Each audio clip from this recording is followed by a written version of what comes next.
I am sorry. Are you okay? Podcast is intended for mature audiences.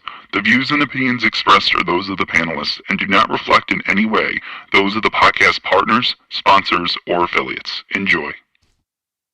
Hi, this is Michael Buffer, and you're listening to the Voice of the People. Let's get ready for Boxing Voice. Every day I'm hustling, hustling, hustling, hustling, hustling, hustling, hustling, hustling, hustling, hustling, hustling. Every day I'm hustling, every day I'm hustling, every day I'm hustling, every day I'm hustling, every day I'm hustling, every day I'm hustling, every day I'm 12 years. I never expected it to turn out like this. TheBoxingVoice.com. Shout out to the community, man. I appreciate y'all. What's happening, people?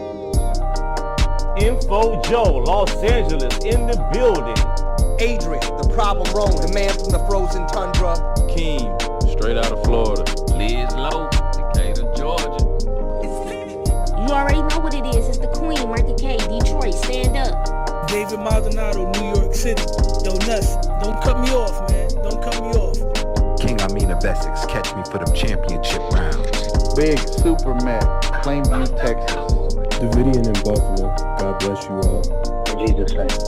Outside ain't nothing. Without the callers, it ain't nothing, man. Bad Girl, TKO, San Diego, California. Big Fish, Vegas, Palm Beach, Florida. Intrigue, the Incredible, straight out the ATL. James Benitez, Huntsville, Alabama. It ain't hating, it's just the truth. Show Kid, Mount Vernon, New York, suckers. SDS Promotions. Coach Mide from London, UK. Checking in from Tennessee, it's Lethal James, P-A-Y-N-E. It's lethal. Line 6 Reed, just spreading that boots gospel. Bo from Bama, only in America. Well, I'm a true attestation to the American dream. King Born, Crown Heights, Brooklyn. You heard? 4 chicken wings and french fries, breakfast of champions. Let's get to it. JT, New Orleans, Louisiana. Stuff like that. Yo, TBV, this Coach J-Mac. New Orleans, Louisiana, 504, baby. What have you? C. Y. E. California. Like the video, subscribe to the channel, join YouTube members and Patreon for some. This is the #1 pound for pound and 2-division champion, Marvin the Tank Furman from Dallas, Texas. LV Southern, from DC to Stunt City, Bomb Squad. Brandon Maurice, aka the AJ Trucker, straight out of Cincinnati, baby. Madback 100, U.S. Virgin Islands. Chickarelli, Hollywood, California. Louis Reyes, Boston, Mass. Yo, drop that SDS shit, This son. message was brought to you by SDS Promotions. The voice of the people, there is no equal. You can add Nestor Gibbs on Skype to be part of the conversation. TheBoxingVoice.com. As I always say, please make sure you push the thumbs up. Share this in every episode of the Boxing Voice podcast. This is TBV for life. If you ain't on Patreon, that's because you're stupid.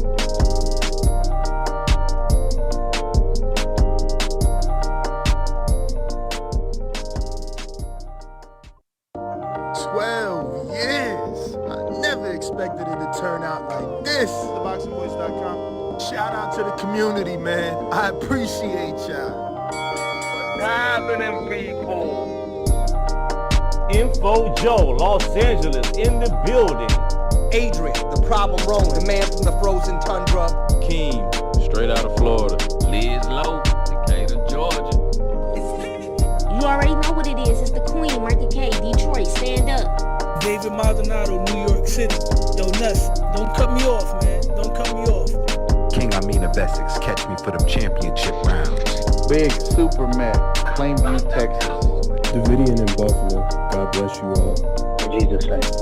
Outside ain't nothing. Without the callers, it ain't nothing, man. Bad Girl, TKO, San Diego, California. Big Fish, Vegas, Palm Beach, Florida. Intrigue, the Incredible, straight out the ATL.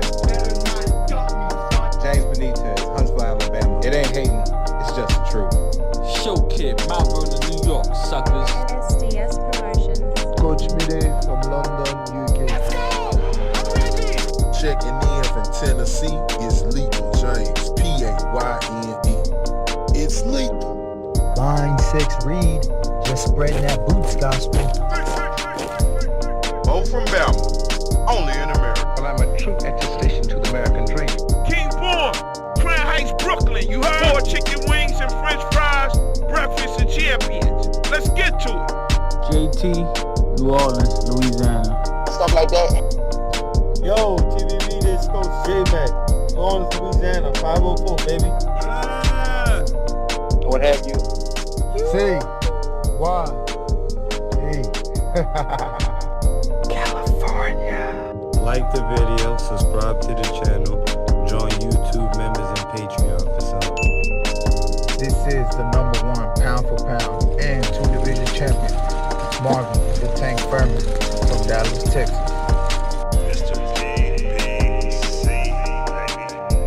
LV Southern, from DC to Stunt City, Bomb Squad. Brandon Maurice, aka the AJ Trucking, straight out of Cincinnati, baby. Madbat 100, U.S. Virgin Islands. Chickarelli, Hollywood, California. Louis Reyes, Boston, Mass.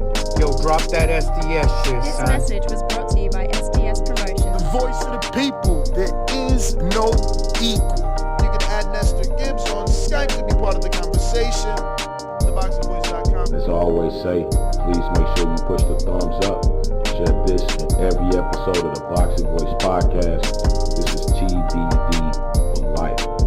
If you ain't on Patreon, that's because you're stupid.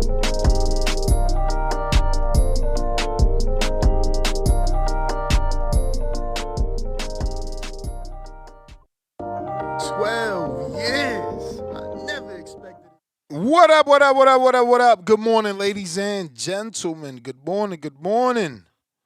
We are having another glorious morning today. And yesterday was a fantastic day. I do apologize. It is out of my control when Florida gets these thunderstorms and the internet is knocked out and the power is knocked out. This is becoming a regular routine here, man. That is the one thing I do not miss about Vegas, man. You never had to worry about the power going out or your internet being knocked out because of a thunderstorm. But that was the story of yesterday, even though we made it almost to about 2 o'clock. So we pretty much did what we needed to do for the community, and today is no different. I'm hoping we're going to have a nice long show, as we've got a couple of topics here, man. We got a couple of topics that will be good and we can discuss.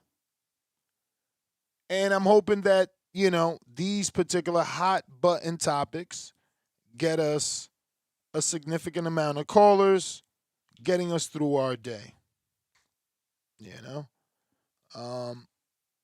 Hopefully that is the case. But let's get into it. It is going to be a long one, as we have a lot to discuss. A lot has been taking place. We'll start with topic number 1. Obviously, the big fight. It is a big fight weekend. Rolly Romero versus Teofimo Lopez. This will be served as your final predictions, since yesterday those predictions were cut short due to the internet and the power cutting out with the storm. So we decided, let's run it back and give everybody an opportunity to make their prediction, plus discuss the fact that DAZN put out their own poll, and they have millions of boxing fans. So the results for DAZN came back, and it is 51% for Teofimo Lopez, the former pound-for-pound fighter, former multi-division champion, and the former unified two-time lineal at 40 and 35. You know, DAZN or Ring. Let me double check that. It's probably DAZN. No. Okay, so it was the Ring.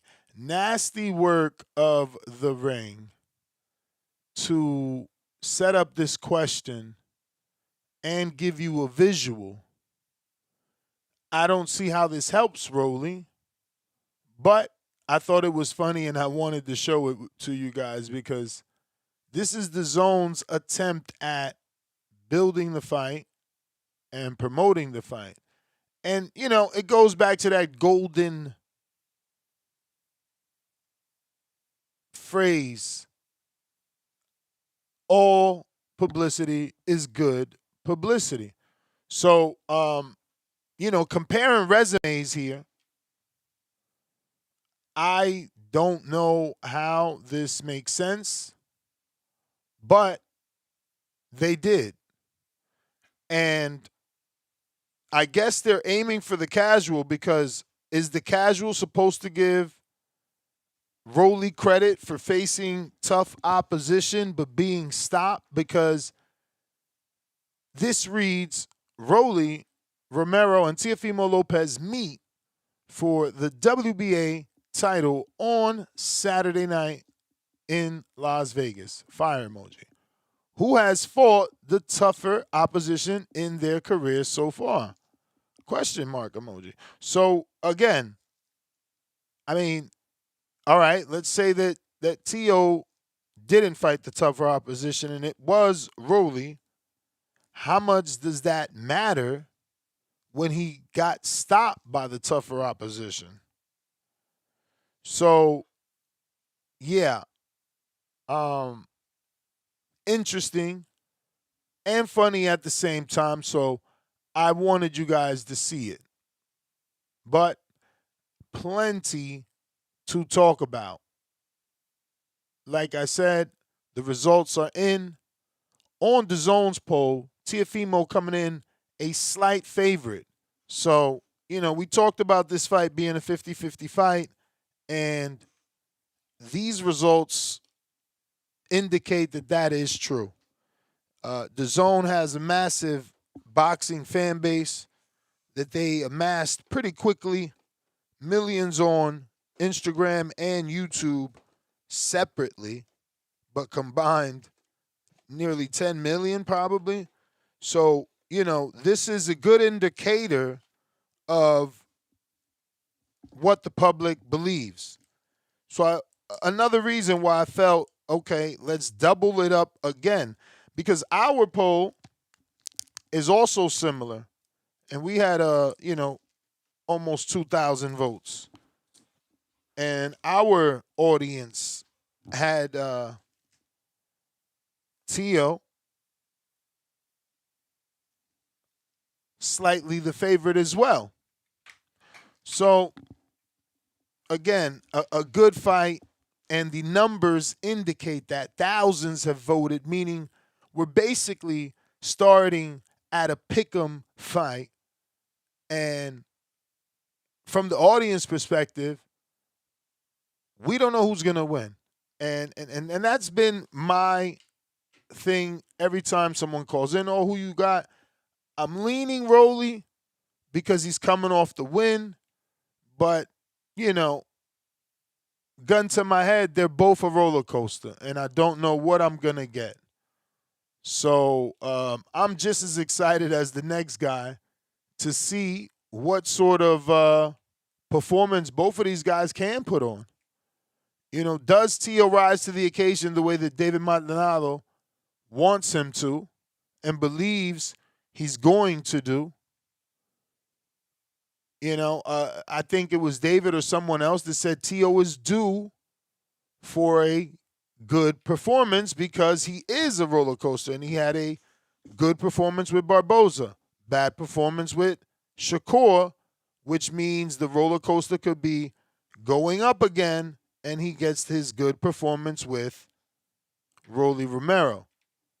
Again, our caller, David Maldonado, did bring up that TEO seems focused. And maybe he is. Maybe he's motivated. Didn't like how he felt off the loss to Shakur.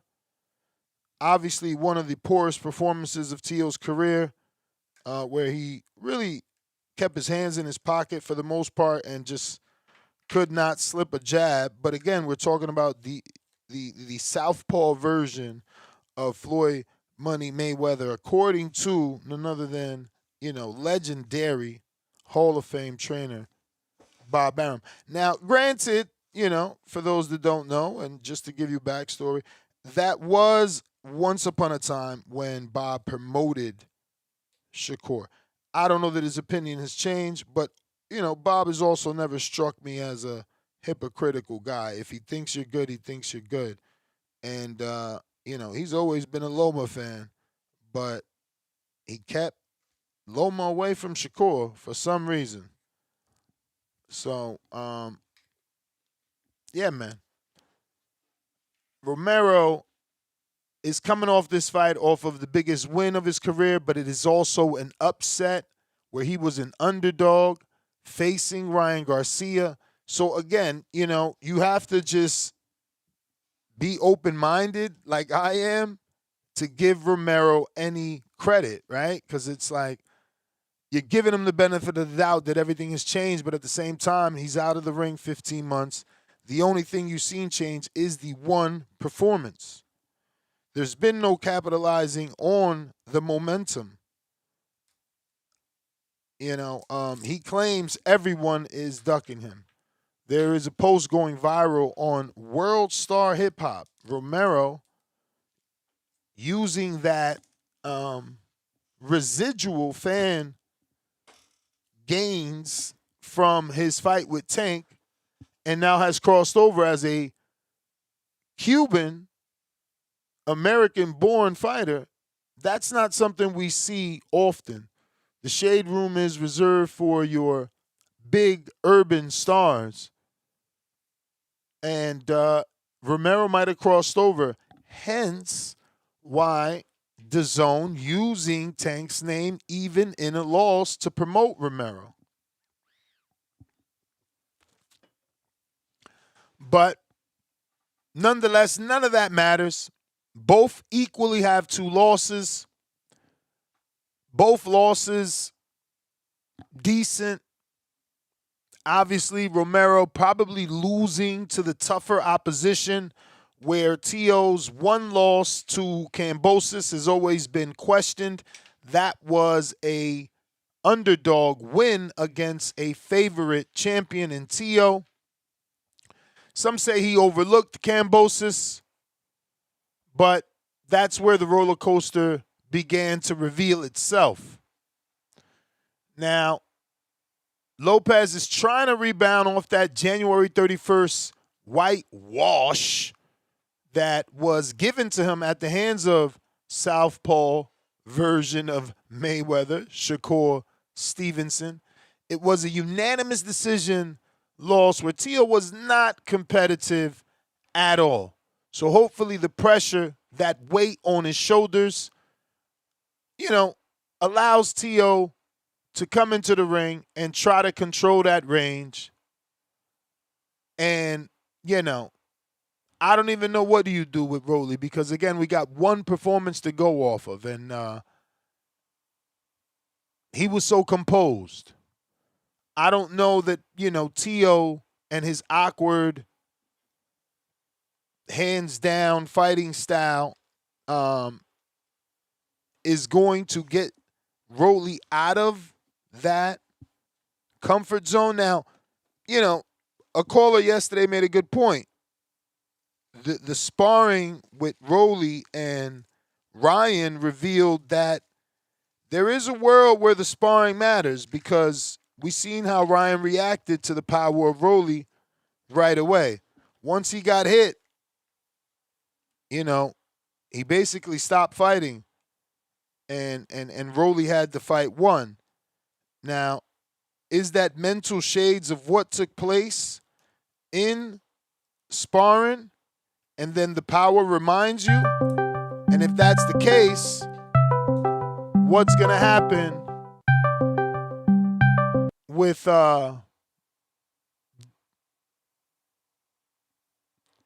Rolly, or Teo when they get hit. But Rolly, people think Teo can knock him out. Rolly, they think Rolly is chinny. Again, he's been stopped by a puncher in Tank, and while Isak isn't the biggest puncher, he is a swarmer, an overwhelmer. But there is data that points to possibly Romero being chinny. Barroso hurt him. Tank slept him. Isak also slept him. So I can't remember off top if we remember him being hurt in any other fight. But I see why people think Teo may get the stoppage. If he can get Romero to rush in like he did with Tank, and then Teo does have the one punch on his resume with Comey, I think that's what people are banking on. But for me, I'm very much old school in the sense that I grew up listening to Whitney. What have you done for me lately? And it sure hasn't been a knockout. So you factor the time that it's been since a knockout, and you add in the fact that he's moved up in weight since that one punch knockout to Comey, 2 divisions now. Yeah, I don't see a knockout, man. It's just not in the cards. But this is boxing. You never know. And Saturday night,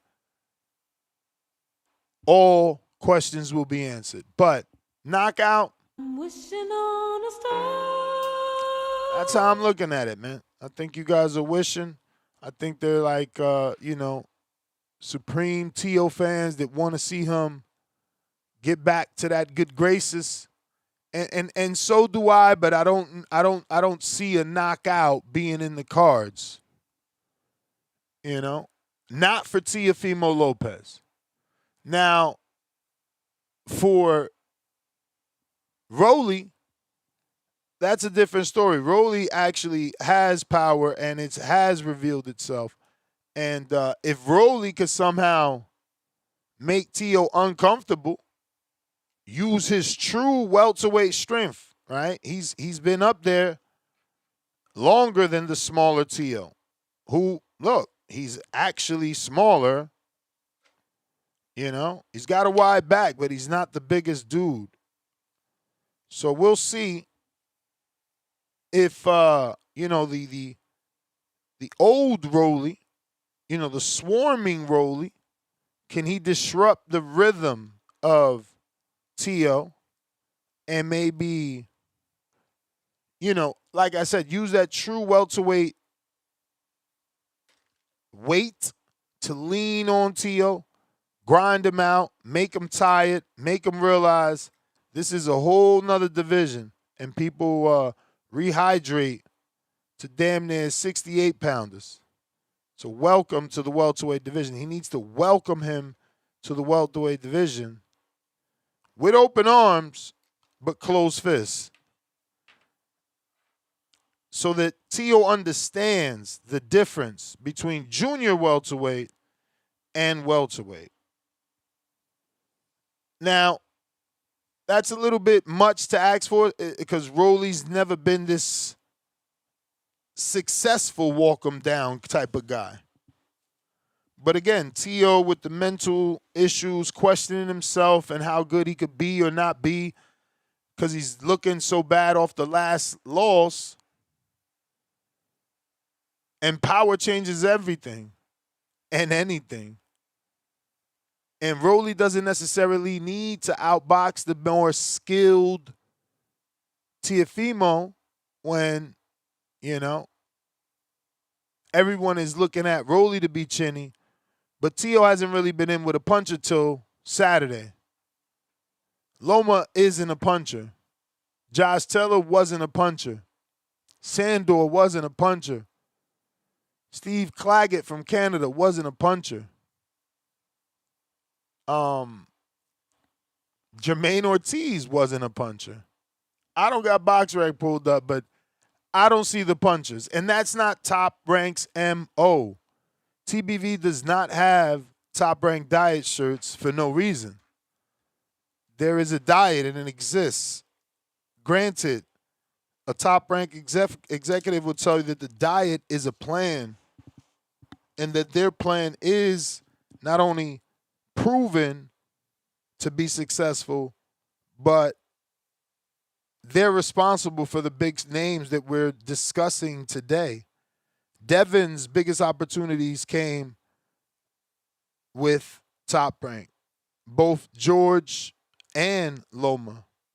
Shakur's name is known because Top Rank built them. Abdullah, Keyshawn, Oscar, Floyd, Arthur Betterbeef. You name it, the Top Rank diet has been there every step of the way. So, while we don't like the diet, they have a proven track record of making solid champions. Let's not forget that I questioned the way they were bringing up Abdullah Mason and criticized that it was 7 6-round fights on ESPN+. But that grooming, that experience gained, led him to get the win the way that he got it in that Noxie fight. And that experience gained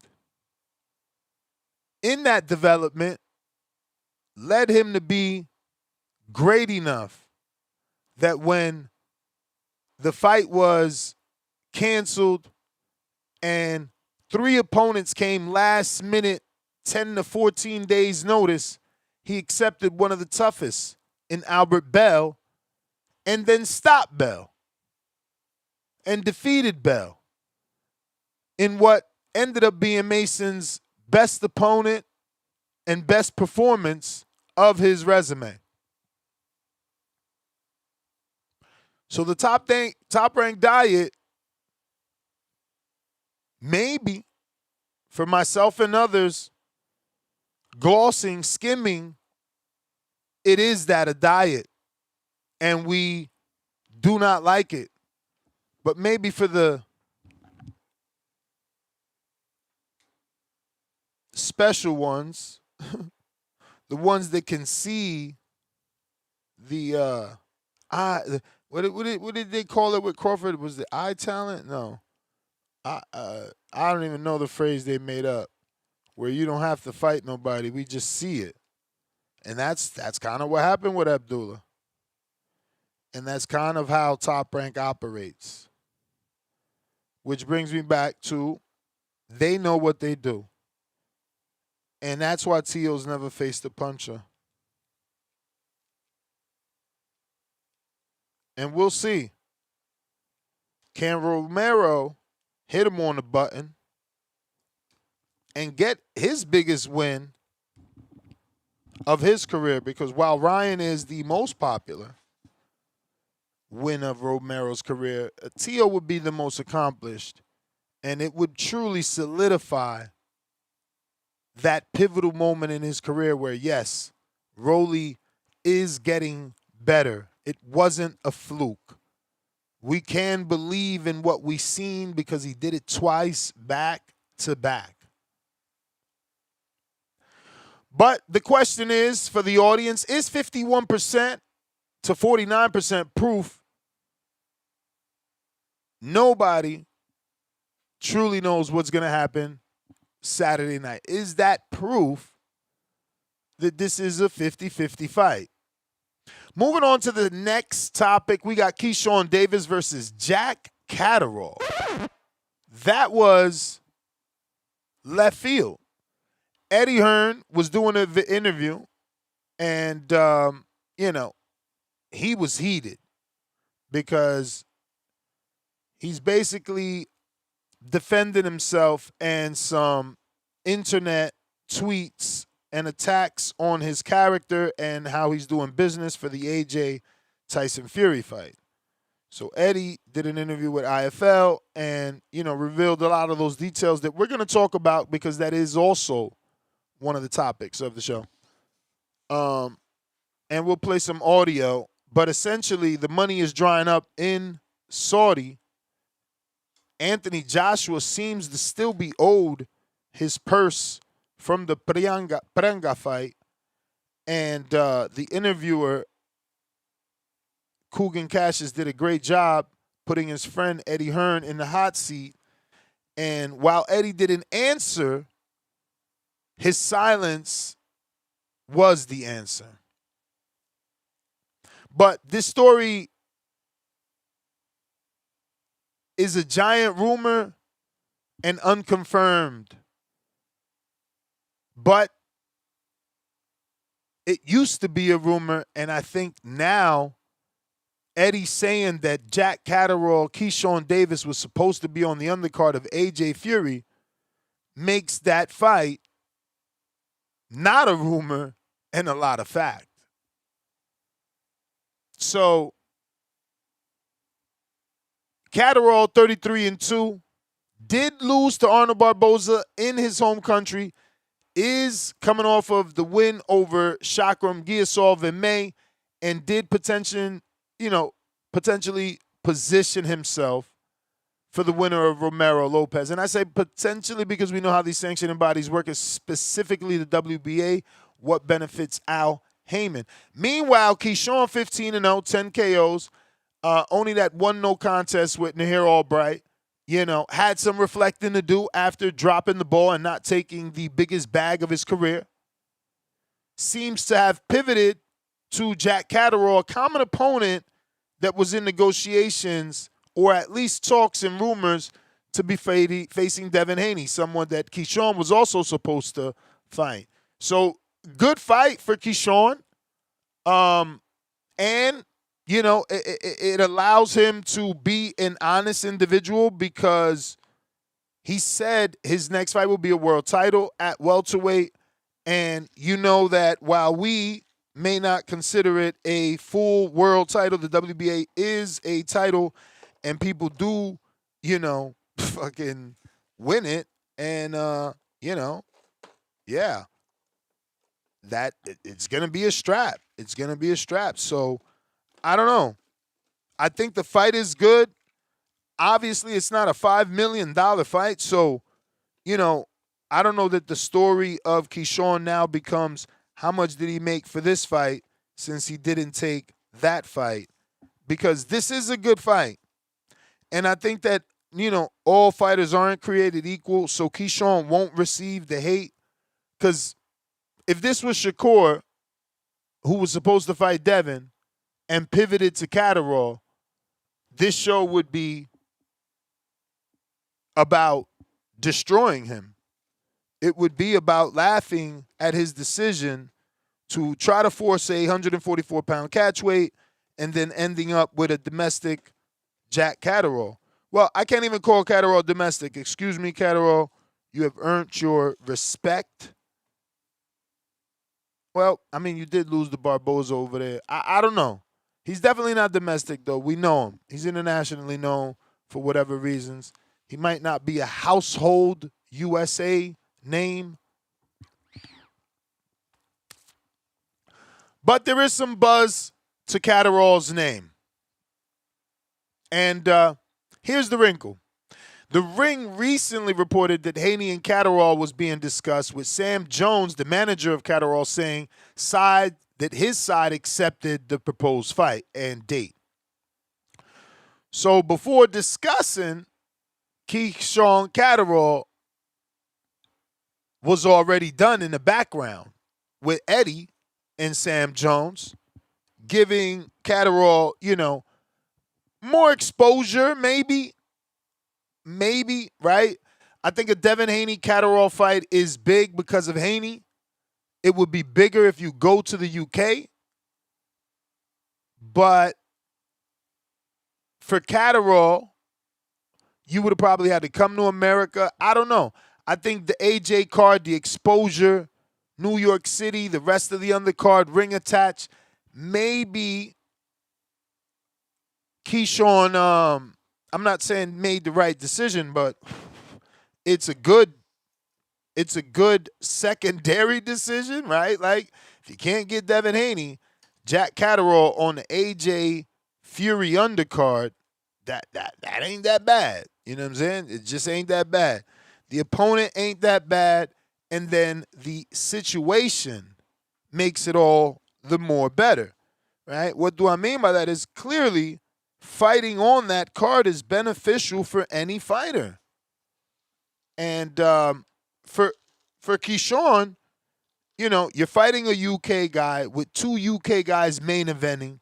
You're building your international fan base. So I don't mind it. It's a decent fight, decent first welterweight fight. Good common opponent. We know what Catterall is. He's on a high after the loss to Barboza. He got the win over, you know, the most avoided. Let me not lie. The fighter that has taken step-aside money the most in boxing, Shakram Giyasov. I think he's surpassed now Victor Postal, who loved step-aside money. We got more topics to talk about, but, you know, I want to know who you guys think actually has the Catterall fight. I'm going to lean Keyshawn. I know Devin got a great deal with the Zone, and he has money to offer Catterall. I just think Catterall, from a business standpoint and a nostalgic standpoint, is going to choose the Tyson Fury AJ card. For him as a UK fighter, there's nothing bigger than to be on that UK domestic super fight. And then an even better caveat is that the super fight that belongs in London is actually in the Mecca of boxing, New York City. So, you know, while some are disgruntled and upset and want it to be in London because these two are Brits, for the Brits, they're getting American exposure, fighting on American soil, and that residual can rub off on Catterall. Amanda Serrano is fighting this weekend. Today, actually. The saddest thing in the world. Never did I assume I would be doing a show where Amanda Serrano's fight would be flying under the radar, especially when she signed an MVP and Jake Paul. And then even more damning is this is the first time ever it's going to be on TikTok, and it's not buzzing. A free fight promoted by Jake using a separate platform that hasn't been used for live fights, and it's just not buzzing. So they did the unthinkable. Or should I say they did the right thing and took a shot at Clarissa. At least that's my interpretation of it. I could be wrong, but that's why this is a call-in show. Call in and let me know, is MVP calling Amanda Serrano the quote-unquote MOAT, M-O-A-T, most watched of all time? A subliminal shot at the GOAT, the greatest woman of all time?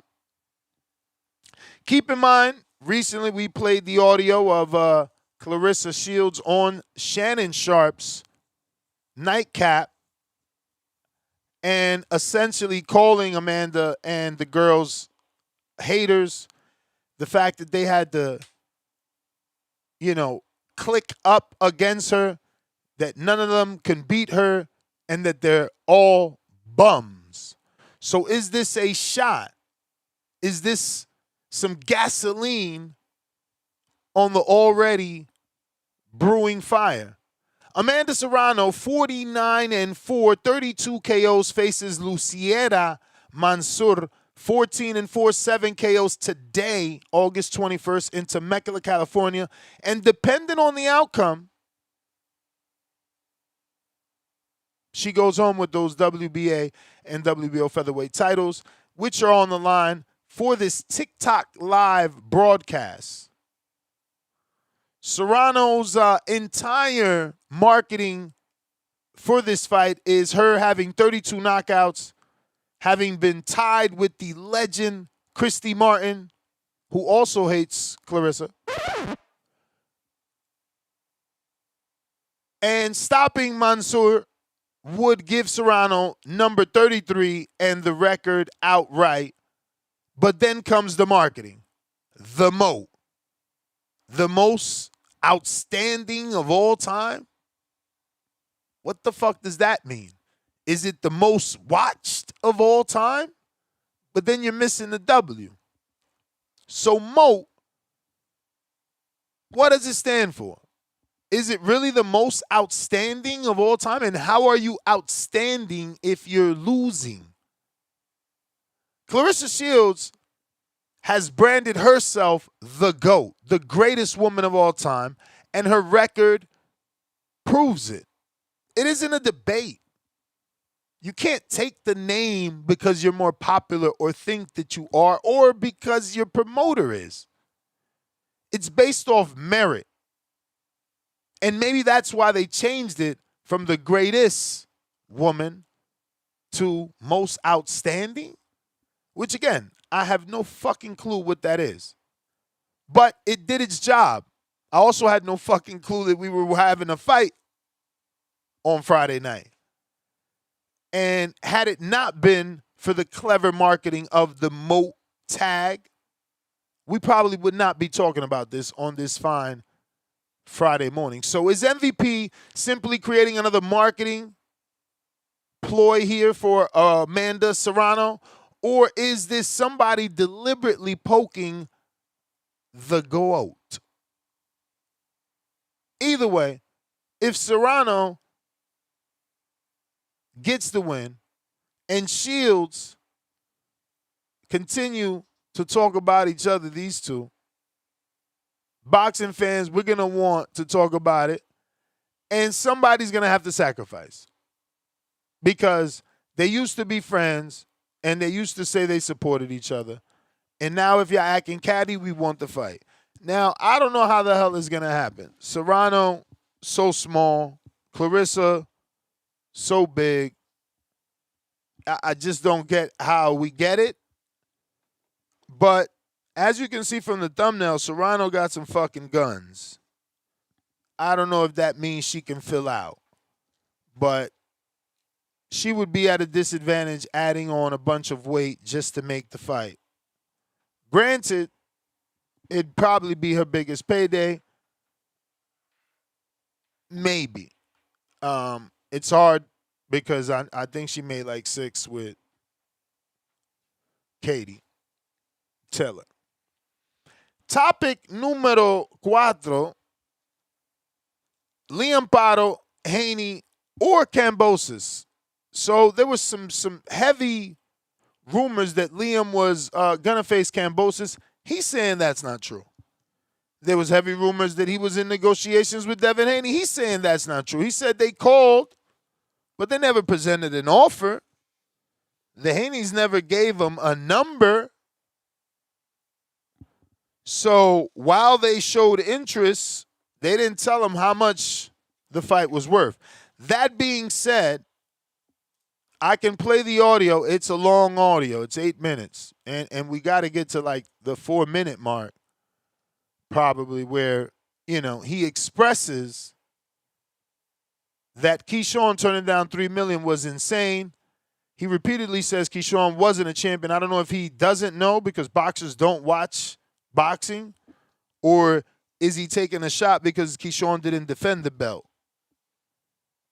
But he made it clear that $3 million is a lot of money, specifically for Keyshawn having never been a champ.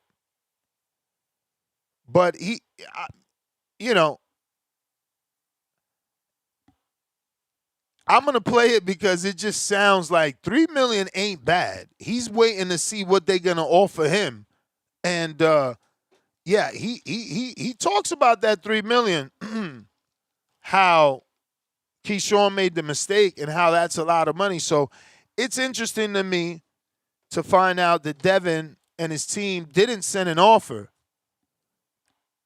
especially when now we're finding out based off the audio that, something we already knew due to our hardcore fan base here with Alex Vega and others who said, look, there is no fight because George Kambosos isn't in the top 15.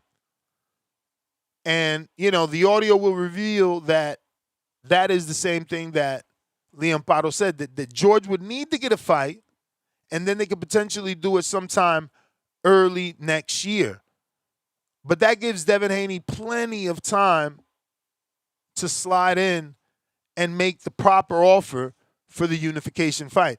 The thing is, based off the audio, Haney-Paro, 28-1, 16 KOs, two-time IBF champ now, knows his worth and knows that this is unification. So, he claims that he didn't price himself out because there was never a price. So I don't know where Devin got that from, but remember that the teams talk with the team. So maybe the manager had a starting point, a number where he wanted to be at for his fighter, and the Haneys were not there. Again, there's been no reports of offers from the Haney side, and there's only been a confirmation from the Paro side that there hasn't been an offer. But the Ring definitely previously reported that Haney and Paro discussions were in effect before Haney's attention shifted to Catterall, who's now secretly had been negotiating with Keyshawn to be on that AJ Fury undercard. Meanwhile, an Australian showdown between Paro and George Kambosos Jr. is obviously a huge domestic fight, and from the audio, Paro definitely speaks high of it. And for Paro, the choice becomes fascinating. A unification and an international fight, high-level prestige against Devin Haney, who in the audio, he says Devin is a big fight for anyone when talking about Keyshawn. Or is it a potentially enormous Australian domestic event with George Kambosos? Business versus the belts. Do you want the belt and be unified, or do you want the business? Although with the right money, Kambosos could make the quote-unquote business side pretty persuasive as, he's done numbers over there. An all-out Australian war could be something for them. Topic number 5 is going to be, is the landlord coming to collect? Here we're going to discuss the business of boxing and these very interesting claims circulating from Eddie Hearn and his recent interview with concerns over money allegedly still outstanding and owed by the Saudi backing for the last event that AJ participated in, which was the Prianga fight. However, the specific claim that the Saudis' entities owe Joshua or Matchroom money from the Prianga fight isn't confirmed. But again, it's confirmed to me because he asks Eddie and he says, I'd rather not answer. So if your fighter got paid, there's nothing legally you can get in trouble for saying, yeah, my fighter fought and received the check like he's supposed to. But by not saying he hasn't, he hasn't. And then by saying in the interview that, yes, absolutely, they want Joshua to be paid, but that has nothing to do with the amending, then you just answered it. But we got to play some of this audio, obviously. We'll start with the Eddie. Nothing. A meeting that was had with Seller on a couple of weeks back, which is basically the money that we're owed for contract sign. Nothing. We're not asking for additional years of events. We're just asking for money that's owed. I don't want to go too much into that because that's a separate How time much and is a that place. money, Ed? It's a lot of money. Okay. There's another time and a place for that. Nothing out of the park, nothing or out of the ordinary. But yes, we do expect payments to be met that are outstanding, not necessarily to Matchroom, but to Anthony Joshua. I don't want to comment too much more on that right now. Has Anthony Joshua been paid for the Prenga fight? I'm not going to go into that at the moment. That's a contractual position that will be left. So you see, by saying you're not going to go into it and that it's a contractual position, the fight is over. So contractually, you're supposed to have gotten paid. So what in the fuck is he talking about? I don't know. But what I do feel is that they're not being paid. It has to be that, right? Like, what else could it be? If you were paid, you would say you were paid. But you clearly were not paid. What is the legalities behind saying you got paid when, like you said, that's contractual? So clearly AJ has not been paid for money owed to him. Hopefully he does get his money, and hopefully, Turkey Al-Sheikh isn't pulling out of the business of boxing. For another day. Okay. Well, that's a bit weird, isn't it? Why would you answer that? He's either has or he hasn't, or not. It's not that deep. I'm literally got social media on my phone right now. Next question. Look at him. Okay.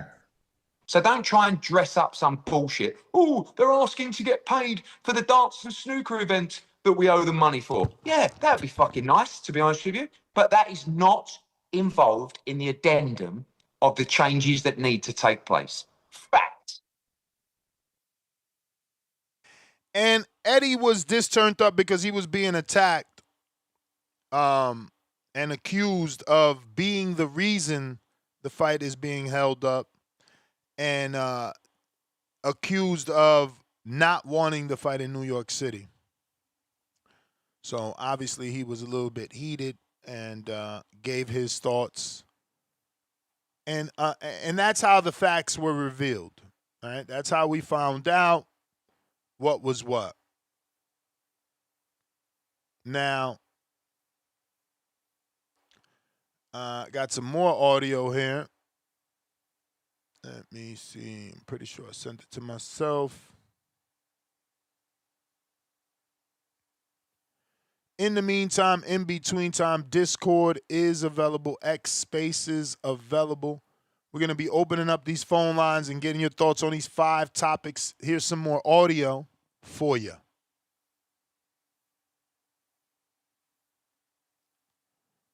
All right.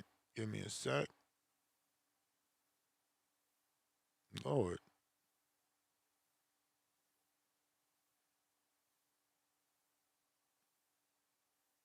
All right. Let me switch browsers. I don't know.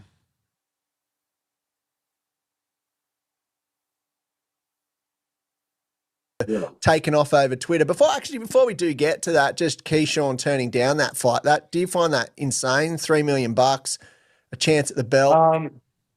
Yeah, for sure, definitely. He's never been a champion. He's I believe this was going to be his first fight at 147, and yeah, look, for him, I think that was an opportunity of a lifetime. I think any Haney fight's an opportunity of a lifetime, especially him though. He's never been a champion. He's never got really anything to bring to the table except a mandatory position. So that would have been huge for him. He spoke like he could have beat him, like he thought he could have beat him, but look, when push come to shove, I think, he realised that obviously that wasn't it.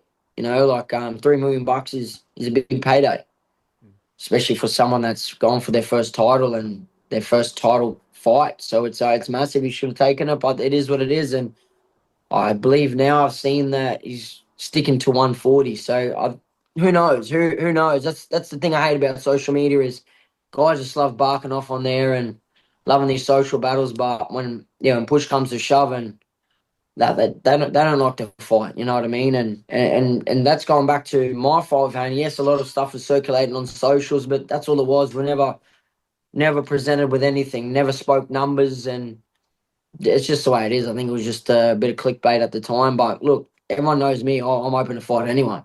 You know, I'm a 2-division world champion, so make it like this is unification. You know, it's got to make sense for us too at this time now. So it's you got to make the business make sense in this position anyway.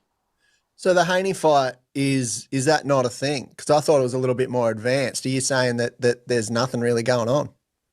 Look, we heard that they were looking for an opponent, and we threw our hat in the ring, and that was it. And then we've heard that they said we priced ourselves out, but it didn't even get to talking numbers. So yeah, it's just a load of crap. What I believe anyway. You know, until a contract signed, it's just all talks. And you know, the boxing game, it's got plenty of that talking shit. Bill Haney. I want to know what the fuck is going on because he says he didn't get a contract. Yeah, I get it. You know, Devin is in a position where big fights are important, but you know, big fights are gonna come if we keep building towards this legacy. Cause, you know, slowly, surely, more and more fighters saying Devin is the big fight. You have Frank call him the face of boxing. Now Haney-Paro is saying he's a big fight for anyone. You know, keep building so that you always are in that position. I think you didn't send an offer if what Paro is saying is true, and you didn't send a financial offer and just expressed interest in a potential unification. You're dropping the ball, right? I mean, I get that there's bigger names out there that he can face, but again, build towards the legacy. You already know this is chess and not checkers. And Ryan is trying to do everything in his power to make it difficult for that fight, that rematch to be made. Positioning yourself with more belts gives you more leverage, especially over a fucking guy like Ryan, where you need some leverage because that's his thing, is to play A side and play victim, you know? A side because of his fan base, victim because he wants to claim that he's wrongfully being accused of having substance in his body that only he could allow to be in there because it doesn't naturally get produced by the body. So, you know, he's taking this stance that Devin has to somehow apologize publicly for whatever it is Ryan says. And yeah, it's just been a bunch of bullshit, you know. He dropped the ball, didn't win the Rolly fight when the fight was contractually obligated via Turkey Al-Sheikh. It was a 3-fight deal. Devin fought Ramirez. He did his job.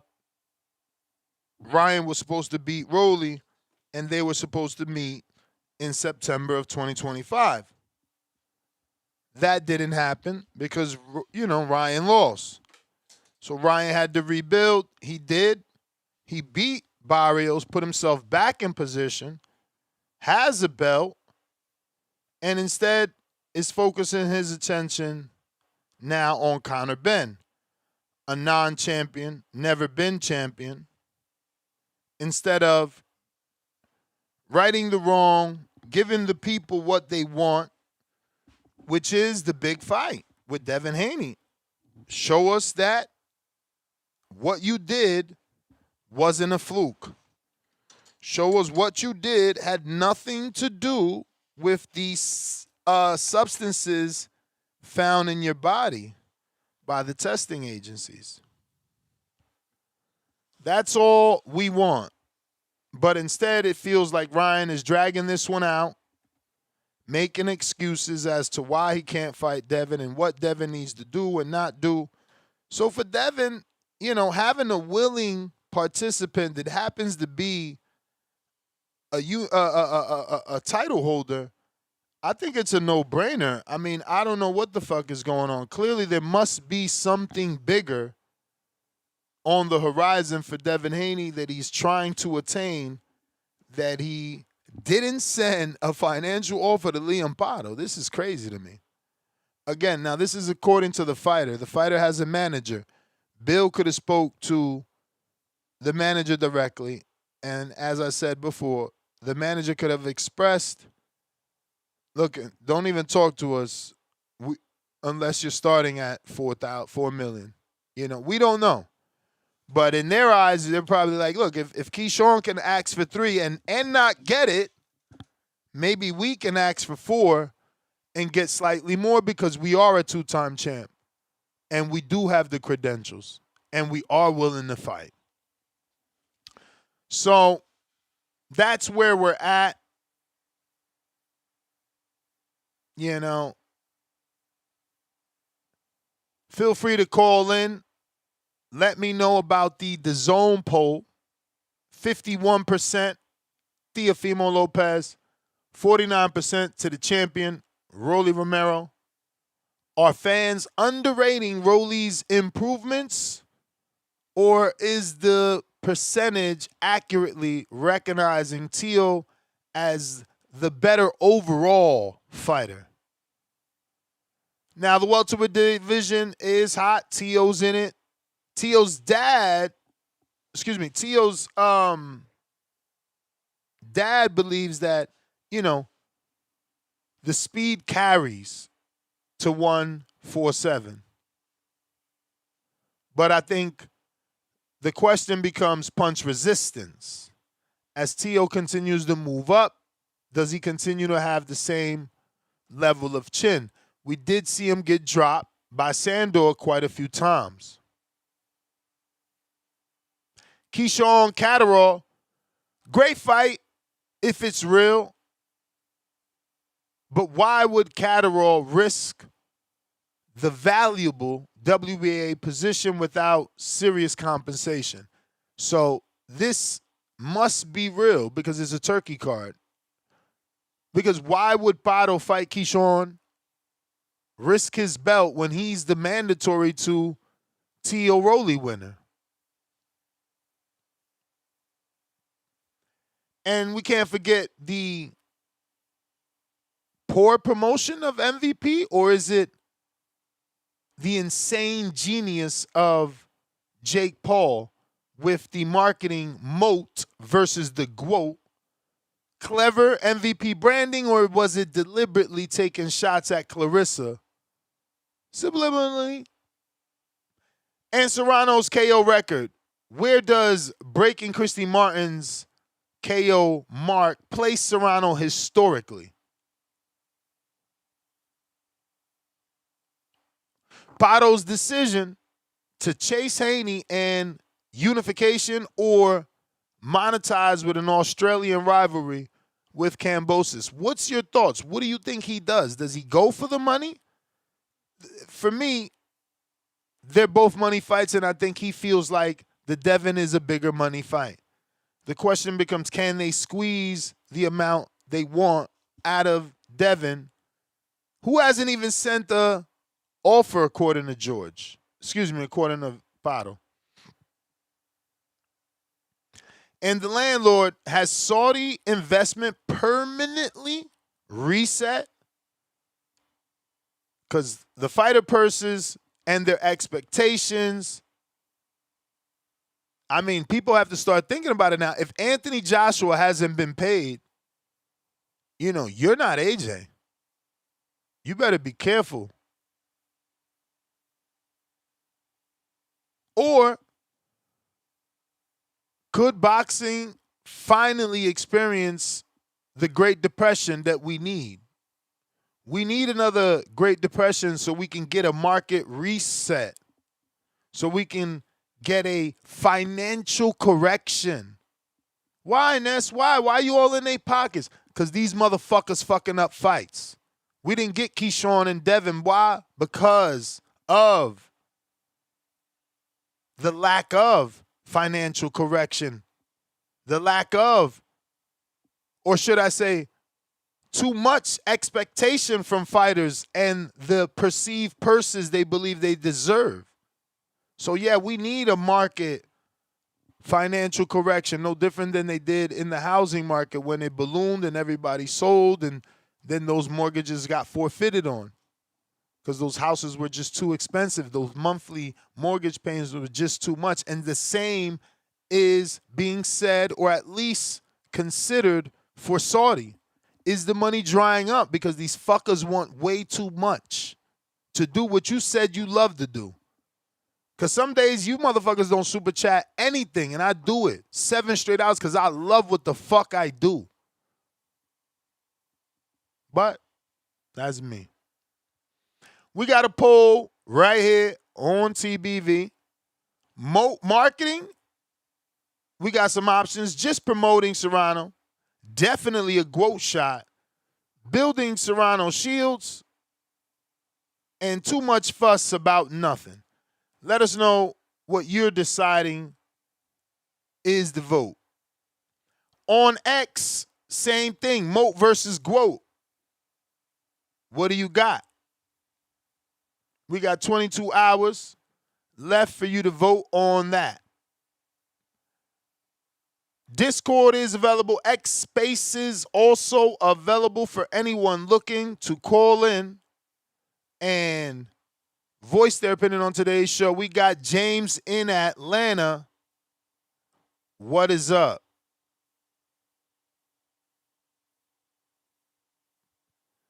TBV, hit that thumbs up, hit that retweet, repost, so we can get these callers. James, you in the building?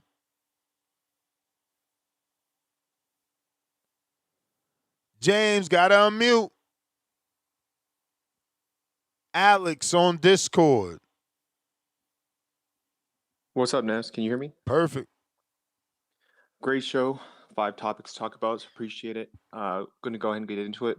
Final predictions on Rolly and TEO. I'm not changing my pick. I'm still holding TEO by UD. I think he will fill out better at 147. Don't think he will have power to put down Rolly, but I do think he'll win a pretty wide decision. Next topic on Keyshawn and Catterall. It's interesting. It sounds like Keyshawn, I think you mentioned that Catterall is ranked high in the WBA. I think he's also ranked high in the WBO, right? So I think Keyshawn's still positioned to get that ranking in the WBO to potentially fight Devin in the future. But it's a good fight. It's boxer puncher versus boxer. It'd be interesting to see where that's at if Keyshawn goes to the UK, but I think he's the A side and that won't happen. But we'll see if he takes that and if the money's going to be right for that. It seems like it's something that he'd be willing to take, given that Catterall doesn't, have a lot of power. So I'm going to skip the MVP card. Not really interested in that card. I think Serrano is, stacking up to get her KO record, so I think she should win pretty easily there. The thing I really want to talk about was this Haney-Paro. This is interesting. I have been seeing those same reports on, Paro versus Kambosos. It seems like that's what he wants to do. Fight there. There's money there with the domestic fight and build up that Haney fight even more. But it'll be interesting. I don't, because of the component of Kambosos not being the top 15. So I am curious because I think you said, or maybe I've heard, that Devin has a date for the 3rd of October. Is that correct? Right? I don't know about that. I think that sounds like Shakur. Oh, I see. I might have got it mixed up. Okay. Yeah, just because, we're coming up on 6 weeks to that date, right, too. So it's really interesting. And the very last part that I think that's going to be a potential barrier. It's one of the things that you brought up as like the David Benavidez argument as far as like getting a deal. But I heard Bill Haney come in here and mention something about DAZN and the network signing off on a potential opponent. But if you have Devin Haney getting the purse that he's getting, north of $10 million, he can't be fighting these Tiger Johnsons, even Jack Catteralls, right? These have to get approved by. So I can see where the Paro fight would make sense because it's unification, but I fear that Devin Haney's going to have a hard time getting an opponent because people are saying no, and some of these opponents are not going to be worth justifying a $10 million purse, right? I think at the end of the day, the network is going to have to sign off on the opponent and on that purse. So we'll see. I mean, it's really unfortunate how long Haney's been out of the ring, and just given where we are late in the year, I don't see him fighting in October, given some of the cards that have already been announced late October. But I would like to see this unification in Paro, so that gives Haney the cards later in the road to futurely undispute with, the Rolly TEO winner and then eventually Ryan Garcia. But yeah, I don't know. What are your thoughts on that, Ness? You think there's any argument there with being able, the purse that Devin commands and, the minimums that he has as part of the deal? Nah, I'm with you, man. I think they definitely are at the table, and it has to make financial sense for the network for sure. Right. You hear these arguments of people saying, well, just fight Tiger. It's like it doesn't make sense right now. From Tiger brings nothing to the table, and it's tough because Devin will fight anybody, and his opponents were saying no, so it puts him in a tough position. But yeah, I think it will be very interesting. But anyways, looking forward to the Rolly TEO fight. It's interesting to see how on your poll it's pretty much 50-50 across the board, and the betting lines have it, swinging towards TEO, which I'm in agreement with the betting lines. But looking forward to the fight. I'll let you get to it. Hopefully we have a long show today, and happy Friday. All right, brother. Happy Friday to you. And we're going to be live for the fight, watching it live. You guys want to join us? I think we're going live maybe 4 or 5 p.m. It is already scheduled. James Benitez, you're still there. You got to unmute. Discord available. X Spaces available. Quest the best. What it do?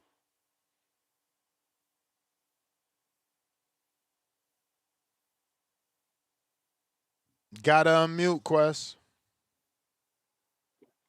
Quest the motherfucking best. Yo, can you hear me? Can you hear me? Perfect. What up? Morning. Salute. Yeah, I ain't call in a minute. I ain't call in all week, man. Just haven't been busy. My family came into town, so just giving them some hospitality. You know what I'm saying? Trying to show them a good time around. But yeah, I don't really care for this fight this week. I think this fight is bullshit. I don't think TEO deserves a shot. And I think he's probably going to get knocked out, honestly. It's a new weight. I think the jump from 140 to 147, I think that's when people start taking, I think that's when people start taking, precaution into moving up. I think people start thinking about tune-ups, because Shakur moved up to 140 with no tune-up. Same thing with Devin Haney. Moved up to 140 with no tune-up. And then once you get to the 47, you start thinking about tune-ups and start thinking about my body and how it's going to adjust. So I think that's where the jump starts getting more drastic. The 7 pounds is going it's a lot, So I think that's what's going to be TEO's fault. I think TEO's going to not realize hey, I think I should have maybe got my body adjusted to this weight first instead of moving up fighting a guy like Rolly. I got Rolly, man. I think a lot of people disrespecting Rolly. I think he's better than what people would think. And he has a good career, man. I think for what he has done, I know he got stopped a couple of times. For him to bounce back and beat Ryan, you gotta give him props, bro. You gotta give him a lot of credit for what he has done and bounced back. People want to shit on L's, but how you come back from the L, that really gives me the extra points, So I got Rolly, Devin Haney, man. Devin Haney. Yeah, man. I don't know what's going on, bro. I wanna give Devin the benefit of the doubt, bro. From all these fights going on, and the Keyshawn situation wasn't his fault, So, man, he just got to fight, bro. I'm hearing a lot of names, a lot of different names. He just got to get in the ring. I don't care who it is, I'm a Devin Haney fan, so whoever he fights, I'm not going to give him shit for it, because of all the circumstances of happening for him, the Keyshawn situation, Shakur, just a lot of stuff falling through. So I think he should just pick a name, fuck it, just go on the list, randomly just point a name out, at this point, you know what I'm saying? Just fucking put a hat in a jar or some shit and just pick it out, and whoever names you pick, you know what I'm saying? I think it gets to that point, I think it's not that many options, bro. It's just really not. So just got to fight somebody. I like the Barboza fight, Catterall, Paro. I just don't think the Paro fight happening. I think Paro going to realize, hey, I just won this belt. Let me not just give it away so soon. I think that's what he's thinking about. So I think it's either Catterall or Barboza, one of the two. For Keyshawn, man, I like Keyshawn, but we just gotta fucking not give this dude the benefit. What he did really fucked up the boxing game, bro. For him to not take that fight, man, it's really putting a black cloud on boxing, man. We was in a good position to get a big fight this year, and we still don't know what's this big fight gonna be this year. That Conor Ben versus Ryan fight, that's a big fight, but it ain't a big fight that we wanted. So I don't really count that as a big fight, you know?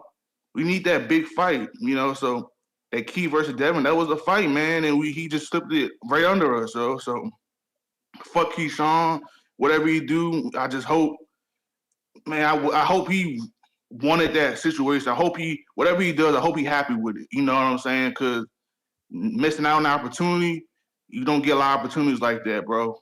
What else going on? I picked Rolly. I got Rolly. Yeah, it ain't really a lot going on. Oh, before I go, I want to talk about Clarissa Shields. I ain't talk about Clarissa Shields.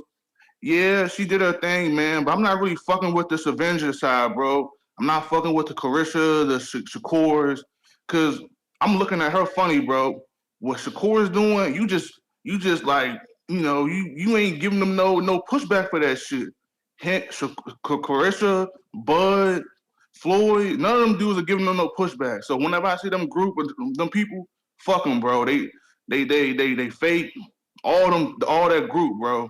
You know, Clarissa, Shakur, Keyshawn. Seen Keyshawn pop out, ain't even addressed the Devin fight. You know, he ain't even addressed the ducking. You know, he had to pay them. He had to pay them interviewers, bro. He had to pay them to tell them, "Hey, no Dev questions," because ain't no way, man.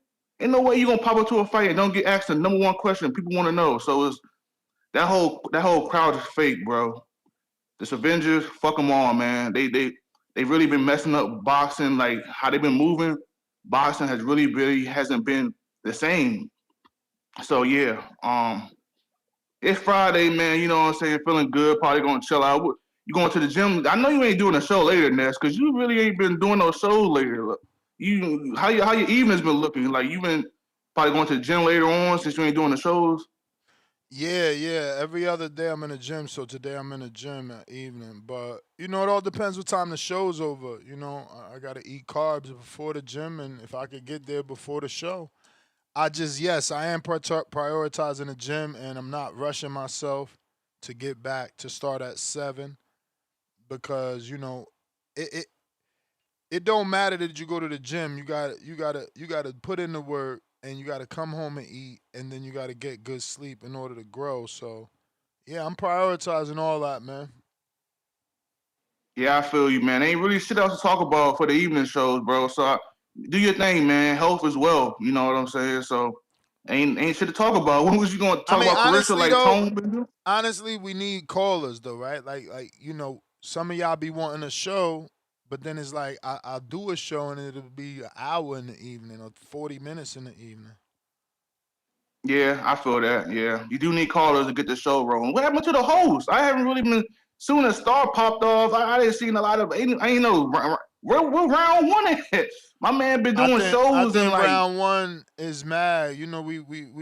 I called him, not too smart the last time because he just don't use Google. I don't got time for it. I don't give a fuck that your feelings is hurt because I told you the truth. I really don't. You too old not to fucking use Google. I don't give a fuck. If you want to stay away because you don't like the way I talk to you, well then maybe you should fucking open up Google. Make it your job not to let no one talk down to you ever again, and research before you open your fucking mouth. I don't give a fuck about niggas' feelings. That's for motherfucking bitches. I don't deal with feelings and emotions. Hey man, I know everything on this show. I don't take nothing to heart, bro. Like whatever. I know me and Ness, we going through it sometimes, but everything boxing talk, bro. Like end of the day, man. As long as I get to go to my family and chill out, you know what I'm saying, and I'm still getting paid for what I'm doing, I'm gonna be good, bro. I think people just take the words too offensive, man, and just. But you're supposed to take them serious though, like, bro. Like, how many times did I fucking have to do that? I'm not his father. I'm not here to scold you and reprimand you and punish you. Like, bro, if this is what you love, take pride in what you love. That's what I be telling these dudes. Like, how you say you love this shit? Look at your background. How you say you love this shit? You ain't got no mic. How you say, like, bro, get the fuck out of here, bro. You getting an opportunity to be on a high level in front of a already established, credible audience. Like, outside of the fucking people Hell that listen yeah. to this show, it's industry insiders that listen to this show every fucking day. Text me every fucking day. So it's like, bro, I got idiots on here on my panel representing me. No, level the fuck up, bro. Level the fuck up. I had to level Hey, that's a up. fact though. I had to level up. I came into this game hating the UK. You know, I had to learn about the UK and learn about its fighters. You got to do better. But motherfuckers don't want to be better, and that's not my fucking problem. I want to be Yeah, I better. feel you right. I feel you. I think with round one, man, she took that ass whooping from OC, man. I think that was the beginning of the end right there, man. I think that's one of the things. Don't throw it on yourself, Ness. You know what I'm saying? Don't just put it all on you. I think the No, I OC mean, I ass know. I whooping mean, did. look, we none of us are stupid. Like, it's clear that after the whole, you know, Google, it got to him. Maybe his own audience like, man, fuck that nigga. Don't go over there. He all talking to you like that. He disrespect. I ain't disrespectful. I'm frustrated. You're 50 something years old. There's no reason after I told you one time to Google that you're not gonna Google. Like, don't come on my fucking panel making up shit. That's it. To any fucking body. I don't give a fuck who you is. Niggas know where I'm And at. you know, And we can meet up. Tone, Tone was on his ass about that shit. You be seeing Tone shows, he would be putting it, I mean, on that Google shit. Tone been on his ass, right? Tone been on his ass, and what I used to do, chill, Tone. You know, let him grow. But it's true, that's bad podcasting, bro. Like, imagine me going on Charlie May, and now I'm fucking lying. Like, bro, you tripping. And then, Hey, man, I want to have round one I'm not listening. lying. I didn't Google it. I mean, that's what I heard, bro. Bro, if you saying some shit that ain't a fact, it's a fucking lie. Hey, man, round one listening, I want to say, man, we love you, man. TBV always going to love you, respect you, man. But, you know, some of the stuff did come off as, like, you don't really, like, take time and, like, you know what I'm saying? But at the end of the day, man, we come on here to have fun. I think round one just probably wanted to, like, get under your skin a little bit, bring a little, you know, the energy to the show, you know what I'm saying? I think some of the stuff, he just be like, let me do this and see what Ness is going to react and bring some, I don't know, man. I don't know, but, you know, it did look kind of crazy how he come on and be so biased and all that. But, you know, everybody ain't perfect. So, yeah, salute to TBV, though. That's my call. Shout out to Ness. Shout out to TBV. All right. Discord available. X Spaces available.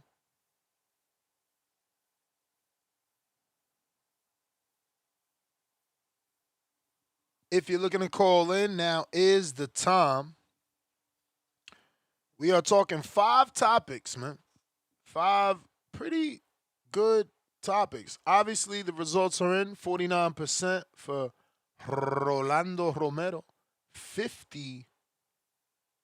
Oh, shit. My thumbnail says 50. It's supposed to say 51.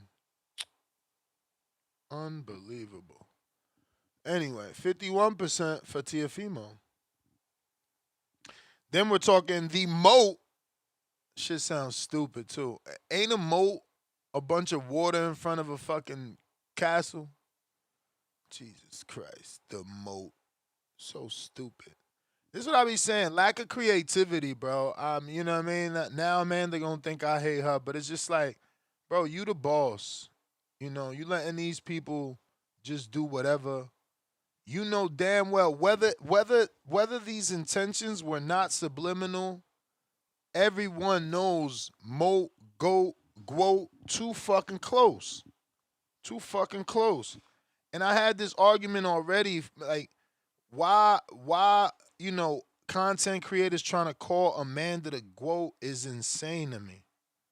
Like, call Katie the GWOAT is insane. First of all, Clarissa made it up. Second of all, no one comes close to her accomplishments. Maybe Katie, because I do think Katie had 2 gold medals too, or at least 1. And you know, she's done well for herself. But skill-wise, get the fuck out of here, bro.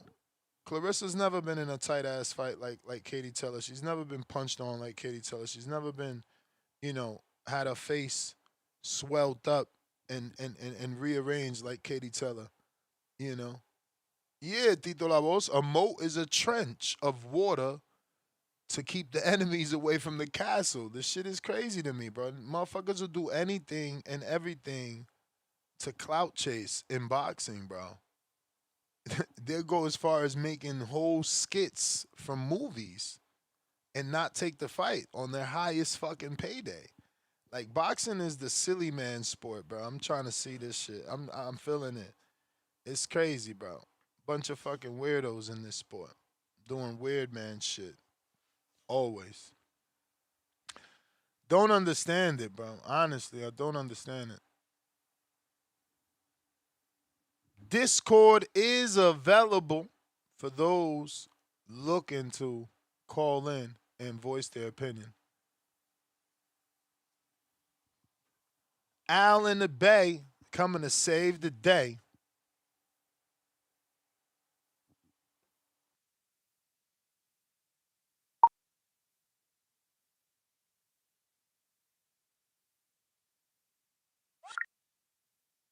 Yo. You hear me? We hear you, Al in the Bay. Yeah, man. Let's get with this Paro fight, man.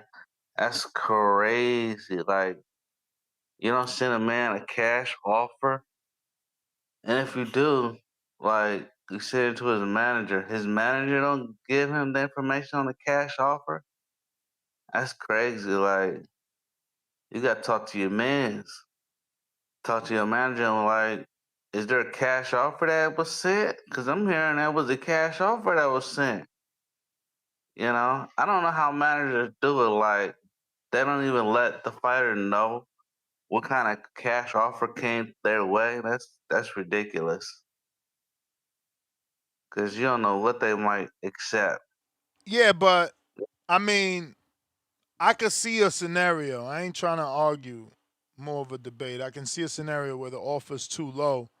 I don't even bother my client with that because I know you want you. I know Al seen the rumors that Keyshawn, who never defended his belt, doesn't have a belt, didn't do nothing at 47, got placed in a mandatory position, turned down $3 million.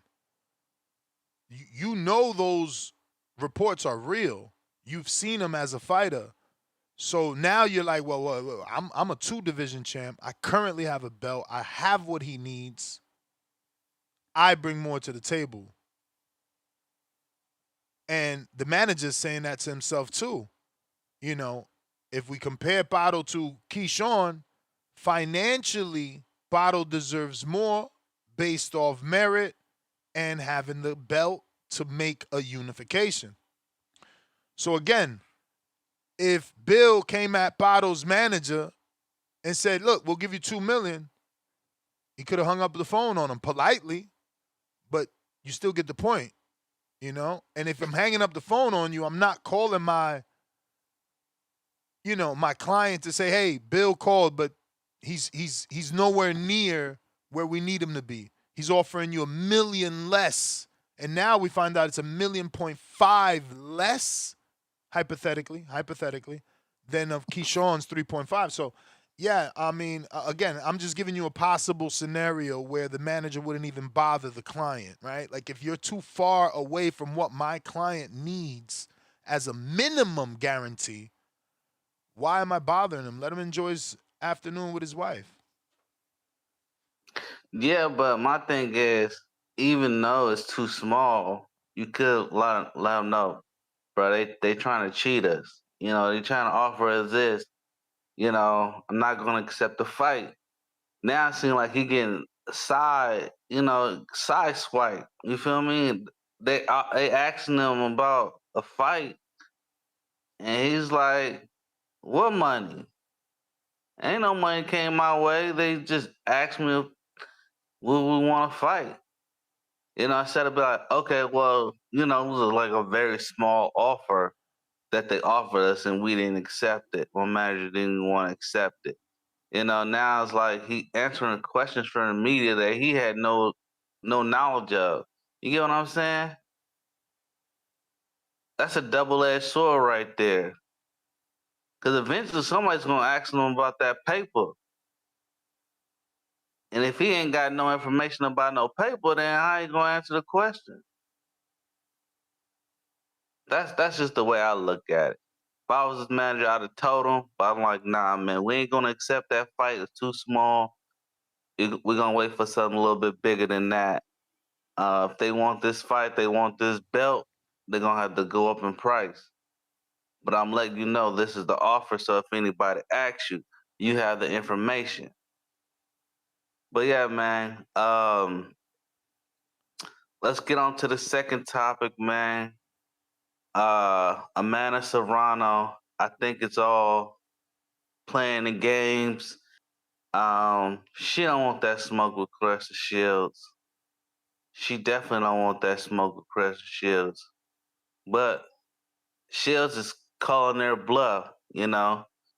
She's coming down their way, and she's calling their bluff. Let's see who's really the big dog. All these women say they the big dog. Let's really see who the big dog is. I'm coming down your way.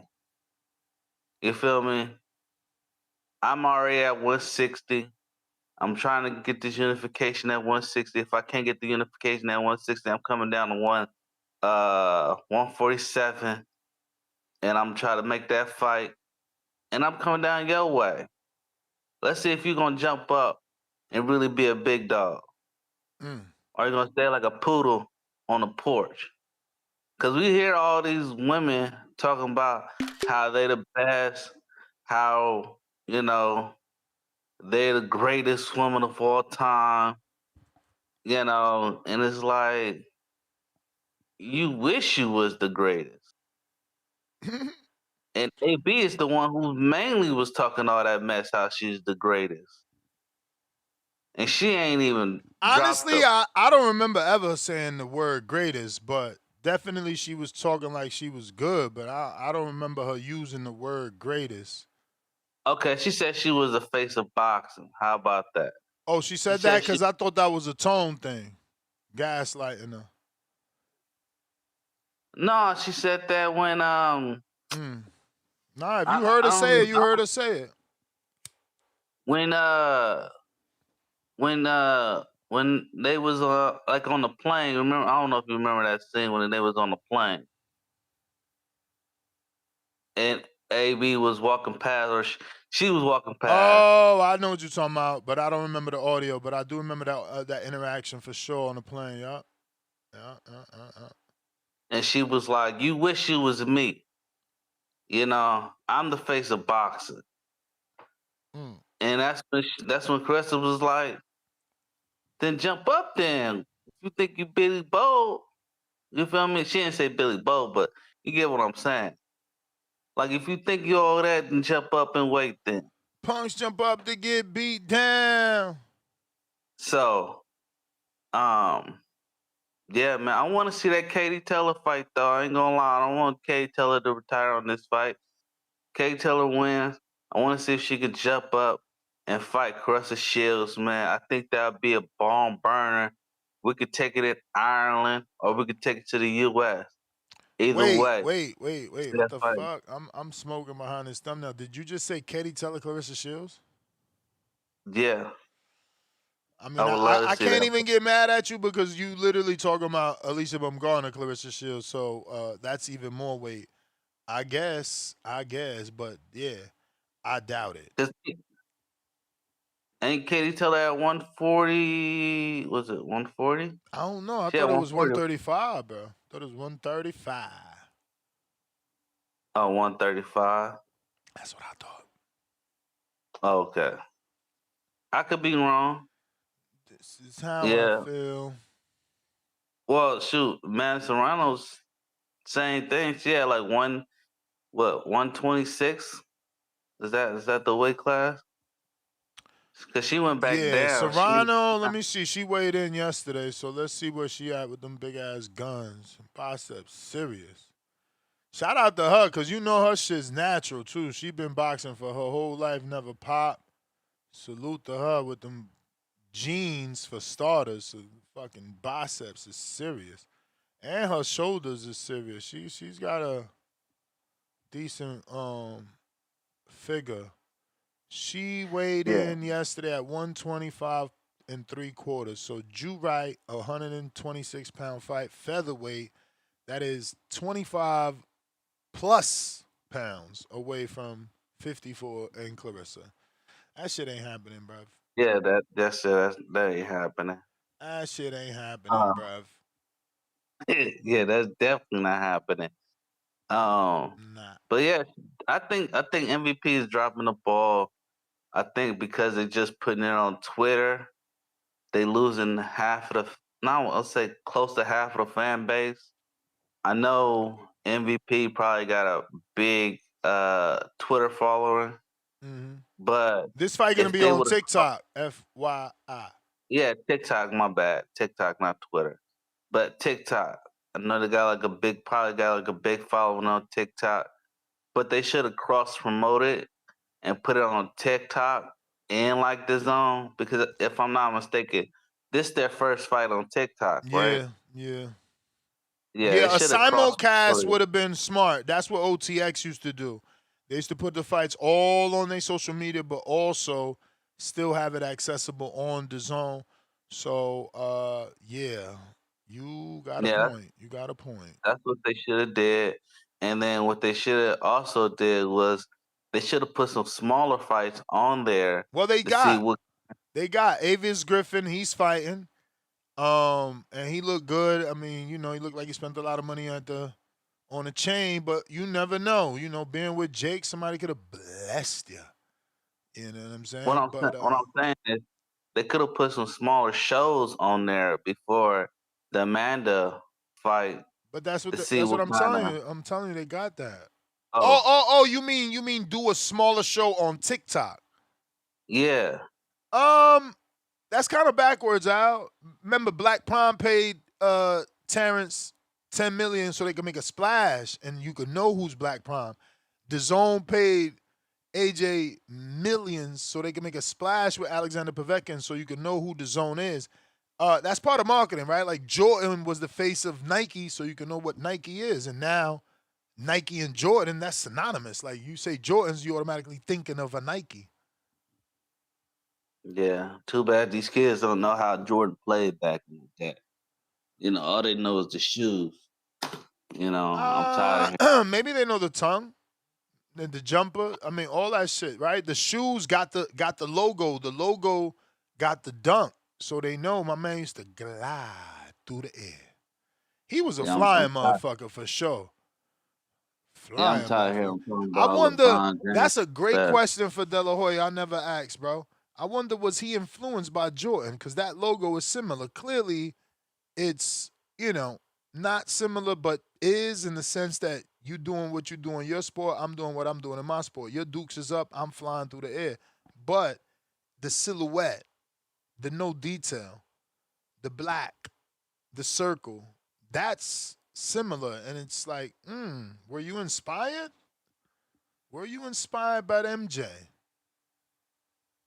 Yo, did you watch the movie? But the other MJ, the other MJ though. Oh, the Michael Jackson one? Did you know it? Oh, I seen that one. That shit was alright, bro. Shout out to the dude. They said that's his fucking nephew, man. That kid killed it. He fucking murdered that shit, bro. The mannerisms, Jesus, that man. I mean, but if you watch the behind the scenes, it took 3 years to develop the Michael Jackson character. Wow. So I mean, yo, listen. That's dedication because you can see, bro, I felt Michael, bro. He did that shit, bro. He did that shit. For real. He did it. For real. He did it. I was hating on him like, yo, why they couldn't find a dude that looked like Michael? You know what I'm saying? Because there's so many. Like, I've been on resorts out of the country and motherfuckers is impersonating Michael and do a phenomenal job and look like Michael. So I kind of was hating at first. And then I'm like watching this movie and I'm like, Jesus Christ, this man is Michael fucking Jackson. And then my wife finds out that he's fucking related to the fucking King of Pop. It was just an amazing movie to watch. I ain't gonna front, man. I'm old like that, so I know people used to be dying like that, like just passing out off of Mike. And the way they reenacted that in the script is so fire because they had hella women passing out, and that's how it was, bro. He was next level. That shit was dope. I'm glad they did a good job. Let me get to some of these other callers unless you got something else. Champ. Yeah, what I was gonna say is I don't really want them to make a part 2 to it Oh, because the word. part I mean, yeah. the story continues, bro. Like that was the first album. We still got to do. Do you remember the time? Like he was a whole different person by then. By then, he's got. I mean, because right now is where he's realizing how powerful he is. Remember, his record label at the end was like, yo, if you don't play Michael's song on MTV, I'm pulling every fucking body. Remember, they wasn't doing that. So now he's the king of pop. In part 2, he's gonna be the king of pop. And think about all the features. Bro, that SWV feature, I'm about to download that shit. That shit just hit my head, bro. That SWV feature was official. How that shit go? How that shit go? You remember the medley? Oh my God. Let me see if I can find that shit. Out of my head. Ain't it like I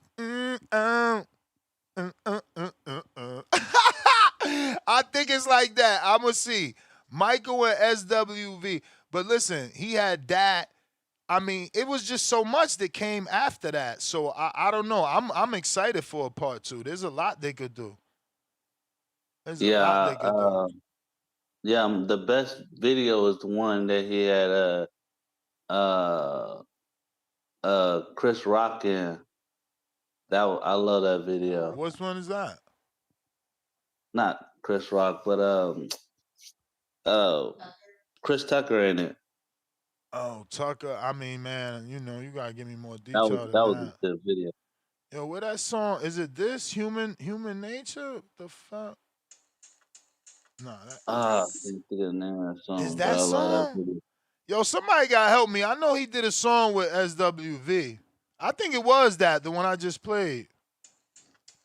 Yeah, but I'll let you get to some more calls if I got Oh, it anything is else this to one. say. Come on, man. This fucking. You know, man, listen. And this before. So you gotta let him get to that, bruh. You gotta let him get to all them fucking amazing features. And don't forget, where he made that song like to save the world, and because he's Michael, he tapped in and everybody was on that shit. Like the video was just like a different face, different you see face. I think it was black or white. I think it was black or white. Did you see the documentary of that? We Are the World? Nah. I'm a Hey, movie watch that guy. I'm a documentary. movie guy, man. Them docs get corny. They be doing them interviews too long. Yeah, Michael was definitely the GOAT. Look at the chat. I'm glad y'all not disrespecting Michael. Some of these young pups, they don't even know what the fuck that is. And just watching that movie have reminded me, like, Jesus, there's nothing like Michael, bro. There's no one like Michael. No one made him pass out. No one, like, bro, he didn't fill arenas. He overflowed them. Like, there's no one to come like him. Not even Beyonce got there. It's crazy, you know. That movie reminds you of that. No one has gotten to that level. It's insane. He's a fucking. I would say Prince got to it close. You're crazy. Nowhere I would say near. Prince. Nowhere Prince near. got to it. Bro, nowhere He was near. I mean, look, your opinion's your own, and I'm glad you made it because maybe now we get some old heads that do debate it because I don't think it's even close. I mean, it's funny though. It's funny though. In the movie, didn't he bring him up? He brought up Prince. He says, I swear to God, I think he said something about Prince. Somebody, if y'all just seen it, let me know. He definitely said something about Prince. I don't think he mentioned Prince in the movie. Yeah, absolutely. Not in a negative way. I don't know if it was inspiring or wanting to be better than. He brought him up. You tripping. He brought him up by Prince. I would have to rewatch that. I don't think he brought Prince's name up in that movie. Another good debate for the next caller. Yeah, man. But yeah, man, I definitely remember all those. I'm not a super old head. I was born in the late '80s. I know more about the '90s. But I still remember those songs my mom used to play. I couldn't really play no '90s songs when I was growing up. My mom played all '70s and '80s songs, so Prince don't I even was hit raised. like Michael, bro. Prince don't got the hits like Michael, bro. Homie got one album too. Ain't it just Purple Rain? Y'all be tripping, man. This crazy. I don't know. He Let got me more get than one album. again. Name them, cause don't we just know Purple Rain? Go ahead, name it. Go ahead. Go ahead. Exactly. His last album, Slave, that was a good one. Um Purple Rain, and then there's one. He gonna say the one I said. There's one. Oh man, I gotta look it up. There's one. I think '93. Oh man, it's Look. right. Everybody Googling now. Come on, man. You know Michael shit off Rizzy Rip. You know the Oh yeah. name of his songs, the name of his albums off the rip, man. Prince didn't hit like that. Like, granted, he was Mike's competition, but he wasn't hitting like that. Like he's not Pepsi to Mike's Coke. That's not what that is, bro. That's tripping. That's crazy. Mike he's all alone. He's all alone. There's nothing I'm like not saying him. Michael Jackson is not the greatest. Michael Jackson is hands down the greatest entertainer, and uh, he has great songs. You know, I definitely agree. I'm saying performance. I said Prince is. I never been to a Prince concert, but my mom been to a Prince concert, and she said that's on a whole nother level. I ain't never even hear the original Doves Cry. I only heard the Doves Cry remix. You know, most rappers use that shit. They use the hook. Oh yeah. Good ones anyway. Al, I gotta get out of here, man. You tripping, bro. Got callers. Done told you All 3 right. times. You lingering. Lingering, B. You lingering. Vega with the Sega. Yo, what the fuck were y'all What are we talking talking about? That got nothing to do with hell? You already boxing. know nothing, bro. Yo, man. Michael, no, I'm just playing. Honestly, I don't even know what the hell the topics are, bro. I know you got Rolly up there. I see the Paro, Haney, Keyshawn. Man, I said that name, bro. This is what it is, man. We got to stop mentioning it. It's like, bro, I'm so sick of rumors. Like, bro, this rumor has this shit. It just reminds me of like middle school with, like notes being passed around. Like, it's nothing real going on. It's just a bunch of people talking shit, spreading rumors. And I mean, let's talk about okay, let's fuck it, right?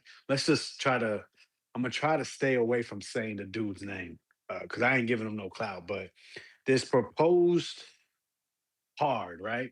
With this matchroom business, which Eddie's trying to say is a rumor, but now we're having multiple outlets basically confirming it that he's setting it up to where he's trying to take over this whole card, right? If it's going to be New York, they need extra compensation of some sort, which is obviously putting their people on.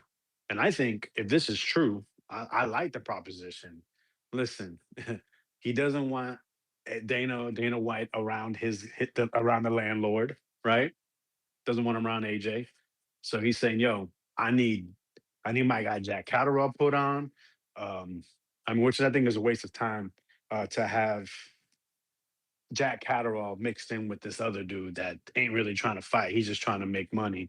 I would tell him invest in real estate or something like that.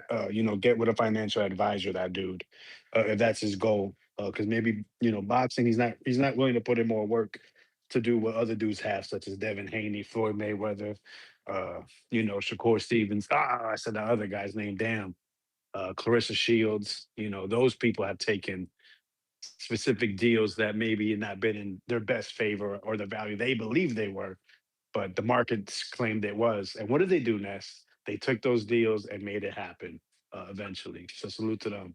But anyways, what is it? Garcia versus Big Baby. Bam versus some random Mexican name that's allegedly some world champion of one of the 17 sanctioning bodies, which I think is a complete waste of time. Because I essentially with Bam, you want him to get to 122. I say screw it. You do the 122 jump now. You face someone that's moved up 2 weight classes, 3 weight classes. I'm sure there's somebody. It has to be someone at 122 that's jumped.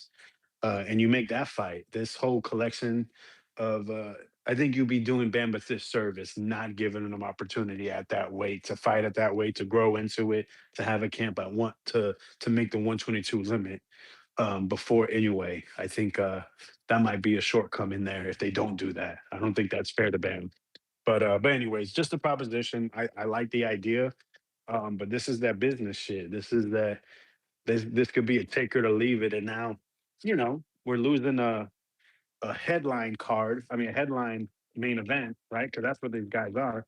I mean, my whole family knows who Tyson Fury is. AJ's a pretty global name, because he not just represents the UK, but he has his ties to Nigeria and representing. He talks about being of African descent. So I think that's a missed opportunity as well. Which we all know it should be in the UK. But anyways, don't really care about these rumors of Haney-Paro. Make the freaking fight. I think Paro versus Kambosos is absolutely disgusting for them to try to get that in the works. But it definitely could happen. I don't even think Kambosos really has to get a fight. I mean, him being a former they made it clear. holder. They made it clear on that interview. I just didn't want to play the whole 8 minutes. I did my podcast, and I don't even know his name to fucking give him credit. But Kambosos and the host both verbally said he's not even in the top 15, so he would have to get a fight. So Kambosos, I said Kambosos said, Pato said Kambosos is not in the top 15, so he would have to get a fight. He even laid it out. He's like, he could fight sometime in November, and we can do it early next year. I think Kambosos has such a good team that they can validate them being ranked per request due to them being a title holder at 35, being a title challenger at 140.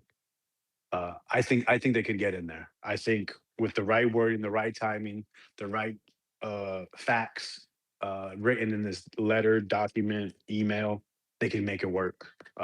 Even though IBF is pretty strict compared to these other lame ass sanctioning bodies, I think they can make it happen. Honestly, I wouldn't be shocked. How about that? I wouldn't be surprised. But I think, honestly, if Paro and his people want to do what's best for him, they got to go for what's available now, because that Kambosos fight can be available without the title.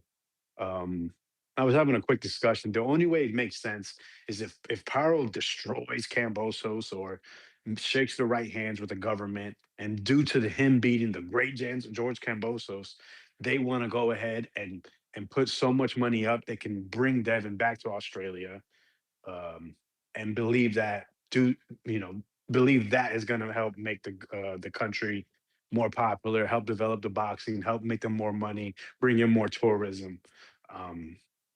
I don't know, man. Did the first 2 fights with Kambosos help drive up tourism with the bill that they fronted for the first fight? I don't know if they put money up for the second, but I know the first one, the government definitely did. So that's the only pathway I see why you're stuck on trying to fight Kambosos first. But the issue is, if Haney goes another way, and then Haney gets a bigger fight than you, Paro, or more money, since that's always the deal. Yeah, but who's that fight, right? Like, this has got me so fucking mad. Behani. Like, what fight is bigger than Paro right now? With Keyshawn turning the shit down, fucking Rolly fighting. Like, who's bigger? But this is the issue. Devin and Bill got me going crazy. Who the fuck is he fighting, and who's bigger? Because Jack Catterall ain't bigger than Paro. I don't know. If you're not, like, you got the man on video saying he want to fight. They looking at Keyshawn like he crazy for not taking $3 million. So clearly the dude is right there. He's willing to take $3 to $4 fucking million, 3 to 3.5. It's right there. It's all over the audio. Again, I didn't want to play the whole fucking 8 minutes. It's not my shit. So, Bill Haney. What is the problem? You and Alex tell me who the fuck is bigger and available than Paro?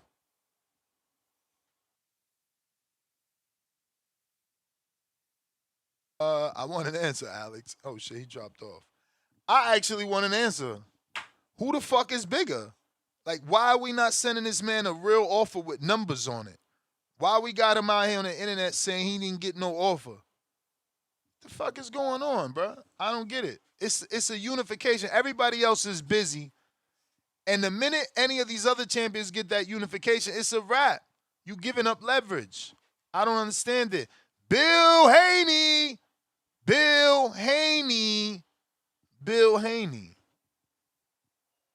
Honestly, bro, what is the fucking logic in that? Who's the bigger fight? Because we just had him on. He said Boots is not next. That's the only bigger fight. They say he not next. So if you're gonna answer that shit, answer it logically, yo. Let your opinion, your guess, be the logical one. Who the fuck is he gonna fight? Who the fuck is bigger than fucking than Liam Paro at the moment? That's available. Because I don't want Brian Norman again right now. You know. If you there? Yes, sir. You hear me? He is. Yo, salute, man. Top of the morning and all that, man. But yo, I think the song. I don't know the name of the song, but Nah, it was the Human song Nature. about, It was Human Nature. was it Human Nature? Yeah. Oh, okay. Because I could have sworn the bigger SUV and Michael Jackson song was a different one. Which one? The one. I don't remember the name of the song. I remember him on the beach. Remember him walking on the beach? Ain't that it?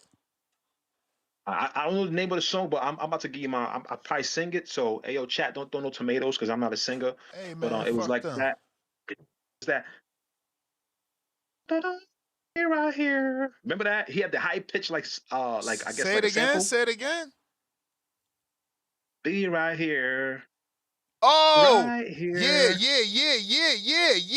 the song, Yeah, that is the I don't know what song. the name of the song is, but it's like I don't think he was on the record. Yeah, no, but I he think was it on is. the- You he might was be on the right. sample. It might be right here. It might Yeah, here. yeah. Oh no, we Yeah. talking about the same song though. Yeah. Is that the same song? Yeah, because then What's that's the when name? Mike go into the hook and he be like, right here. Like they'll say right here Yeah, together, yeah. and then Michael go with the Yeah.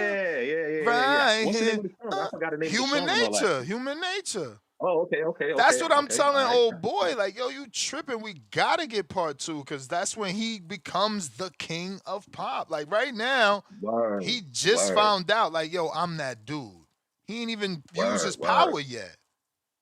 Word. Now I think they definitely working on the part 2 for sure. They can't. I better. mean, the part 1 was a success, so they had to they got to capitalize on that. You know what I mean? So they could definitely come with a part 2 and all that, man. But salute, man. Yo, don't throw no tomatoes in the chat, man. I'm not a They singer haters, and all bro. that. They ain't got the balls to call in. But they laughing. They want the entertainment, but they want to laugh too. It's crazy. Yo, that's crazy, man. But yo, I don't know, man. Listen, man. When the fight was announced, I was leaning towards Rolly, but not because TEO can't boom on Rolly. TEO can definitely knock Rolly out, but I wasn't sure, like the corner, man. And yo, I'm not sure if you listened to the Zone Live interview with Mano, the rapper Mano from Brooklyn. Nah. I ain't know they got Yo, him. you got Damn. yo, crazy. That was crazy. There's TEO Senior, man, and Mano, and TEO's pops are still on the same shit. He was bugging. He was wigging out. He was like, yo, let me talk. He was bugging out about the whole thing. So I'm like, yo, is the corner like, are they settled and all that? Like, nah. Because TEO definitely is a better boxer. He could definitely knock out Rolly. But if the corner is not settled, they're not able to make the adjustments, like that's the only confusing part about it. I really can't pick, man. But you know, that's why I'm excited about the fight. I just want to watch it as a fan and just see what adjustments are being made in real time. Because TEO's pops is still bugging. He was still bugging out. He was bugging out on Mano in the interview, man. So, like, yo, that's crazy. But I'm excited for it, man. And I'm excited for you, Alice too, man. But at the same time, man, the fight is tonight on TikTok. You said? Yeah, Serrano. Oh, do they have a deal with TikTok or something? Like, This the first.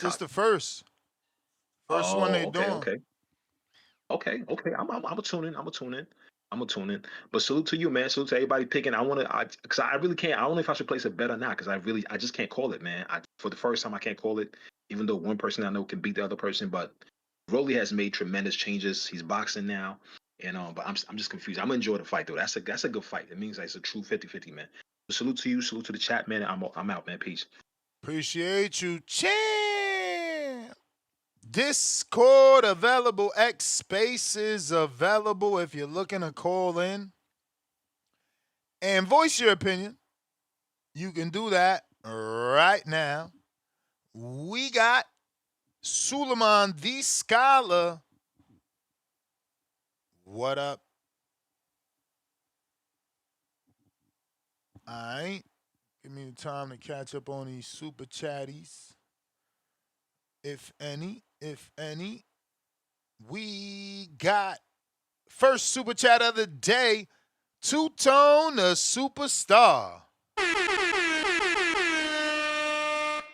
My Twitter back. Thank you, 50 Cent. That'll be amazing if 50 got your Twitter back. Two-Tone back with another $2. People dads care. I'm pausing because I'm trying to figure out what's the context to that.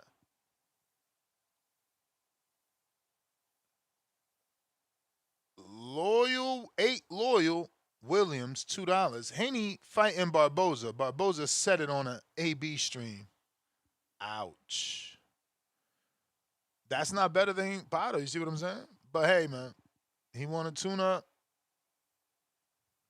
8 Loyal back at us. Barboza set it on AB stream last month. October it is. Ouch. Not happy to hear that at all. Bill Haney. Bill Haney, what the fuck, bro? You gonna not send Pado a financial offer and instead fight fucking Barboza? Nah, we going to the beach that day. Salute to the boxing voice. $10 super chat, Termel Browning. Salute to the boxing voice. Top Rank put a $3 million contract on the table, and Bill offered Davis $1 million extra. It's clear why fighters are demanding more money now. Crying out loud emoji. Boxing is a dirty game. Yeah, in terms of Bill offering more money, remember, that was post getting hung up on. So I could say I was going to, give a girl a Birkin bag, but she hung up on me before I could give it to her, too. You feel me? Food for thought. Gallo Fino. $2. Serrano trash. Katie Taylor is the queen. 0-3. Wepa. Puerto Rican flag. Damn. That'd have made round one flip had he been on. Kenyo Taylor, $2. Prince is Pepsi. Mike is Coca-Cola. I can't say that. I literally said the opposite of that on this show already. Like, he's definitely not the Pepsi to Mike's Coke. It's just... Mike is in a category of his own, bro. There's no one like him. Like, you great when you're compared to a all iconic boy band. Like, they compare him to the Beatles, Elvis Presley, not Prince. And look, I'm not going to lie. I'm not educated on Prince, but that's why I feel educated. It's like I am from that era, and he didn't dominate my radio station. I came up on Hot 97. He didn't dominate my radio station. Like Prince, I mean, again, I need to be educated. I don't even know the names of his albums, bro, other than fucking Purple Rain. Like, the fuck?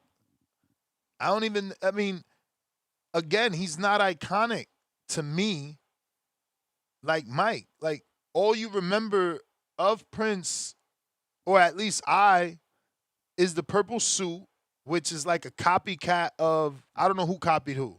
You know what I mean? I don't know if because he had his hair, he was looking fucking fruity too. He had his hair all up with a purple fucking woman's hair thing. And I don't know if I'm remembering Living Color making fun of him or his actual video where his ass is out. You know what I'm saying? So, like, I don't know. All I do know is that none of the famous DJs that we could mention was playing him more than Mike. Not in the tri-state area. Not in New York City, Philadelphia, New Jersey, throw in some Connecticut. Nah. It just wasn't happening. Mike was the man and pretty much is always the man. And that's what I'm saying. Like, I don't even know no Prince songs. Where they at? I mean, off top, I don't even need Google, like, Rock With You, Billie Jean. You could just go through, Remember the Time. You know what I mean? You know the videos. It's not a fucking comparison. Where the fuck is Prince's movie? He don't got one. Michael made Remember the Time. That was a fucking short film. Outside of Thriller being a short film iconic. Like, yo, the disrespect is ridiculous. Ridiculous. I don't know what he did because I don't remember it. I'm from that era. I don't remember it. Other than Purple Rain and the purple outfit, Mike got way too much shit. Like, fuck. Man, I don't know. Yeah, I don't know. I never seen people gather around a hotel the way they gathered around Mike's hotel. Remember when he dangled the baby? I mean, I don't know what y'all talking about. Prince ain't get that type of attention. Y'all fucking crazy as fuck. VLM, $5. MJ said he needed the creator to send him the best ideas because if he wasn't there to receive him, he'd send him to Prince. That's from the movie, Al. That's what he said. Al. I'm telling you, he mentioned them. Clarence, $5. Ness, we need a recommendation for tonight and tomorrow. Shit, man. You know, I want to be a hater and say Amanda by decision, but they probably set it up for her to get the knockout and become the moat, the water around the castle.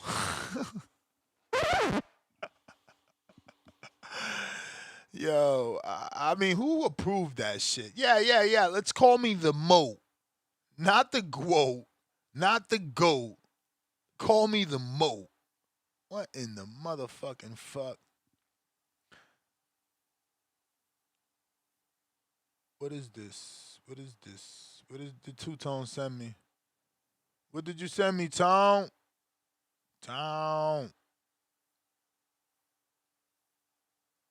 This says, based on similar webs, July 2026 websites visits, not app usage. Worldwide. Number 1 website visit, YouTube, Facebook, Instagram, Reddit, X, WhatsApp, 7, TikTok. I mean, okay, so are you showing me that that's why Amanda's there? It sounds stupid though, right? Right? Because then it's like you're choosing number 7. They must be getting paid. Because if YouTube is number 1, which I've always said it is, why not go to YouTube? Fucking Facebook number 2. What else did he send here? He said,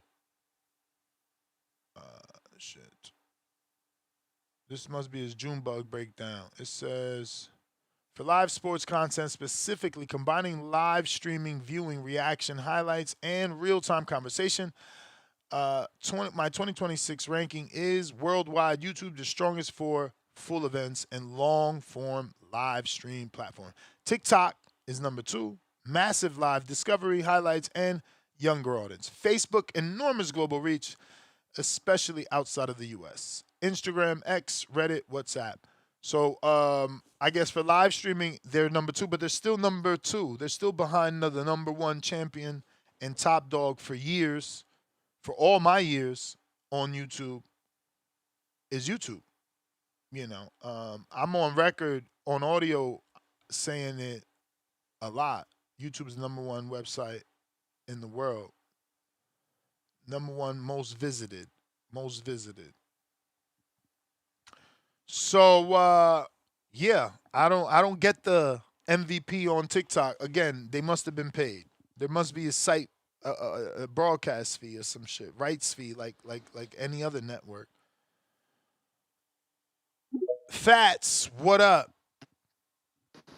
Yo. Yup. What up, man? First things first, man. Fuck all the Shakur dick eaters in the chat, man.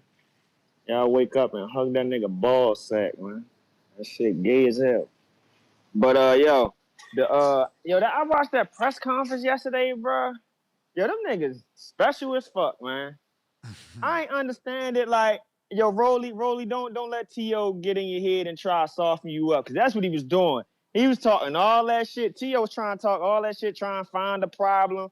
And I remember Rolly saying in a one of them back interviews, he was like, I don't do the fake beef thing. Like, I ain't even really make it seem like I got a problem with him, but I'm going to knock him out type shit. And here go TEO trying to make it seem like he got a problem with Rolly. But then when Rolly exposed his ass, like, hold up, you ain't even want to fight me, though. Come, you know what I mean? The first go around, like, you tried to go over to Zuffa. They ain't want you. You came back over here.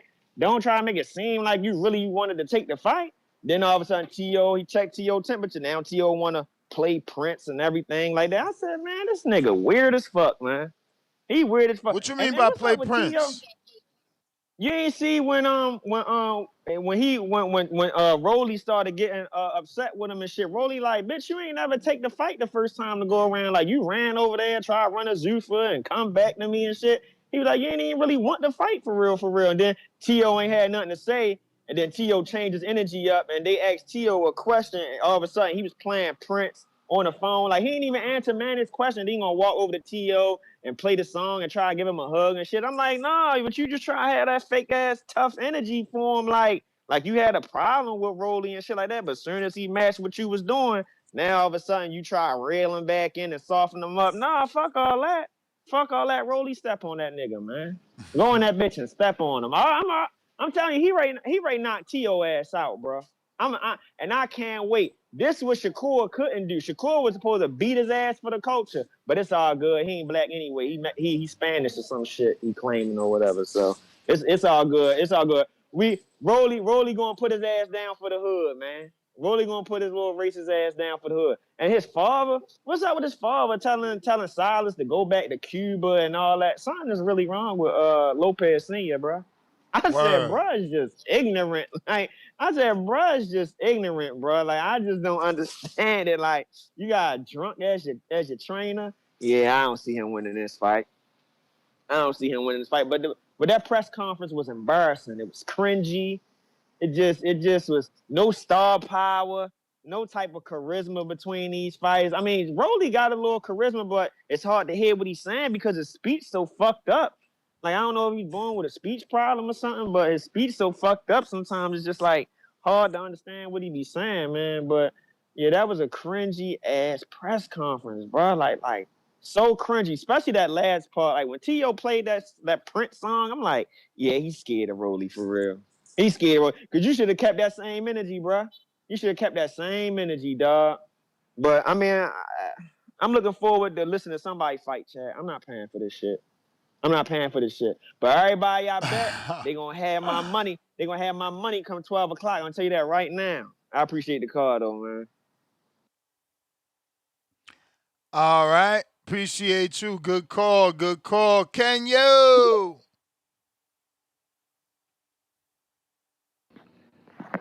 What up, man? What up? Hey, as you see with my profile pic, man, I got the MJ movie. I got MJ as my profile pic from the movies. Nice. But yeah, I had called in to say that Prince is iconic.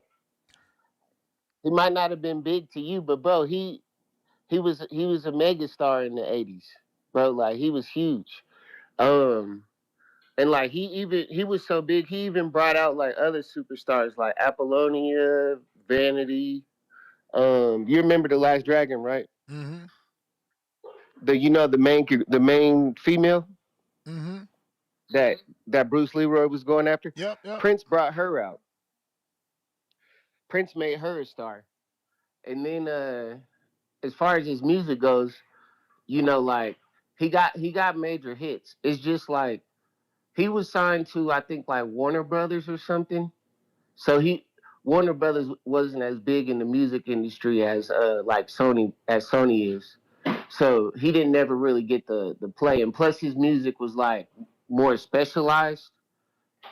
So I was just calling in to vouch for Prince, man, because he's definitely that guy.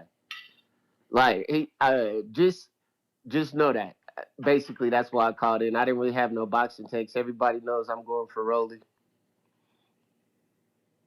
All right. All right, but that was my call.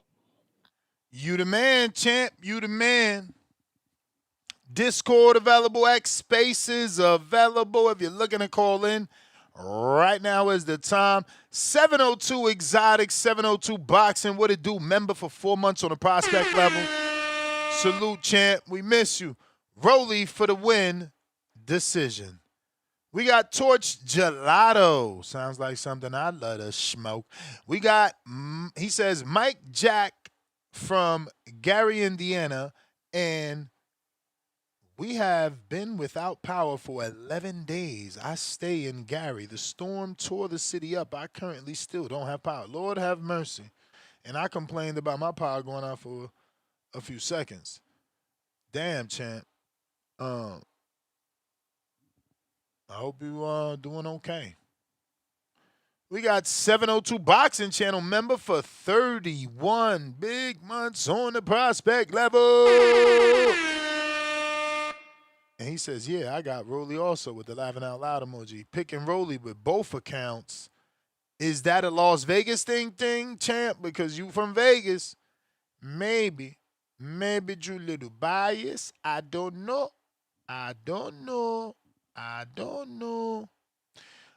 Who we got? Donnie Entertainment. Yo, Donnie. Ness, what's good? What up? Chillin', man. I'm gonna try to do this while I'm burping this little girl. Yo, shout out to the TBV and everybody, man. You know, just want to call in or whatever. I see y'all got the Serrano talk going on. I think that's kind of crazy that they doing a TikTok thing. What happened with the Netflix? What happened to that? They lost support from Netflix or something? So they switching to TikTok or whatever? Oh no, man. No.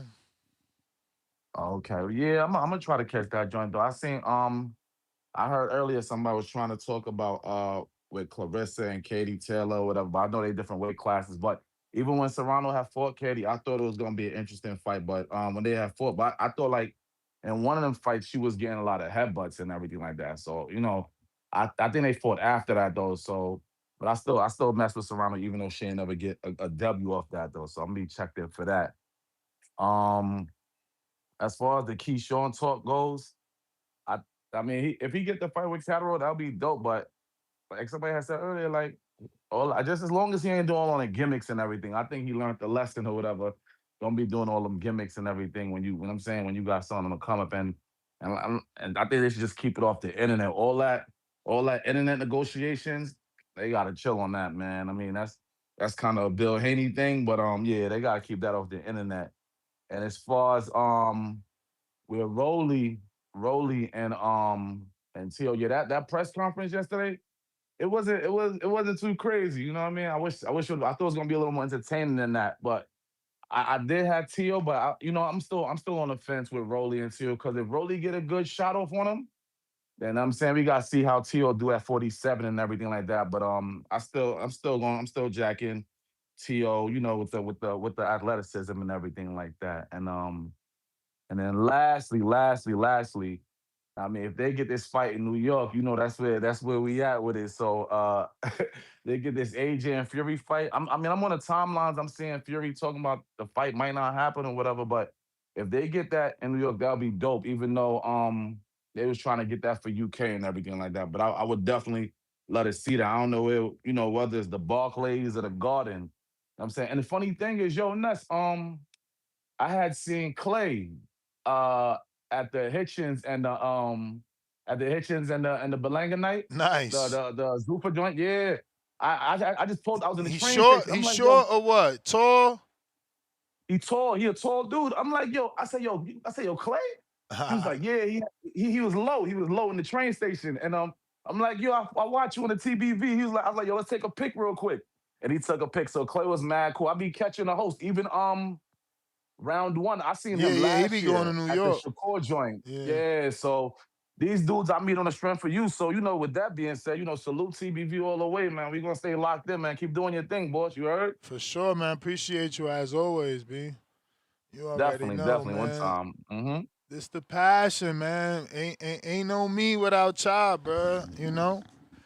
And maybe this is a more effective way to get a better show. Adding multiple topics. I just think that it pulls. It makes the evening show more difficult, right? Because now you're like doing multiple topics in the morning, and you're not leaving anything for the evening. But it's the passion, Richo. What it do? Yo, how my audio? Chilling. Yeah, what up, TBV, man? Top of the morning, man. I'm mad as hell, man. My freaking truck caught a flat. My driver got a warrant. He got arrested. I gotta go all the way to Delaware and shit, man. Shit dumb as hell, man. Crazy as hell, man. Crazy morning. So it's always when you get them settlements too, man. Some shit always happening. But TEO, I got TEO, man, like I said yesterday. Picking TEO. I think he a better boxer. I think he got more experience, I guess. And yeah, I'm picking TEO, man. 3 division loading. And like I said, man, I don't like what I'm hearing from Rolly. He talking about I'm a Hall of Famer if I beat TEO and this and that. Like, bro, you're not that, bro. You're not that. I mean, there's a debate, right? Because you got to look at it like this. It's gonna be writers that vote him in. If he beats TEO and he beat Ryan back to back, that kind of, you know what I'm saying? That make those other belts that people like to debate about easier to add to the, to put on a resume. Because I mean, at the end of the day, technically he's like a 3 division champ. You know what I'm saying? If you beat TEO, who's a former king, current king of the, boxing. Rolly a 3 division champ? Yeah, 35, 40, 47. At 35, yeah, bro, he at beat 40? Jackson Marinez for that WBA regular. And then at 40, he beat somebody, Barroso, even though he ain't beat her, but you know how it go. And then at 47, he beat Ryan. Rolly might be a Hall. He a 3 division. I didn't even know. I thought he was like a 1 division champ. I mean, again, it depends who you arguing with, right? Like if you debating with somebody, they might disrespect him because some of them belts was interims or like a regular or some shit. But yeah, I mean, he won them, the WBA belts. That's why he got a WBA chain around his neck because they made him champion. They changed his life. They made him money. Damn, yo, he might be Hall of Fame, 3 division champ. Damn, if he beat TEO. God damn, Listen, I didn't even know that, people bro. in the chat saying, "Oh, the WBA, the regular belt, bro. The WBA regular belt is in the Hall of Fame. It's recognized. The regular champs are recognized." Interim champ is technically the champ too, so damn, got a point there. Fuck. But I don't know, man. You still got Rolly in my eyes. Still got work to be done. You got to beat Haney, and yeah, you got to beat Haney, man. I mean, you still got more work to be done. I don't like the idea. For me, it's like you're moving up. Well, no, you're not moving up. You're saying you're Hall of Fame so you can avoid them fights. That's how I look at it. But yeah, man. What else is the topics, man? I like these multiple topics. Remind me of the old TBV days, man, like 2022 and all that. 2021. What else you got? So it's obviously, the last minute picks for the TEO fight. The zone poll had thousands of people voting on it, and they got TEO and Rolly at 49 and 51%. Amanda allowing her promoter to promote her as the moat, not the GOAT, not the GOAT, but the moat. Yeah, I heard that, the moat. And I don't yeah, even we know what we that we means. we asking, is that a shot at Clarissa subliminally? It allegedly stands for the most outstanding of all time. Most outstanding. Yeah.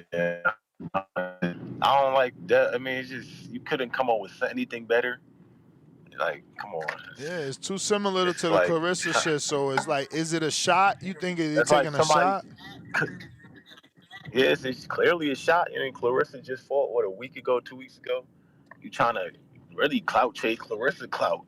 Yeah, she's the moat, and then, it's like somebody saying we're the and you call yourself the boxing voice. Somebody come out with the boxing voice with a THE. Like you just jacking. Like it's not no creativity, Word. no like I mean like that's corny as hell. But that's just my opinion on that. But Yeah, that's what I'm saying. Like, who be in control? Because like, as Serrano's team, once that poster would have came across my desk as an email before it got published, I would have not approved it. Like, no, we don't need this. We bigger than this. We ain't trying to be yeah, she messy. don't need it. And she made money in her. She made more money than Clarissa, I believe, in her career. I mean, she had some big fights. She don't need to be jacking that moat shit. Like that's low hanging Stupid. fruit. That's some childish shit. Yeah, Word. that's I don't know. That's crazy. She did agree to that. That's crazy. But with the Paro Haney, man, I don't know if I could believe Paro. I guess he's trying to save face because there's no way that they didn't offer him no money. And but Haney you gotta pay that man whatever that man want. If you the face, like I said, you the face of boxing, you gotta be able to pay these dudes what they want to get the fights that you need. Because he's in that phase right now where he's not the commercial face, but he could become the face if he gets these big fights and wins these big fights. So he got to make a couple sacrifices on the way to these big fights and becoming the face of boxing. You might have to overpay some guys, and that's what it's gonna be, man. If you want that Ryan fight, you need the leverage of the belt. Yep. You feel me? So you gotta get this Paro fight. Haney, he had a bad year this year, man. I mean, we only in August, but he had a bad year. He had the Rolly fight fall apart. Keyshawn really wasn't his fault. He had the Shakur fight. If you a Haney hater, you got a lot of ammo on Haney. But Haney got to pay Paro whatever that man need. Pay that man, make that fight happen. But that's my call, though, man. Keep these lines rolling, man. Shout out to you, that's TBV. You All already know. right. Appreciate you calling in. Discord available, X Spaces available. If you're looking to voice your opinion, we got Walk 'em Down 300. Give my man Africa a chance. Damn, Haney, what the going on? That's a good fight. And is that bigger than Pato, Vega? We were debating, not really debating. He dropped off. I was asking him to answer, what's bigger than Pato? Could that be bigger than Pato? Is Hitchens without a belt because of the shit talking? Is that, and he beat Pato. Remember, Pato beat Sabril, the man, the boogeyman, to become the man, and then Hitchens beat the man to become the man. So is that the bigger fight? Hey, yo, Dizzy, $5. All love, no words. Yo, Ness. You. Salute. Hey, I saw the rumor undercard with the Tyson Fury joint and all that. It's a good undercard. Hey, look, let me just say this off rip before I break down the other topics. The 3 best marketed fighters in the world. Keyword, marketed.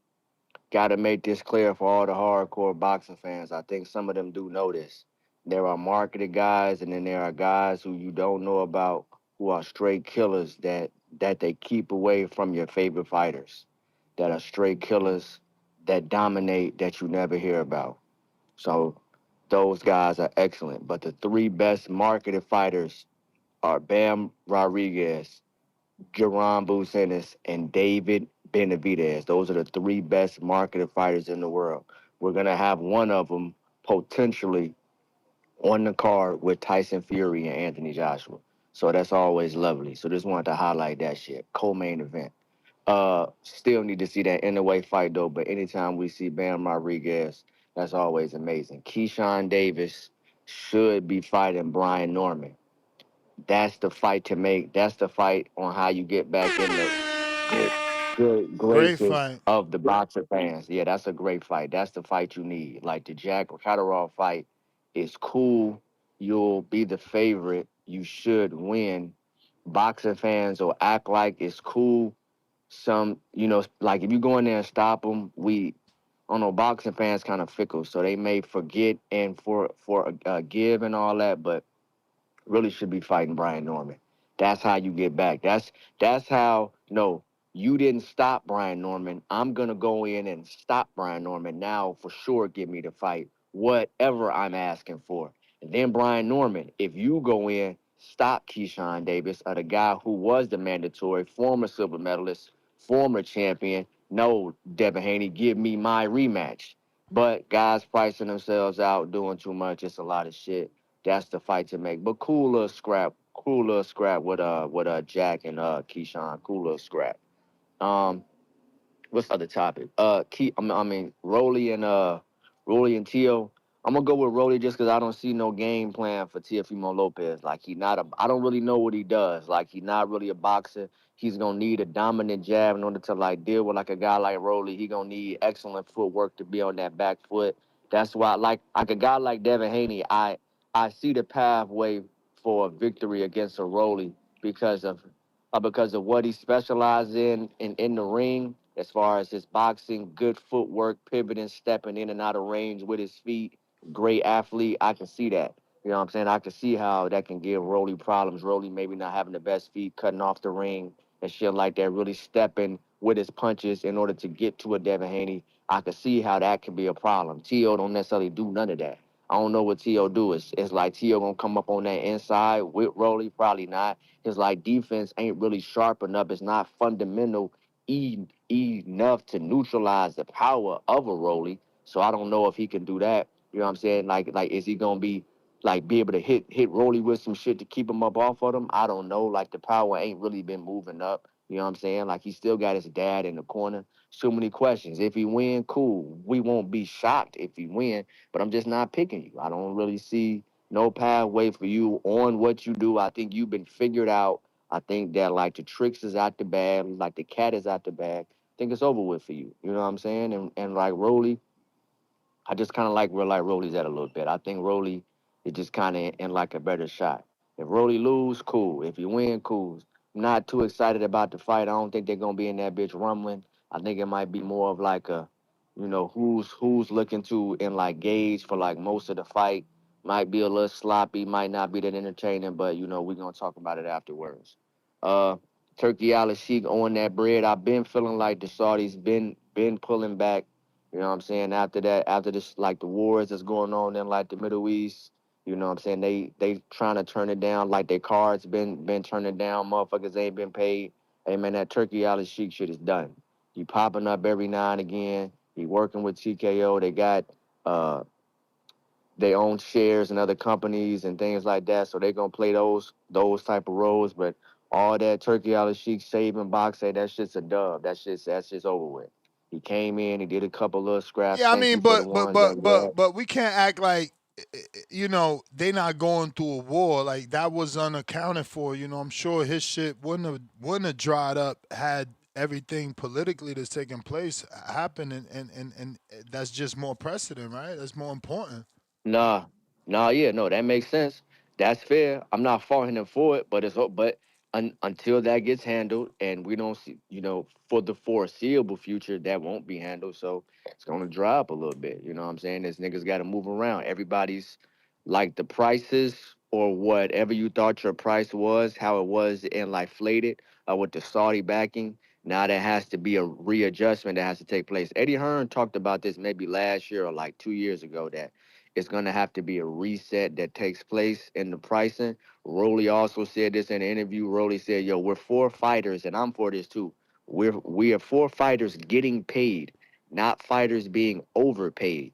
I want everybody to get the money that they are supposed to get, not more. Don't get overpaid, but whatever, every dollar, every cent that's owed to you, rightfully, justifiably, I want you to get. Nothing inflated. So yeah, but Turkey Al Sheikh, while they're dealing with those current things, you know what I'm saying, it's over with for that.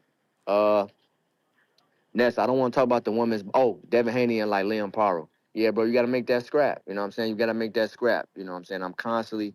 I'm having to defend. I don't, like I say, Devin Haney's not my guy like that. I do really respect him as a dog and as a fighter, but I'm having to defend him. Like, yo, in these other boxing chats, I'm in like, yo, he don't want to fight nobody. You know what I'm saying? He should have took the Shakur fight. He said he'd do 140. I'm like, yo, my nigga, all these niggas ducking him. Like, these niggas don't want to fight him. However, if you don't get the unification fight with like a Haney-Paro, then you got to make that scrap, bro. Like, that's a justifiable fight for the network. That could be done in Australia. You know what I'm saying? That's something like Haney-Paro has fought on the like Zone network. They like know who he is. He's a 2-time champ.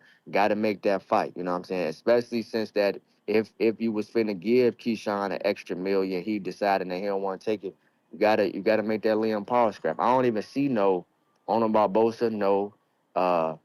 Tiger Johnson, what you all said about that not making sense economically, that makes sense. Why that can't happen right now. He should fight a Brian Norman or like a Keyshawn Davis or somebody else in like the rankings first. He needs to do some more work, fight a fucking former champ or some shit like that. He needs more work, like before he goes to a Devin Haney or something like that. So yeah, you kind of got to make the Haney-Paro fight. Now we have to get the ball rolling because it's about to be September. It's about to be September. So yeah, we got to get it popping. So yeah, Ness, I'll be tuned in for the live fight chat tomorrow. Just want to say this as I go. Ness, I'm in Northwest Indiana. You know what I'm saying? Gary, Indiana, Northwest, home of Michael Jackson. We had like a huge gust of wind that came through, similar to like a tornado that came through on August the 11th. And since that happened, my city, which is in Gary, Indiana, and a lot of these surrounding cities haven't had power. So we're going on 10, 11, 12 days without power and things like that. So they're slowly getting it back on and things like that. But shit has been tragic out here, you know what I'm saying? Especially in my city, Gary, Indiana, where most of the residents, it's between 75, 80, 90,000 of the residents don't have power, and it's slowly coming back on. So shit is out here tragedy, but we out here surviving, making it, holding it down. So I'm just saying that as a spiritual man yourself, keep us in your prayers and on some quick little spiritual shit. Everybody tighten up, man. You know what I'm saying? In the Bible, it like talk about the last days and things like that, God's judgment. We in them times. So make sure everybody tighten up their lives, line your shit up, stop doing all the fucked up shit you're doing out here. Ness, that's my call. I appreciate you. You the man, champ. Appreciate you. Amen, man. Hopefully these guys listen. Get their life right. Suleiman the Scholar. Holla. Yeah, Nesta, how you doing? How you doing? So I wanted to continue on Vega's call because Vega said that there's a 122 pounder they go get Elton Derry, the IBO champ. He's right there. He's 40 years old. He got dropped in the first fight. That'll show people that he go get acclimated for Bam Rodriguez. He's been caught in a ban, so that's the fight that he needs. And that shows people that if he wins the IBO belt, he could use the IBO belt to get that fight with Inu. You know what I'm saying? And he could defend the belt. I don't know And what then you're all saying. this stuff. What happened? Yeah, I don't know what you're saying. I don't know why Inoue would fight him. No, the winner of the Bam and Elton, because he wants to go up to 122. He wants to show people that he could do the weight. Plus this guy did that adjustment. Elton came from 115 and won the IBO belt at 122. Yeah, that's what I'm saying. So I that don't Bam think could, Inoue cares to go get the IBO so that means if Bam because wins that belt, he's already undisputed. Okay, well, they consider him undisputed, you know what I'm saying? But that belt, there's another belt there, and there's another champion at that division. So, okay, so also Teo, I think Teo could, if Teo could forget about the negative commentary of the people and box and move, I think he could do the same thing he did to Arno Barbosa. Just box, move, relax, and he could win this fight, man. This fight is an easy win for him, bro. And all he gotta do is box and move, and he could win this fight. You know what I'm saying? Be cautious with the power because the kid has a little power, but the kid tends to lose his focus. So capitalize on that, keep it moving in the fight, and make it a faster pace. He's slightly a little faster than Rolly. If he could fight the fight at a faster pace, he could become the new WBA 147-pound champ, and that makes him an official 3-division champ. And just right there, just start calling out the other champions. The Paro fight, to tell you, the truth, Paro and Kambosos is not a bad fight. Kambosos got that big win over TEO. You know what I'm saying? He always wanted that rematch. You know what I'm saying? The guy, the problem is the guys he's been fighting, either they're too big or they don't fight his fight. But Paro could be the fight, that the guy that could fight his fight. You know what I'm saying? If he gets to use that left hook, he gets to use the combination punching. Taylor Kambosos could resurrect his career by this win because you saw the guy, he was getting hit. He was having problems with Lewis Crocker. So yeah, but Lewis is huge compared to fucking little ass Kambosos. Yeah, but Kambosos got combination punching. If Kambosos wins this fight, then he could get the rematch with TEO. You know what I'm saying? They could make their own avenue. You know what I'm saying? Because the problem with Devin is that the problem with Devin to make this fight is Devin. Devin is the diva. He's practicing divaism. He could have the Keyshawn fight. All he had to do is keep Keyshawn his $5 million, bro. Right now, this other fight with Power, he don't want to give Power the money they deserve. Give him the money they deserve and fight. You know what I'm saying? You know what I'm saying? They want this whole money. Give him the money. Like the fight with we talked about this before. You about to have me put you in the stupid category. Okay. Devin doesn't get no. You talking and you're not listening. That's why you saying the same shit again. Devin doesn't give the money. Top Rank made the offer to Keyshawn.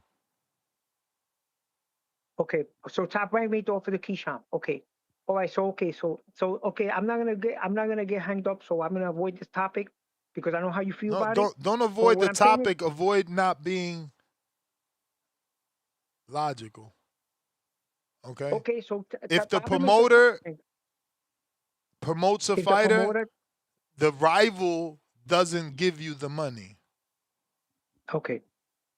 So could you explain to me how Tyson was able to give the concessions to Spinks if the promoter's the one that gives the money? How was Tyson to negotiate I'm not a historian, so use Google. Okay. It's your friend. Okay, no problem. Because you're probably wrong about that. Okay, you probably get the answers later on, but what I'm saying is that TEO, if Kambosos fights this guy and fights because look, he fought Richardson, mad big dude. That guy's gigantic. He's tall, and he was using reach, and he was hitting him shots. He fought Vasily Lomachenko, a southpaw that's real hard, but who uses angles and movement. But if this guy doesn't fight none like that, you know what I'm saying? I think Paro will be excellent for Kambosos. You know what I'm saying? If that fight gets made, but I think he should take the Haney fight. If Paro gets a good offer, right? He should take the unification fight. This guy's been not busy. You know what I'm saying? He's trying to get fights. He's probably frustrated. He's not going to be 100% probably in his training camp, and Paro could capitalize on that. You know what I'm saying? And if he defeats him, then we don't have to worry about Haney anymore. You know what I'm saying? And these guys could move on to bigger and better things because the problem is, to me, in my opinion, the problem in the 147-pound division is Haney, bro. Haney don't want to fight nobody, bro. He got a lot of contenders that he could fight. He don't want to fight nobody. The IBO champion guy, he vacated the belt because nobody wants to fight him. Now, Vadim Musayev. Now he don't got a belt. Why he don't defend his belt against Vadim Musayev? You know what I'm saying? Even Jovan Ennis fought an IBO champion. Why is Haney not fighting IBO champion? You know what I'm saying? An ex-IBO champion. You know what I mean? Vadim Musayev is undefeated. He's from California. That's an easy fight to make. And I'm pretty sure if they make him a good offer, he'll take the offer and the fight can move on. And he had a stay busy fight against unbeaten southpaw opponent.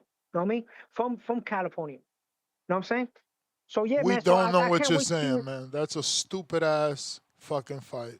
Nobody's heard of So, that so dude but you. undefeated fighter. No He one's knocked heard out of him. Tulani We Blanc. don't give a He fuck. knocked out We don't give a fuck. No one's heard of him. Wow. It's not a big So is fight. that so? It's not a big So fight. is No that one's heard of him. okay? So, You and his okay. mother So is know that him. bad? Of course it's bad. Okay. What the So fuck is wrong with you? okay. So it's bad. So Giovanni Of is course for it's bad. Ace Who's gonna Molina, and waste a nobody. training camp training for a dude that they can't even pronounce? Spell his name. Okay, Spell his name. Vadim Musayev. Hold on, Vadim hold on. Musayev Let's knocked see. out Let's Tulani Blanc. see. Let's see. Let's see if you're fucking right. Genius. Spell it. Vadim Musayev, Vidim Musayev, Musaev, Musayev, and he knocked out Tulani Blanc, a two-time IBO champion. I'm not making it up. He had to vacate the belt. And we talking professional boxing. Don't we say? I'm not saying I nothing don't bad. see I'm not. I nobody mean, here. Maybe I okay, ain't spelled T4 that knocked first out name Tulani right. Blanc, gave up the belt. You know what I'm saying? Gave up the belt. He fought right? Was Tulani? trying to get a fight. But he fought Tulani Blanc and knocked him out. He Come knocked out on, Tulani man. Blanc. He's a southpaw. Tulani never been good. He was good until he got fucking stopped by Formella. It's been downhill ever since. So Jovan Ennis fought the ex-IBO champion. He to fought start Van his Heeren level and it was a fucking no contest, bro. Who you think you talking to? Okay, he fought Van Heeren and he knocked out Luis Molina, who was IBO champion, right? So if he could fight the IBO champion, Jovan Ennis, right? This dude has so never fought nobody, bro. This motherfucker just fought Barreto. Oh my God. Don't tell me this is Joey. Oh no, it's Jose. I was about to say, damn, Vegas, G fought Joey. Bro, you wildin', man. I gotta go, man. I can't have this conversation with you, but man. I'm just trying to. I fuck with Ed Levine, bro. but you out of control with all your IBO champs, man. Hit the fucking road. Bobby Cuts, what up, man? We want back-to-back Haney hate, man. Man, Rolly about to beat up TEO this week, and y'all talk about Haney, a guy who wants no smoke with the sugar man. We're not talking about Haney today. We're talking about Rolly, and we're talking about the slander of Prince that you were doing earlier, which is just absolutely disgusting. Casual taste. You can't go hit for hit with me. Because it ain't about hit. All right, then, so shut the fuck up. That is exactly what it's about. That's exactly what it's about. My debate was who was more fucking popular, who's more fucking known, and the fact that one dude cannot be Pepsi to his Coca-Cola. You trying to make it now, oh, he's a pop artist. Don't fucking separate it. They was trying to compare him. There's no separation. Akeem, what up?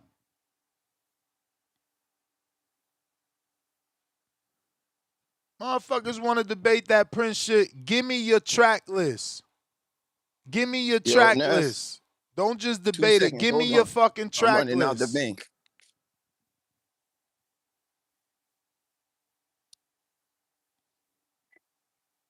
You there, Ness? You know it. My bad. All right, yeah. Salute to you. Blessings. You already know. Guidance. Salute. That press conference yesterday, Ness, I feel like TEO's father just got TEO signed up to potentially get knocked out. They call this man a liar. He got mad. You feel me? I don't know. I still got it as a 50-50 fight, though. Looks like it's gonna be entertaining. Yo, that Leon-Paro and Kambosos, like, what are we doing? Like, why do you even need to fight are you gonna get a better dollar in Australia for that fight type of situation? Like, now we playing games. Like, this is making a mockery of the sport. Like, unify. Like, in the NBA or in different sports, like NBA, for example, you on the East Coast, the record that you hold potentially makes you eligible for an Eastern Conference championship. Once you get to the Eastern Conference championship and win, now you're eligible for the finals. You have a belt yes, you can, you know, you can gain leverage to fight who you want to fight. With the Ali Act, you can say yay or nay to a fight to a certain degree. But bro, you got this belt, and there is a unification process, and you guys are blatantly avoiding it. Like, what is going on? Like, who the hell wants to see Haney-Paro versus Kambosos? I don't know if you heard though, champ. That is not real. He Botto said, you know, he would love to fight him, but the dude's not ranked in the top 15. So it's something that, you know, George would have to go get a November fight and hope to get ranked, and they could do it next year type shit. Okay. He's I'm saying jumping Devin is saying that he priced himself out when he didn't ever get an offer. That all he got was a call, and you know, or is he interested? He interested, but there was no money attached. So he still wants the Devin fight, but he wants that Kambosos fight. He understands it's a big fight, but Kambosos got to get approved. You know. Now, when you say big fight next, I'm gonna ask you. Over there, domestically, it's a big fight, bro. It is. I mean, I've been in the business 15 years. I can't lie. I know it's gonna do good business over there. It ain't for us. It's like AJ Fury. That's for them. That's why you don't see me doing a bunch of videos over here, because it's like that's for them in the UK. They trying to bring it to New York to make it for everybody. Okay. Oh, so then we're being like USA centric to a degree. We thinking in our bubble, or I'm thinking in my bubble, not thinking about what other countries have to offer. They might want to see. Yeah, okay, I get that. Cause like on this side, we want to see Devin and Keyshawn. We want to see Shakur and Keyshawn. And across the pond or wherever, they might not think that's the best fight. They just might think it's, you know. Yeah, they might love Devin and Catterall. They want to give their guy a shot because he's domestic. You know what I mean? Yeah. I'm not gonna argue that. But hey, as far as that Prince, Ness, you ever go on cars.com and go through like a search? You got your advanced search. Hell yeah. So this is how I look at it. Peep the scheme. When you talking about like off the rip, if you ask me Michael Jackson or Prince, it's Michael. It's Michael. But now when you go into the advanced searches, the conversations that they have about Prince is, when we talk business, as far as being independent and owning your own music and catalogs and what do you call that? Royalties and things of that nature. Prince was giving boys the blueprint.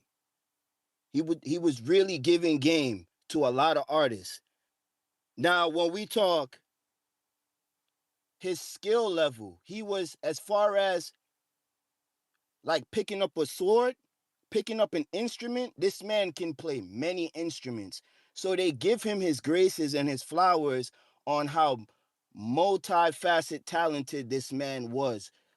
Writing his own music, playing over several instruments, giving game on being independent in this industry, and it's starting to pan out to dudes now who are getting screwed in the music industry type of situation. So that's why they hold Prince at a high regard, like his creativity. But I think people get lost because Prince, to some degree, is a rendition or the remnants of Michael Jackson. Because when you comparing someone to Michael Jackson, bro, when Michael Jackson died, I watched my aunt cry and I couldn't understand it. She's like, Akeem, I grew up with Michael Jackson. Which Michael are you comparing? We got Jackson 5, Michael Jackson. That was greatness that James Brown anointed him. Then you got off the wall Michael Jackson, that everybody in the music industry and in pop culture and in urban culture, like we know the red leather with the zippers and Thriller and the glitter socks and the gloves. And then you got, do you remember the time when he doing them joints with Eddie Murphy and Magic Johnson? That's 3 different Michael Jacksons before you start comparing Prince to him. It's the same conversation with Michael Jordan.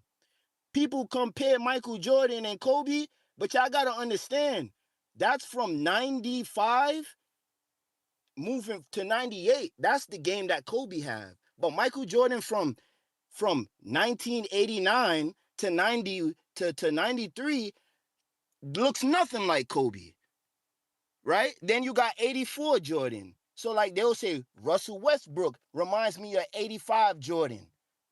They got Anthony Edwards that's on the Timberwolves today. But yo, he remind me of Jordan in the 80s. But the Kobe that everybody loves, the Mamba mentality, that was Jordan's last leg on Chicago before he went to the Wizards. So when it comes to Michael Jordan and Michael Jackson, you can't really just compare right away because there's 3 levels. There's 3 levels. This man was doing it Michael Jackson was doing it from the 70s, all the way up to You Rock My World was in the 2000s. You feel me? So it's Michael all day. But to have the conversation, then we go into the advanced search and we start to talk about, Prince being skilled and talented in these other areas.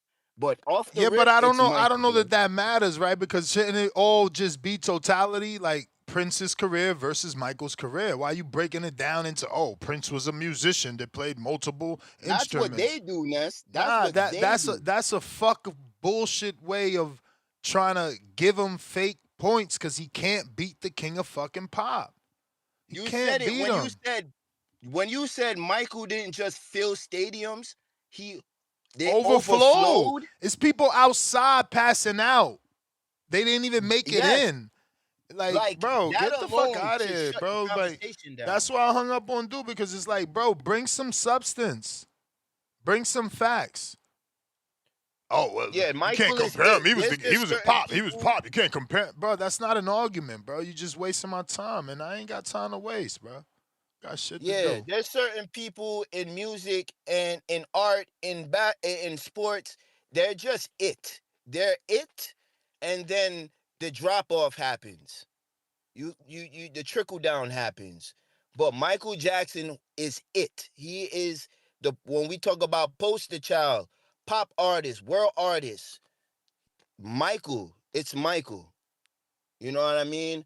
But yeah, on that, bro, tomorrow low-key might be a good fight with TEO and Rolly, because at this point, like, I don't even want to. I want to see it. Like the little fake beef they had yesterday. I like that TEO Senior got Solace riled up. You know what I mean? Got him a little riled up. I know he probably telling Rolly like, yo, you gotta knock this clown out. Like, you can't make my name go in vain. So I want to see what the competition is going to be like. But other than that, Ness, you already know, man. It's Friday. Oh, quick, Ness, question. You ever drank Bustelo?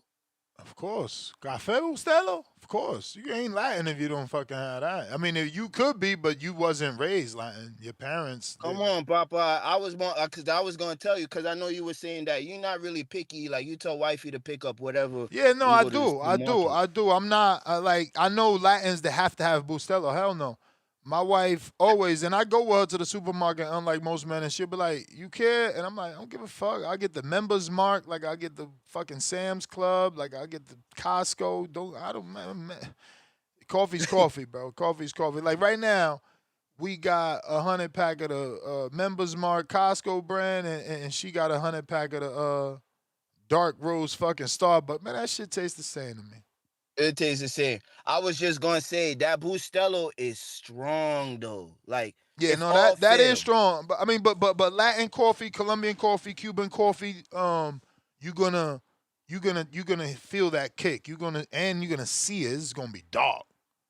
Hell yeah. Like, like a half of a coffee mug. I do 10-hour shifts, Ness. Mm-hmm. I drink that at 7 in the morning. I'm good till 5:30. Like, I don't start feeling the drop down till 5:30. And that's just drinking it black.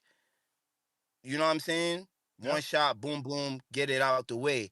And another thing I learned, it's a Senegalese tradition.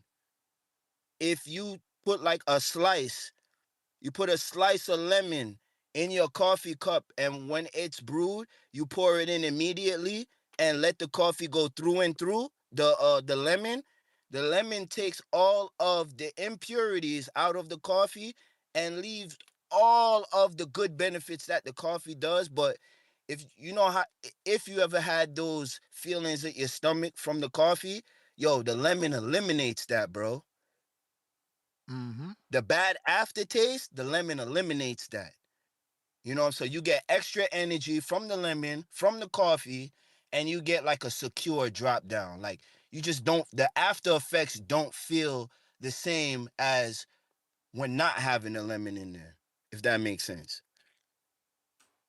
I stopped putting lemon in my shit because the acidity to the teeth, you know what I'm saying? Just being careful. Too much lemon is not great for the teeth. So everything water moderation. You could drink to quench your thirst, or you could drown yourself. For sure. You know what I mean? For sure. You know what I mean? But you already know from one brother to the next. So, yeah, man. You, champ. Appreciate Enjoy your weekend, man. Stay blessed. You already know. Nah, we back at it, man. We back at it tomorrow morning, bright and early, man. Big fight shit, big fight weekend shit. We right back at it. So Saturday morning, y'all rock out with me, 9 a.m. We gonna do our ting. Phone lines is open. Discord developed. Bobby Cuts, I see you got a counterpunch. Use Google, bro. Use Google, because I'm about to. As soon as I get back from this bathroom break, coffee break, fill up my 40-ounce Stanley water cup break, I'm going to tell ChatGPT, Michael versus Prince, best songs versus best songs. And we'll see who should stop first, bro. You know what I'm saying? Don't come here with the bullshit, please. You got to have real shit. You're going to keep getting hung up on. I don't give a fuck who pay for your shit. We be right back.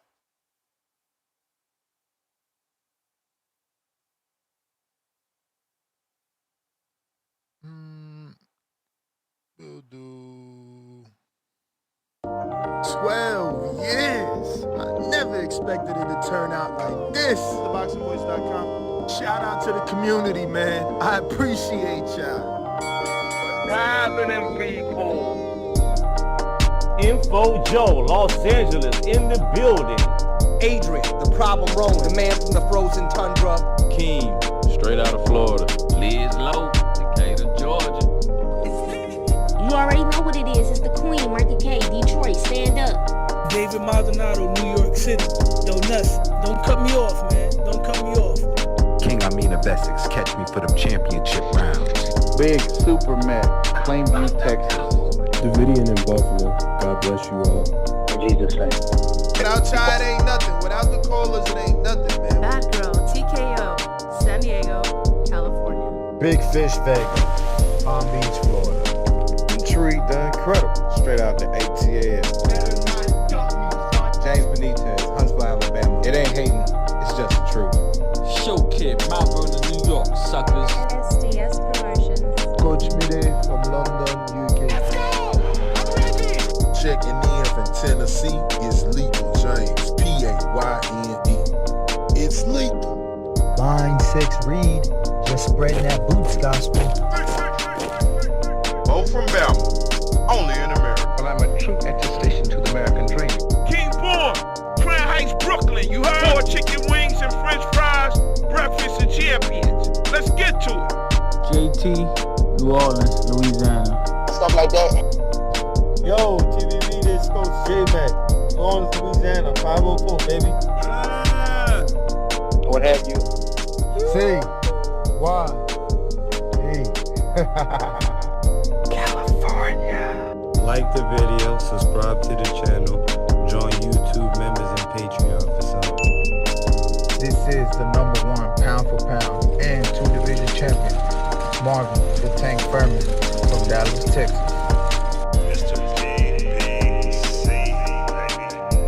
LV Southern, from DC to Stunt City, Bomb Squad.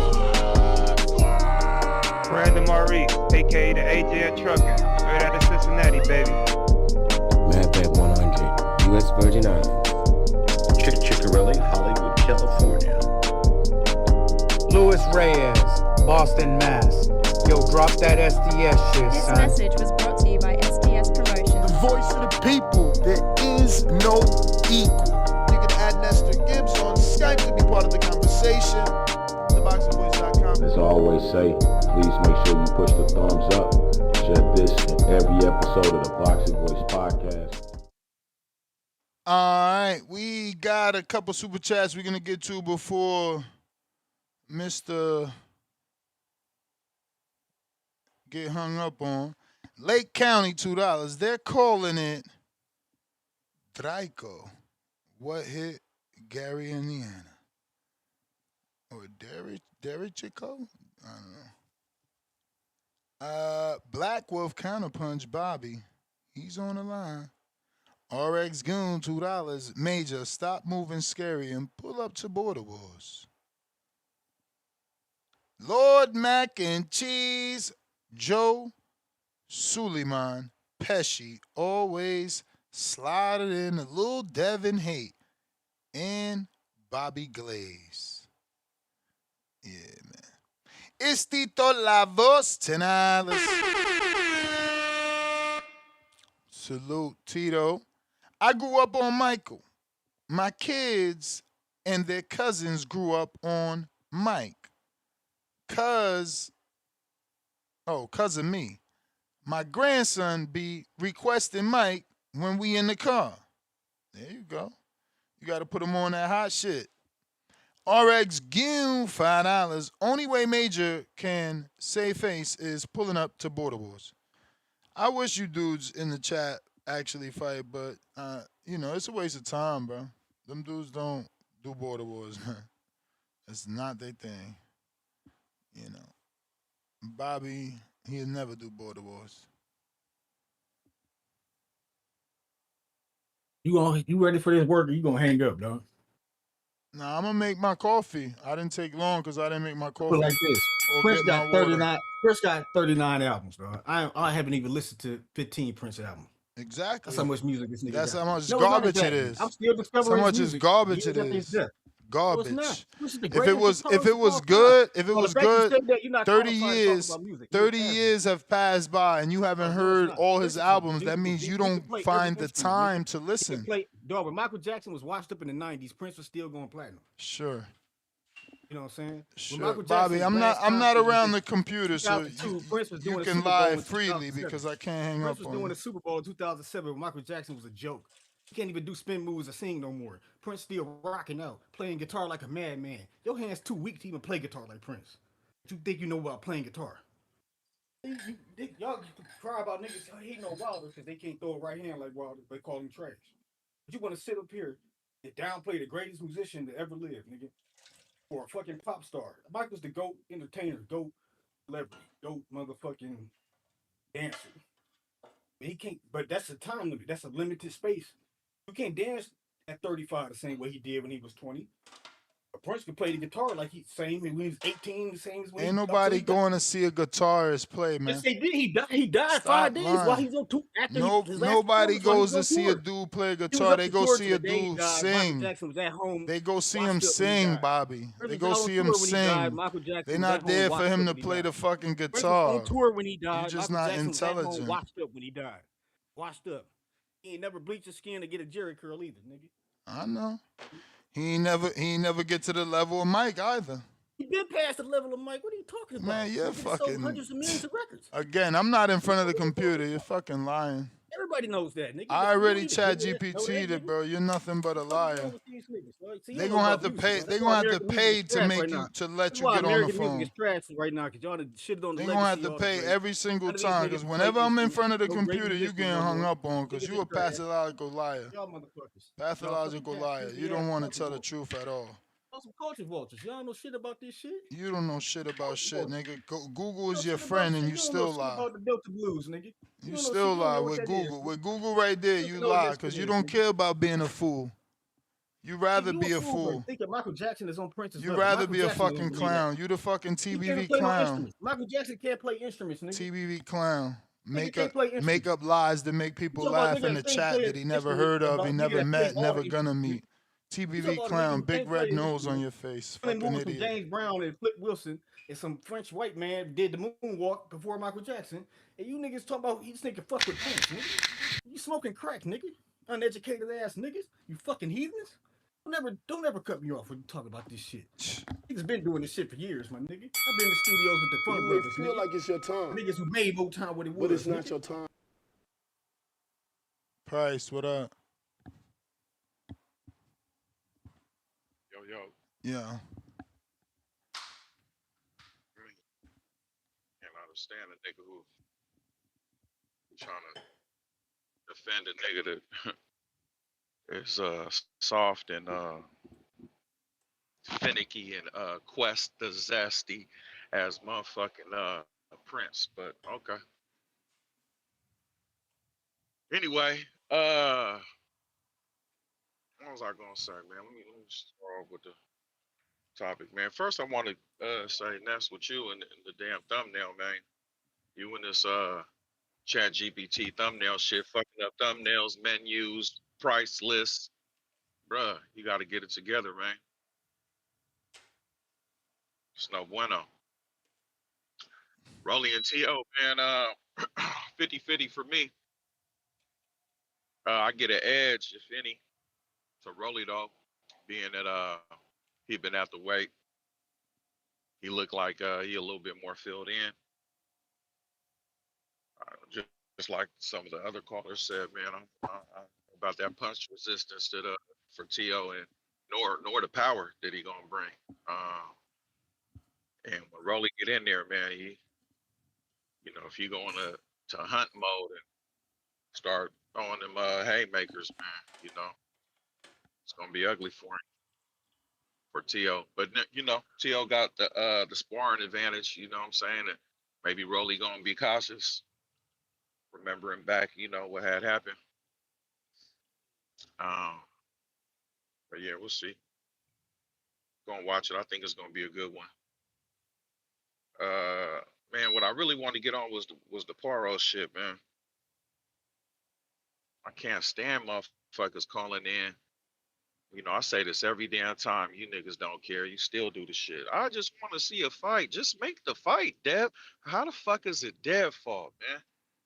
Bro, those are trolls, bro. Suleiman is trolling. No, it ain't just Suleiman, man. It was hella people, man. Just make the fight. For one, dude, Paro didn't even say how much he wanted. Everybody just assuming that if you get more it is good. Man, I heard rumors go on 6 million. Now, yeah, he got a belt and all that shit, but I doubt he gonna make the money that Keyshawn was gonna make. That Dev Keyshawn was gonna make. Dev Paro. I doubt it. I doubt it was gonna be near the same money. So our friend, even though Keyshawn didn't have the belt, that was still like what Tone say. That was one of them barbecues. You feel me? That was come on. That was a fight party right there. The Paro shit, come on, man. Motherfuckers ain't maybe over there, but again, cheaper seats. The shit's not gonna make the same amount of money, man. Mm-hmm. So I understand giving them the same thing or near, 3.5, maybe 4, since you already threw it out there. I mean, it's kind of like y'all fucked up. Not that they fucked up, but it's like you exposed your hand. They know what you got. So that of course they know that, hey, I got a belt, so they gonna play like that. But the audacity to sit here and be like, I want, because again, this is rumors that I heard. I want $2 more million on top of the 4. Man, you motherfuckers is out. You niggas is sick, man. Who That's said that's that? that weird ass shit. And you niggas, I heard Blue Blood say that. A couple other motherfuckers said the rumor is $6 million.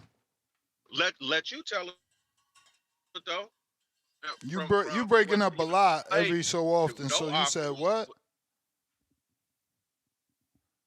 I heard on Blue Blood it was $6 million. No, I heard that. You said let you tell it what?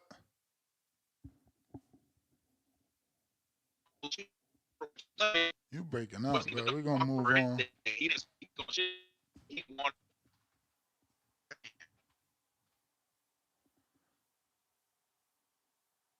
Yeah, you know, shout out to the blue collars. He working. Tip, what up?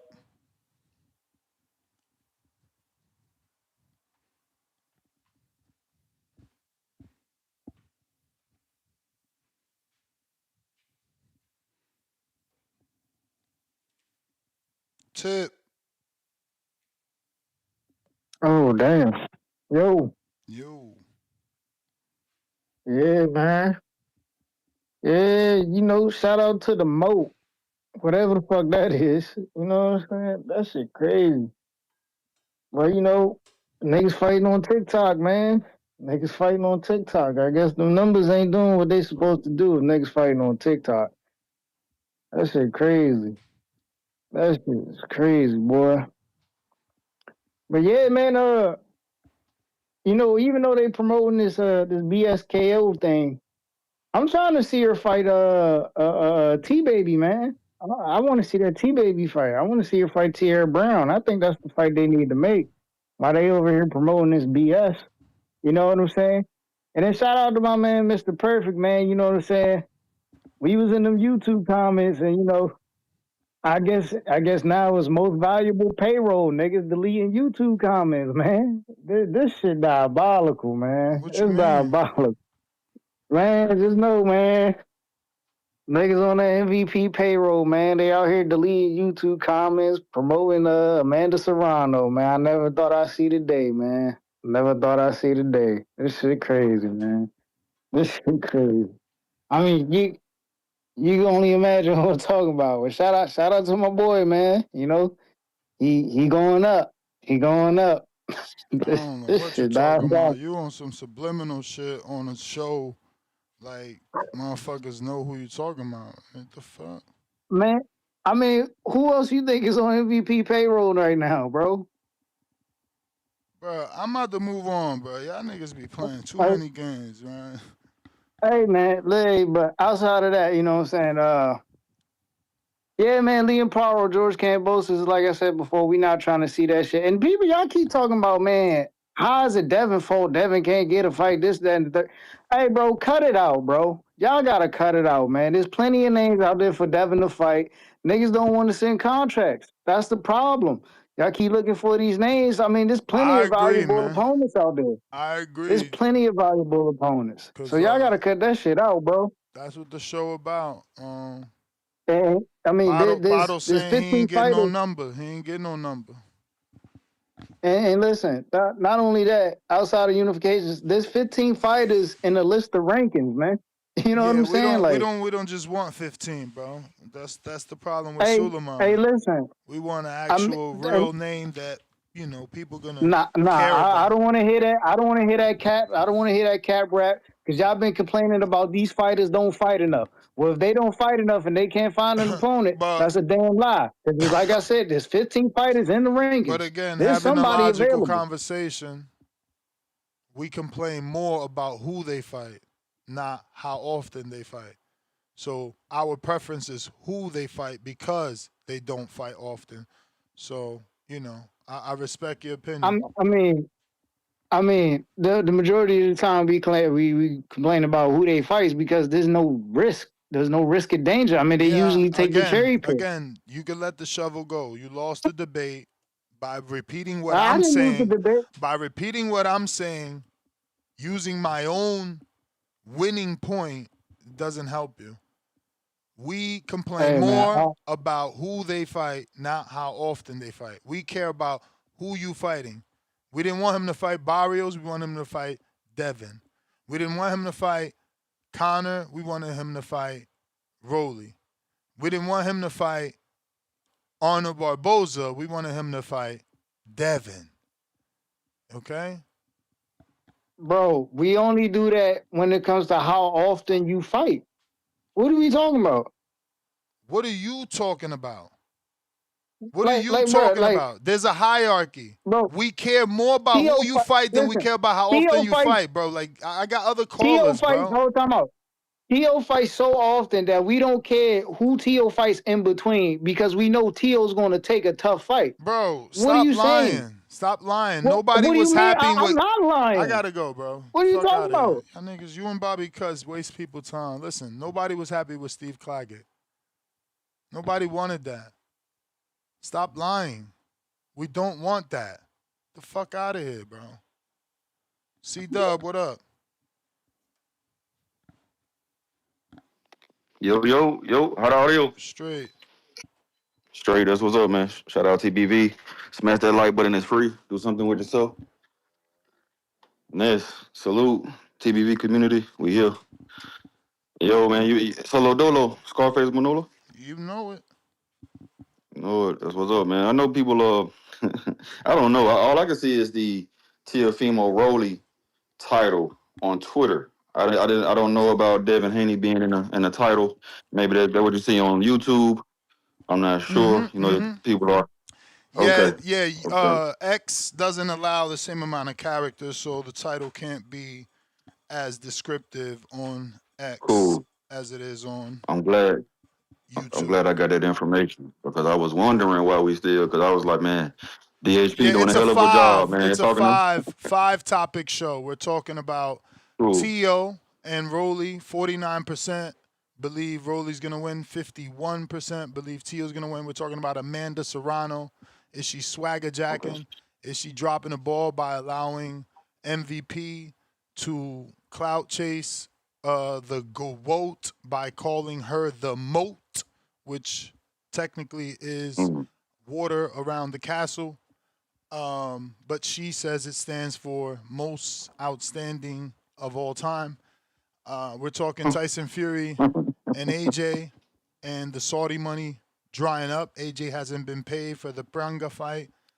And there's obviously some turmoil as to who's going to be on the undercard, which revealed Keyshawn and Jack Catterall were going to be on the undercard. So we're talking about that as well. And then we're talking Pado's interview where he let everyone know that he does want the Kambosos fight, but that right now Kambosos is not top 15, so he would need a fight in November to get ranked. And that he wants the Devin fight. He showed interest in it.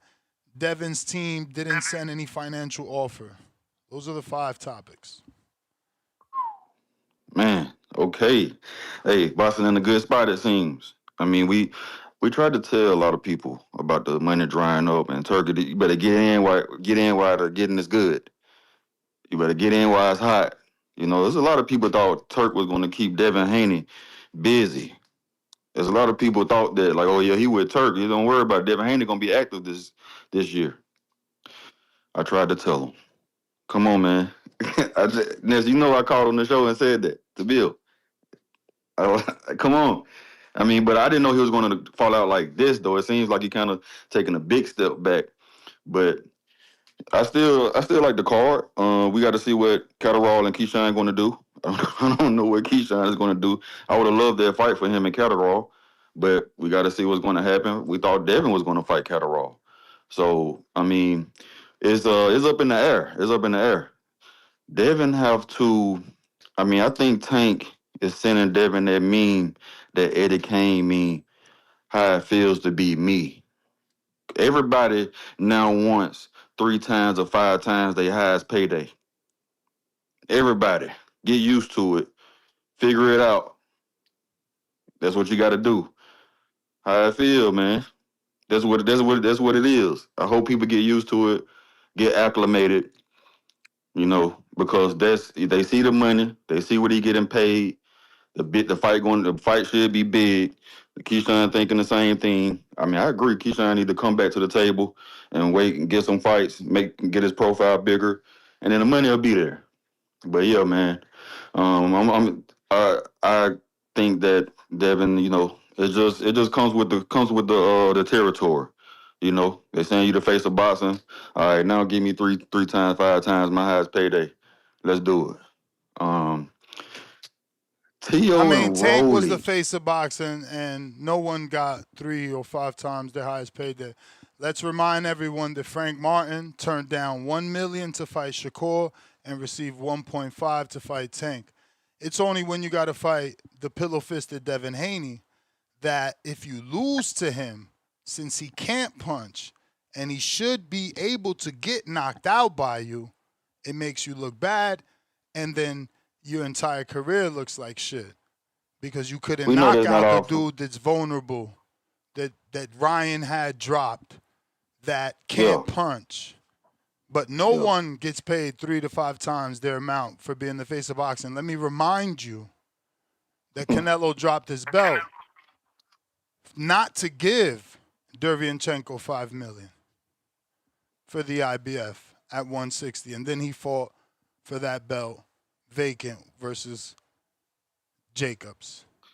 But then he had to turn around and give Cato Plant 3 times or 5 times his highest amount. I mean, and we know what Frank Martin, That's and we cute. know what. That's cute, but it's not 5 times. The fuck out of here. It was $10 million. I said three. I said 3 to 5 times. 5 times. I said 3 to 5 times. Yes. Yeah. So I mean, you can choose the highest number for your argument, so you can be right. I could choose the lowest too. I highly doubt. I highly No, doubt you can't. that. Don't do it to yourself. Don't do it to yourself. What you mean? What you mean? Don't do it to yourself. Look it up. Okay. Exactly. Okay. And Frank Martin, and we all know Frank Martin didn't just get that 1.5. We know what PBC is about. Back end, we know what Tank brings. Tank brings that pay-per-view. So we know he accumulated more than that, man. He got his he asked for. We know that. You hear me? So, hey, you got to get used to it, man. Hey, the pay-per-view model is over there at the zone now. Make it happen. Shit, with T.O. and when T.O. and Rolly, I don't know why. People be with recency bias. But T.O. is going to get this one. It's 60-40. T.O. moving up the power order, but his skill, pedigree is going to give him the edge in his Rolly fight. I really want Rolly to win though, but the money is on T.O. T.O. has beaten elite opponents, a couple. If you're not counting a few, you can say a couple. And I really think that he's going to edge it out. He possibly could start Rolly late, but I really want Rolly to win, man, because you got people like AC still saying this dude is trash. Like, and then I saw the clip. That was a short. I don't know if you made it, but you need to make it a short, man. That conversation you had with AC. I can send you the clip if you need it, but you don't know what you're talking about. Rolly can't be trash. He can't be. He's a good fighter.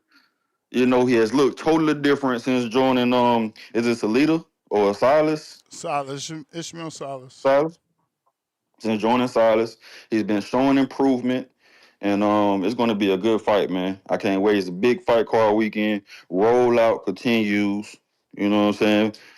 What did it say? They say PBC on the banner, don't it? So PBC pay-per-view, the rollout continues. It don't stop. I don't know what people thought it was going to be out of business.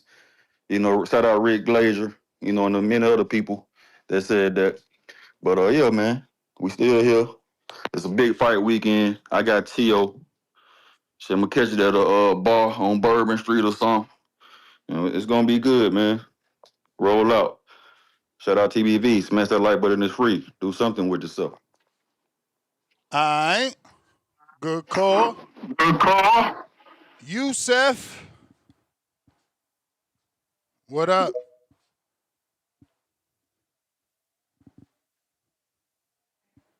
Yo. Yep. All good. What up? Man, what's good? Listen to the show. I'm just thought me call in before. I know it's close to You got to get to the 1-ish. window, bro. You ain't got no service. What? Yeah, you breaking up. Hold on, bro.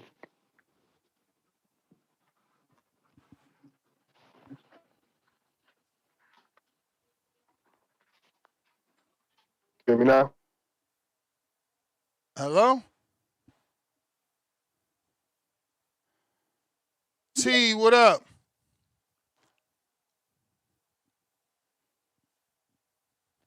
Oh, yes, Ness. What's up? Now, you see the other day, I called in and I was saying Keyshawn beat a paper champion in Baranchek, yeah?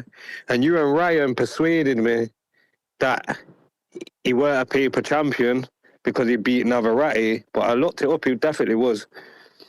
He beat Navarrete for a vacant belt, innit? And Navarrete fought at 130 the fight before and drew with Conceição. So he was coming off a draw and he was moving up in weight. So definitely a paper champion, innit? Who's the paper champion? Baranchek. Nah, man. Why do you say that though? Because Navarrete was a champion at the weight below. Exactly. Multiple division champion. Proven champion. But he wasn't a champion. Was he a champion at the time? Yeah. Don't think he was. Yeah, of course. That's how he got permission to move up and fight for the belt. Okay, but he was coming off a draw though, innit? With Conceição. A draw is not a loss. Yeah, I know, but it's still a draw though, innit? Yeah. Tell that to Wilder and Barrios, they got multi-million-dollar paydays off their draws. Okay, but either way, with the TEO thing, I seen you saying that TEO's never faced a puncher, but Richard Comey is definitely a puncher. He has a higher knockout percentage than Rolly Romero. Got 28 knockouts out of his 31 wins. Who's Rolly knocked out? Rolly's knocked out Anthony Yiggett without using BoxRec. That's a better name than anybody that Comey's knocked out. Maybe so, but it's still more not durable. It's still not like a high. Yeah, it's still not a high caliber fighter, though, isn't it? Like, of course it is. Rolly's got power. Of course it is. At least Yiggett Yiggett was on television multiple times. Who the fuck has Comey knocked out? You trying to avoid it? I answered yours. Because I can't think of the exactly. Yeah, because I can't think of the top of my head. Because he ain't knocked nobody out. Because he ain't knocked nobody out. He only got 16 fights. It ain't hard to think. But even with he the can't Yiggett, even fucking knock out that kid, Jaime or whatever the fuck his name, Jaime, whatever. The fuck, you guys are joking. I know you've named Yiggett, but Yiggett's not a top level fighter, Ness. Of course he is. He's been in with top level names. He fought Rolly. He fought Keyshawn. He fought high level names. So Maxie Hughes is not high level. If you hanging with them. For me, if you go in there with top level fighters, doesn't make you top level. Does it? A lot of the time, if that's what you consistently fight and you there for a reason. Not top level. I don't know. I don't think so. I don't think so. You divide in the debate. Let's keep it on power and who that person demonstrated their power versus. Well, for me, that's a bit of a silly debate. The reality is he's got 31 wins and 20 knockouts. How is it silly? How is it silly when in boxing you're taught that as the competition, and I'm going slow so you can fucking let it seep in. Because I ain't make this up. I ain't make it up. I ain't finished. I ain't finished and I ain't make it up. As the competition gets tougher, the knockouts are supposed to what? Finish the sentence. Slow down? Exactly. But if you knocking out fucking names, you got power. Hence, Mendoza knocking out Fundora. Okay, but you've named one fighter, and he's not a top level fighter. And that's you want me to use Google? You want me to use Google? Cool. Use Google. I will. Google. He's not at the same time, you got to do it. At the same time, you got to do it. I don't believe because you don't have anybody. You want me to give you another name because you don't like my name when you haven't given me one fucking name yet. The reality is exactly what I'm saying. I don't think none of them have knocked out anybody notable. No. The reality is you said Romero got less power because TEO knocked out Comey. I said Comey has got more knockouts. He's got more knockouts than Romero. He's got a higher knockout percentage. Then you started saying about who's he knocked out. So I said to you, who's Romero knocked out? Because to me, Yigit's not nothing to be saying. Or Romero knocked out Yigit. He knocked out A.V. Sparrow as well. That's another decent name. Okay, so let me go to box right now, and I'll see who Richard Coleman knocked out. Because I think this decent name thing is. But look, it's nothing. That's the only names Rolly knocked out. If you listen to this episode, I said he got more power than TEO, but neither one of them is knocking shit out. I brought up this dude Manuel Jaimes today and yesterday. He couldn't knock him out. But I'm not gonna sit here and say that Comey is a puncher when he didn't punch on nobody. Comey KO'd Raimundo Beltran. Is that Raymond Beltran? Bro, Raimundo Beltran. Come on, bro. Is that? No, I'm saying man to you, was is that washed Raymond up. Beltran? Yeah, that's got to be Raymond Beltran. It got to be. Okay. Raimundo and Raymond, same person. Yeah, but all right, but it's still a name known as, like you said. Yeah, it's no. Okay, Cool. I was already saying. So now let's. No. Don't go too far, bro. Don't hang on. Don't go too far. You putting Raymond Beltran against my Anthony Yigit. Okay, you see the difference? Yigit was a youthful, damn near undefeated. Fucking Beltran is battered, beaten, was a sparring partner before he ever became a champ, and has how many fucking total losses? But that's what you want to compare. Come on, champ, just let the fucking shovel go. Comey is not no fucking puncher. All right, you win, bro. You win. Anyone that's got 28 knockouts out of 31 wins has got to be a puncher. You win, bro. You win. Come on, bro. You good. You win. He's a bigger puncher, bro. I'm just saying he's got more. When you're saying he's never faced a puncher, at the time, at 135, Richard Comey is definitely known as a puncher, innit? You can't have 28 knockouts and not be a puncher. Don't make no sense.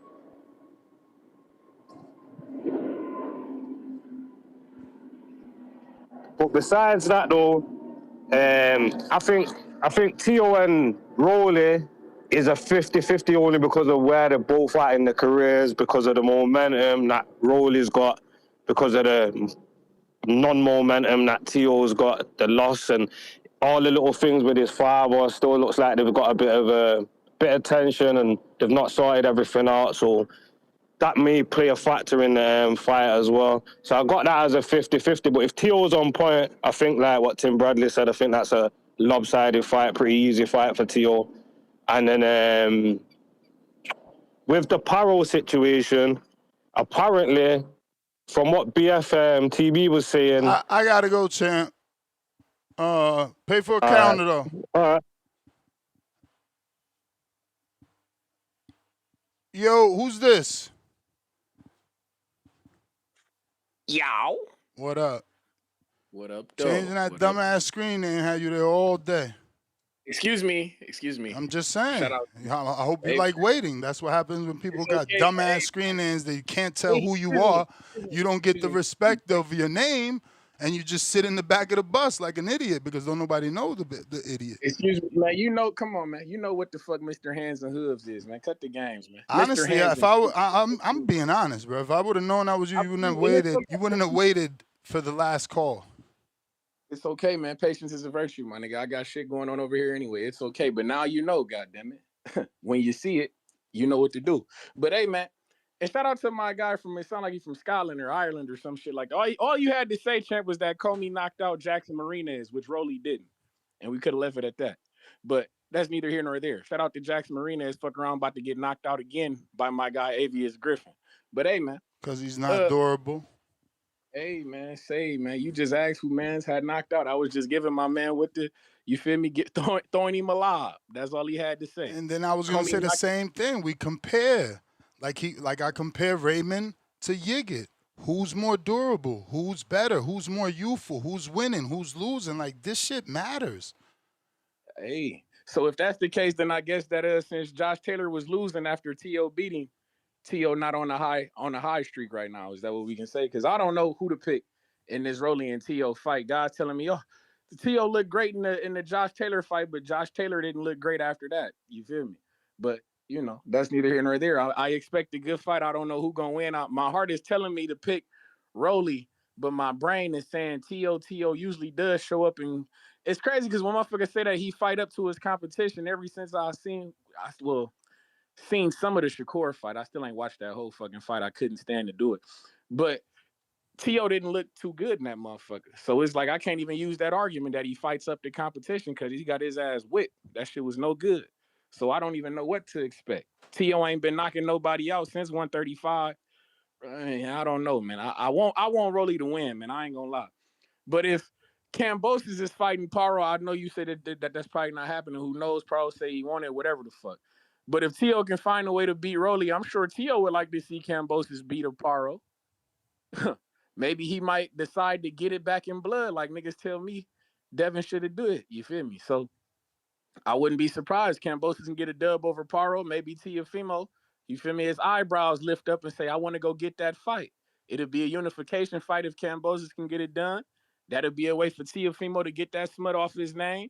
You feel me? And maybe all will be right with the world for niggas like Lowe's Knows Boxing. Who knows? But yeah, man, I don't know what the fuck. But on the undercard, though, I want to talk about that undercard because I'm interested in seeing my nigga Carlos Utria fight, man. I ain't seen the motherfucker since he won the WBC Grand Prix tournament. You feel me? He looked damn good in that bitch. PBC done signed him. They done gave him a deal. Shout out to Colombia and shit like that. I want to see how he looking. I like what he got though. He boxing like a motherfucker. 14-0 with 11 knockouts. You feel me? That's something to see. And he fighting what's Tito uncle? What's the motherfucker name? Israel Mikado, right? Yeah, Israel Mikado. He fighting him. Israel, he's a motherfucking wily vet. I know he gonna come to fight. You feel me? So he gonna offer some resistance to Utria. I'm intrigued in that fight. I like that. The motherfucker Yo-Yo, he fighting Verone, who really a 154 pounder and shit like that. Listen, man. I know guys telling me Yo-Yo a killer and shit, and we need to start stepping competition up for bro. I don't know what the fuck is going on over there. I don't know what the fuck, man. I know he not fighting Lara. Shout out to old man Lara, but we need to get that belt off that motherfucker. I know that he's his countryman, and Yo-Yo say he not gonna fight him and shit like this, but something got to shake, man. Y'all can't keep telling me that this guy's a destroyer and all this other shit, but he picking on 154 pounders, man. The Terrell Gachet shit, guys telling me that he beat the fuck. I don't listen. That stoppage was questionable. Big money. I know you somewhere listening. Goddamn it, it was questionable. The motherfucking Gachet, he threw his hands up in there like, what the fuck is going on? We know that he's a late starter in fights and shit like this. So I would have liked to seen Yo-Yo get pushed some more rounds. You feel me? Because I think Gachet might have been able to make something shake. But yeah, man, we need to do better with his motherfucking matchmaking. And the Gary Antonio Russell, shout out to the Russell brothers. Them motherfuckers fight about every one time. You feel me? Once every year and a half and shit like that. So we gotta, yeah, man. It's for a title, interim title and shit like this. Maybe that'll be a good fight. I'm intrigued to see what he looked like. But yeah, man, the undercard of that shit, I'm intrigued. I like to see that fight. I like to see them fights as well. Them look good. Like I say, the Utria guy, I really got my eye on him, to be honest with you. This Amanda Serrano shit, we know them motherfuckers over there playing games. She can be the moat, the boat, whatever the fuck she want to be, but she's not Clarissa Shields, my nigga, and that's okay. And that's okay. We know who the fuck the face of women's boxing. I mean, fuck that. The face of boxing in general. God damn it. Clarissa Shields, man. The queen of the Midwest Mafia. Amanda Serrano, you are all right. You solid. I know they trying to throw this record on you. Hopefully you get the knockout.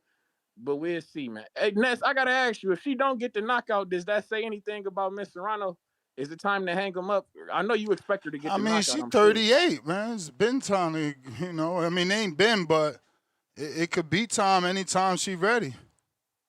Word. Okay. Well, shit. I believe it's imperative for her to get this knockout. I'm not gonna lie. This motherfucker is in here. She's a can that's brought in to be crushed. So yeah. You know that for sure, because I don't know this lady. This lady been stopped like 4 times already. Okay. She's been stopped. Yeah, she's been stopped about 4 times. I expect Miss Serrano to get her up through there. You feel me? It's set up to be this way. So we'll see what's going on. But That card, man, Avius, like I said, Avius Griffin, I want to see what he got. I got to create a motherfucking TikTok account, my nigga. I don't even got a TikTok account. That's teeny bopper shit. I don't got nothing I don't be on that kind of shit. So we might have to create one to I get got these TikTok. fights. They algorithm. The fuck is this? If this is an Amazon person, bro, why do people park in your driveway? Like, you delivering a fucking package, bro. Like, what is you doing in my driveway, bro? This should be aggravating the fuck out of me, bro. Oh, that's a fact. I definitely don't appreciate that shit either. Park that bitch on the street, Bro, my nigga. what is you doing, bro? Yeah. Fat ass. She fat as fuck, too. You need the extra steps. Fat as hell. You ordered like some big shit or like something that they got to carry? Or you ordered like a shirt or Bro, you got to carry everything. But you know what I'm saying? Like, what the fuck you doing in my driveway, bro? I mean, people shit, so lazy, bro. Fucking lazy. If Lucky I'm working. I'd have ran out there and fucking cursed the dumbass out. Nah, I cursed the last Amazon out. Like, what the fuck you doing in my driveway? I don't understand that. That shit don't make no sense. Every other Amazon driver in every other city, they stay in the fucking sidewalk. They stay on the street. Niggas come in this neighborhood, they want to park in your fucking driveway like you live in my house. Because they thought you was friendly, my nigga. They know you ain't expecting nobody, man. They know you roid raging and ain't expecting company, nigga. They pull it up. Nah, that shit boiled my skin, bro. That shit really fucking upsets me. I see. That shit funny as fuck. No, but I see, man. But hey, man, shout out TBV, man, in Toledo High. But one more thing, man. I hear y'all talking this versus shit. Ness, you can't be so quick to dismiss Prince, man. We just had a conversation and motherfuckers was talking that Kanye West versus Drake shit. Niggas telling me that Drake could beat the shit out of Kanye in the verses. I had to snap niggas back into reality and let these niggas know that Ye is nothing to be played with, man. So that's cool, but Ye and Prince is two different people. Ye got hell of hits. Hella hits. I mean, hella music hits, hella radio hits. And that's what we talking about. You know, you got Bobby Stupid trying to change the argument to musician and guitars. Shut the fuck up. Go somewhere else because nobody did that. Who's better? Who's better? And the way the debate started is because I said this, which has nothing to do with fragmenting the debate. You can't break it down. You can't compartmentalize it. It's one debate. Prince, is not Pepsi to Michael's Coca-Cola. There is none. Michael's alone. That's what I said. So how do you even debate me by saying, well, he's a musician who plays guitar and Michael can't moonwalk at 53. Shut the fuck up, bro. He's just a fucking troll that makes people laugh and they pay money to bring him back. But they're going to have to pay every time because he's going to get fucking hung up on every 15 seconds he says, breathe the wrong way. I see, goddammit, you on the bullshit. Shout out to this, man. Shout out to my guy. He don't talk no boxing, bro. He just wants to fucking... definitely don't talk no boxing. No boxing, bro. Like, get the fuck out of here, kick rocks, bro. We trying to talk boxing. Five fucking topics. You don't talk no boxing, man. Get out of here, bro. Yeah, my nigga love to hate. I ain't gonna lie, Bobby, because you got to do better, Mr. Cuts. I ain't gonna lie. You love to hate. That shit there do get a little... Tip did that. Tip made motherfuckers give him an award for this shit, so now everybody want to be Tip. This is a fact. Hey, I have no reason to hate. Life is too good for me to be hating on anybody. But yeah, man. But like I say, shout out TBV, shout out Toledo, Ohio. And I find it funny that you niggas want Devin to fight anybody, but when Retrice was telling that motherfucker, Dev, don't do it. Motherfuckers was jumping down. Oh, no, man, he got it. No. He don't got to do shit. It's okay. Let my man, you feel me, get a good look and fight a notable guy. Shout out to Vadim Musayev, the IBO champion. But nah, we don't want to see that, man. We don't want to see that. He want motherfuckers to announce a fight so that we be like, man, why are you doing that? Look, Price just called in saying that the Paro fight not even a fight party, which he's not lying. Ever since I talk about that, I said, it's big over there. You got to go over there. Because an American going over there is big. Now, you're an American that beat an Australian twice over there. It's even bigger over there. It's not big over here, bro. all his fights, he really got to travel for. Like, if he was to take that Catterall shit, it would probably do better in the UK. Hey, man, this generation's Winky right, except he getting the credit since 23, unlike Winky. Right. I will fuck with it. Shout out to Winky Wright, man. But yeah, man. Shout out TBV. Shout out Toledo, Ohio. But yeah, man, I got to go ahead and create this TikTok. Shout out to the Teeny Bopper Boxing. Amanda Serrano, you'll never be Clarissa, but y'all be cool, man. Word. Discord available. X Spaces available. Al in the Bay with the counter to this day.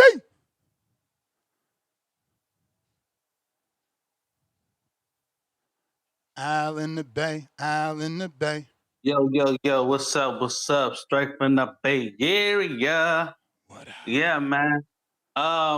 First, you can't compare TEO fight with Shakur with anybody because Shakur is a master boxer. So, yeah, man. So that's a whole nother beast on a whole nother day. You know, Shakur make everybody look like beginners. So, when people try to compare that fight to anything, that's not comparable. Because the way Shakur been beating on people, you know, he's like a 31 odds to the next person. I think the only person you can compare him to is Devin Haney. That's maybe his next 50-50 fight. Anybody else, he whitewashes them. Now, he might watch Devin Haney too. You never know. We won't know until he gets in the ring. But anybody else, he definitely whitewashed. So, Ness, what happened with the topic, it was more, because me and you started the topic off. And it was more like entertainment. You know, you were saying women falls out for Michael Jackson during his concerts. And you were saying, who other concerts that women fall out at? That's why I named Prince. Prince is a performer. Now, he may not have the hits like Michael Jackson, you know. He got some hits, though. You know, Kiss, Purple Rain, all them. He got like tons of hits. This your second call, and out of 2 calls, you only mentioned 2 songs because this is the second time you say Purple Rain. Just FYI. Lover is a good hit. Like I said, I'm not a huge Prince fan, so I can't go down. Because you a Michael fan. Yeah, I told you. I know. Mike, that's why this is a stupid debate. He's not as big as Michael. It's just that simple, and it's okay. I didn't say. Yeah, I never said he was as. I didn't say he was greater than Michael. I said or as big, or as good, or doesn't have as many hits. It's just not the same. I'm saying his performance is up there with Michael's. That's cool. I hear you. And I'm just going off what my mom said because she been to his concert. And she always talked about his concerts. So I'm saying I only been to a handful of concerts. The Bobby Valentino, that was at my high school. That was cool. Women wasn't falling out, but he damn near almost got pulled off that stage, though, the high school. I've been to a Genuine concert. Damn, that must have been fire. Oh, yeah, that was fire. I've been to a little Bow Wow concert. I've been to a couple of Christian concerts as well. And shout out to Miles Mimic, man. If y'all listen to Christian rap, look up Miles Mimic, man. He's a Pittsburgh legend, straight from my city. He's in Christian rap, you know. So, you know, if you're into Christian rap, shout out to Miles Mimic, man. He's doing his thing on the big stage right now. But yeah, man, I can't wait to see the fight. I think TEO will win. Due to TEO pedigree, I think he can outbox Rolly. I think Rolly gonna have to make it somewhat a slugfest to win. Rolly was right. He was beating Tank before he got knocked out. So I can give him credit for that. You know, if he would have stayed on his feet and kept boxing Tank, he could have pulled that win off, but he got knocked out. Yeah, man, Teal dad is so drunk. You know, I don't know if he's drunk, if he's sober, or what. He just don't be making no sense sometimes. You know, when he's be talking. You know, I just don't understand. Like, yeah, you want your dad to be there, but do you really want your dad to hinder your career? And I don't, and that's hard to say. You know, because you know, y'all been in the stuff together. You know, y'all been in a place where the darkest times and the hardest times. So it's not gonna be easy to let your dad go, especially you know once you became champ. You know, so yeah, man. But I don't know. Senior, I think he's just been on a whole nother level. And for TEO to elevate his career, he might have to bring in another trainer. You know, and it's hard to say for me because I wouldn't want to do that to my pops. It's a lot similar to what his pops act like.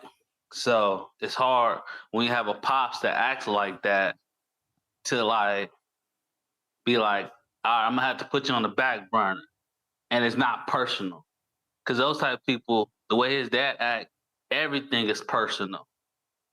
You know, when he called him a joke, and he is a joke sometimes. You know, he's a character, but he just don't understand it's because the way you act that makes you a character. You don't want to be a joke. You don't want to be a character. Clean your stuff up. You know, so yeah, man. Shout out. Oh, Ness. I'm Quick. listening. Border Wars. Are you think gonna have one in December? Or you think this is gonna be one? I mean, the targeted date is October.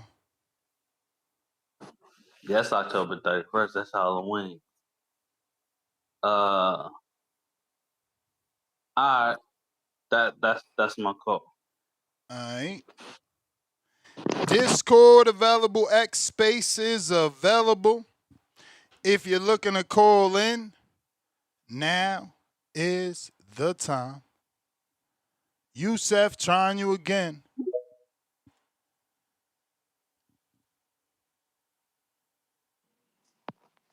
Yo, Ness. What up? Am I good this time? Yep. All right, bro. I don't know what be going on. I think it'll be Twitter, but let me get to it before I start bullshitting. Like I was about to say, man, good topic so far. I've been listening to everybody's thesis and analysis and breakdown. Like I said yesterday, me personally, I believe TEO will not come out victorious tomorrow. I don't like TEO. I really don't like Rolly. I don't really care for both. I do know this is the state of boxing that these guys, you know, are the names, rightfully so. You know what I'm saying? We watched them grow up to get to this point. I believe Rolly will win this fight. Something is telling me, I don't know what really it is. I don't know if his athleticism. I know TEO is athletic as well, and styles do make fights. But something is telling me that Rolly got that. He got that weird ass jujitsu background that seems to always help him out, and I feel like that Rolly will come out victorious. TEO, it's a lot of pressure on him. Like I said yesterday, bro, he does need this win. If anything, if he doesn't win this fight tomorrow, then that's gonna be a big question. You know what I'm saying? He is a decorated fighter on paper. Lost to Kambosos, Shakur. Now if he loses to Rolly, then that's another conversation. I'm sure we would definitely have a lot of opinions if he doesn't win and that time comes. So I just can't wait for the fight tomorrow. I don't give a fuck. I just want to see a good fight, bro. Keep the sport moving. After that, please let's get a unification going on. If the Haneys are listening, bro, like I said, show up to the fight tomorrow. The weigh-in, whatever the fuck, crash the interviews. You know what I'm saying? Just show them that, bro. I'm ready to fight whoever wins. You know what I'm saying? Just set the tone. You know what I'm saying? Because the boxing world is ready for Haney to return. You know what I'm saying? I wish, as a Haney fan and as a fan of boxing, like other people, I want to see Haney just get in the ring finally. You know what I'm saying? It's about to be literally a damn year this nigga hasn't fought. You know what I'm saying? You know, Haney went from fighting 2 years, 2 times a year, sometimes 3 at the beginning, but it is what it is, bro. I wish Paro, you know, would have taken that fight. I know they got that history of sparring each other, though, so, you know, I know the Australian government wants a lot, whatever the case is. Now if he gets on an undercard, that would be even big as well. You know, I know I've been seeing reports of that on Twitter. You got people still talking about it's their fault, it's not their fault. What else is the topic about this shit? The Amanda Serrano shit. Really not liking that, but I'm gonna let y'all already said what you had to say on that behalf. What else, bruh? What else? I guess that's my fucking call, man. I can't really think of nothing else other than I just wanted to say I felt like Rolly may win tomorrow and ready for a good night of boxing. And that's really about it, my man. If it was something I was gonna say, bro, I cannot remember for shit, bro. Oh, I see Oshaki and Alvarate is fighting down here in my city in San Antonio. Ness, is there any way you can if you know anyone of Oshaki's team, that I can try to reach out to them? You know what I'm saying? Try to hook them up with a haircut or anything like that. If I'm not in the hospital and shit like that, God willing. But that's what I'm gonna ask you. That's what I'm gonna ask you. If you For don't, it's all good. sure. I'll DM you and see. Yeah, we can Yeah, see that's what we do. yeah. See if you know somebody. I definitely know. Hook them up. And when that fight comes through, I know we'll have talks by then. But yeah, as far as this fight tomorrow, man, this is a good fight for boxing. It's really gonna stretch. It's really gonna readjust the landscape and at that 147 division, bro. So that's my call, and I'll continue to keep listening to the show over with. But that's my call, man. Salute. All right. Discord available. X Spaces available. Brandon, Cincinnati, what up? Yo, Ness, what's up, brother? How you feeling? Good afternoon. Chilling. Man, every time I jump on late, you going in on a fucking caller, and it's always either Tip or Bobby Cuts. Cause they on the same mutt shit.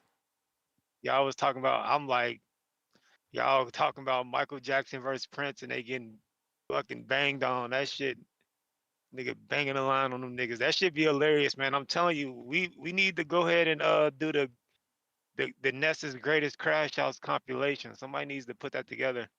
I actually enjoy the crash outs. They be hilarious to me. I just wish you had that same amount of patience with some of those weirdos in the chat.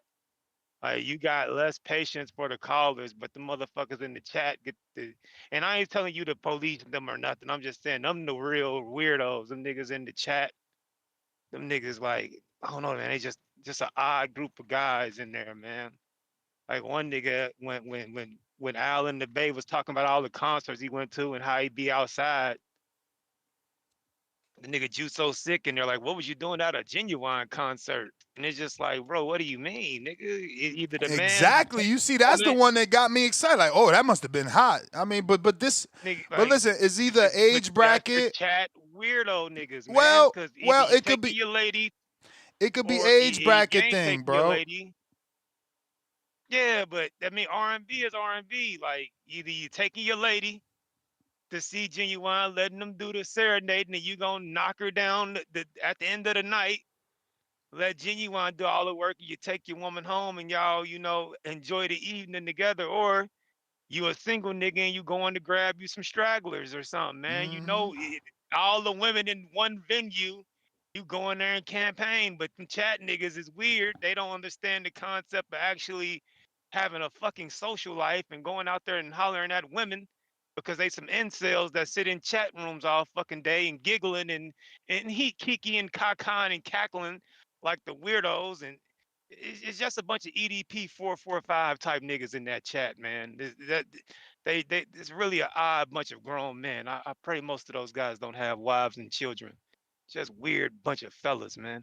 But anyway, TEO and Rolly, I know I said a few days ago that I wasn't all that interested in the fight, and I'm still not. But if all else fails, if nothing else is, happening in the sport, it's probably something I'll watch. I'm not overly excited for it, but it's probably something I'll watch because, like I said, I don't deny that they're both relevant fighters in the division. They're both good fighters. I just don't know the aggression level they'll have for each other because they're buddies. So I just think it's going to be a low punch output type sparring match where the guys collect their bag and whoever wins, they'll hug and be like, yeah, I never wanted to hurt him. That's my brother and all that shit. That's why I'm not excited for it myself, but it is what it is. And then the Michael Jackson and Prince debate, I think it just really comes down to I mean popularity wise, I don't think you can debate it. I mean, Michael Jackson might be the most famous human being ever. Like Michael Jackson and probably fucking Elvis, maybe. So entertainment wise, there's never been a bigger global icon than Michael Jackson. It's like Michael Jackson, Michael Jordan, and Mike Tyson were like the three Mikes. Like, so, but if you a fan, like his preference as far as the music go, if you like the musicianship of Prince and his ability to play all those instruments and shit and all that, you prefer him. But if you prefer the hit singles and the entertainment with the dancing and shit that Mike brings, you prefer Mike. So it's really all a preference thing. But popularity, I don't think Prince ever reached the global popularity of a Michael Jackson. I don't think no one has really. But yeah, man. Other than that, brother, man, protect your mental health at all times, man. I'm out. All right. Copy go. What it do?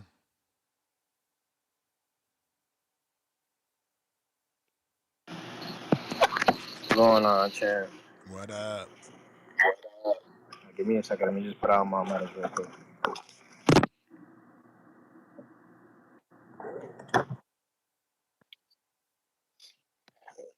You hear me? Mm-hmm. Hello? I'm here. All right, good. Yeah, no, so, all right, cool. Yeah, so it's interesting, man. I mean, all these damn topics all at once. But, yeah, so with this Rolly topic, I mean, I definitely I think Rolly's gonna be Rolly's gonna get dominated. I don't see Rolly having a chance in this fight, but a puncher's chance. I don't see what everybody's talking about. I mean, again, I kind of reiterate. I guess I'm just kind of reiterating on this. I seen his agility, change a little bit, but that's about it. Still the same Rolly.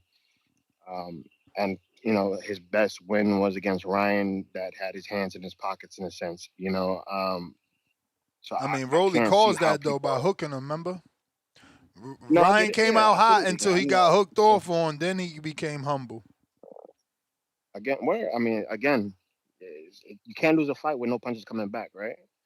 So I mean, whether he calls it or not, so it is what it is. A win is a win. I'm not shaming him for that, but at the same time, I'm just saying that it was a lackluster fight. Besides the knockdown, and that's what we hold him to, right?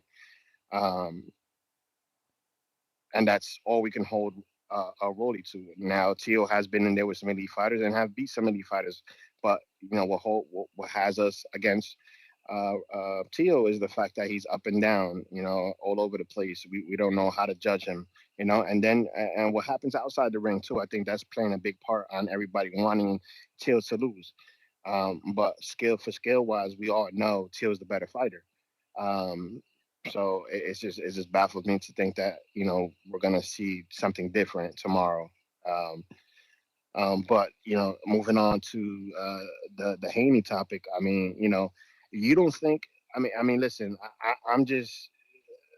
I feel like we're gonna get something. We're gonna get something crazy coming up, and I don't know why, but I think Haney's gonna pull a slick one on us if he can't pick. If he can't get a dance partner, and he's gonna go with something that you've been wanting to avoid for a very long time, and that's him fighting Pac-Man, because Pac-Man is ranked number 7, and that's gonna be disgusting. But people are gonna see it. People are gonna watch it, and it's crazy to me that that might happen because nobody wants to fight him. And that's the only thing that's gonna bring that type of fight is gonna bring him that type of money because who he's fighting against. So I think it's a little too late, but I mean it is what it is, right? I mean that's what we're getting into. I mean I wouldn't mind if he can't get a dance partner, and I know you're gonna go ape shit right now by mentioning his name, but I wouldn't mind seeing him go up a little bit to 54 and fight in a Xander fight.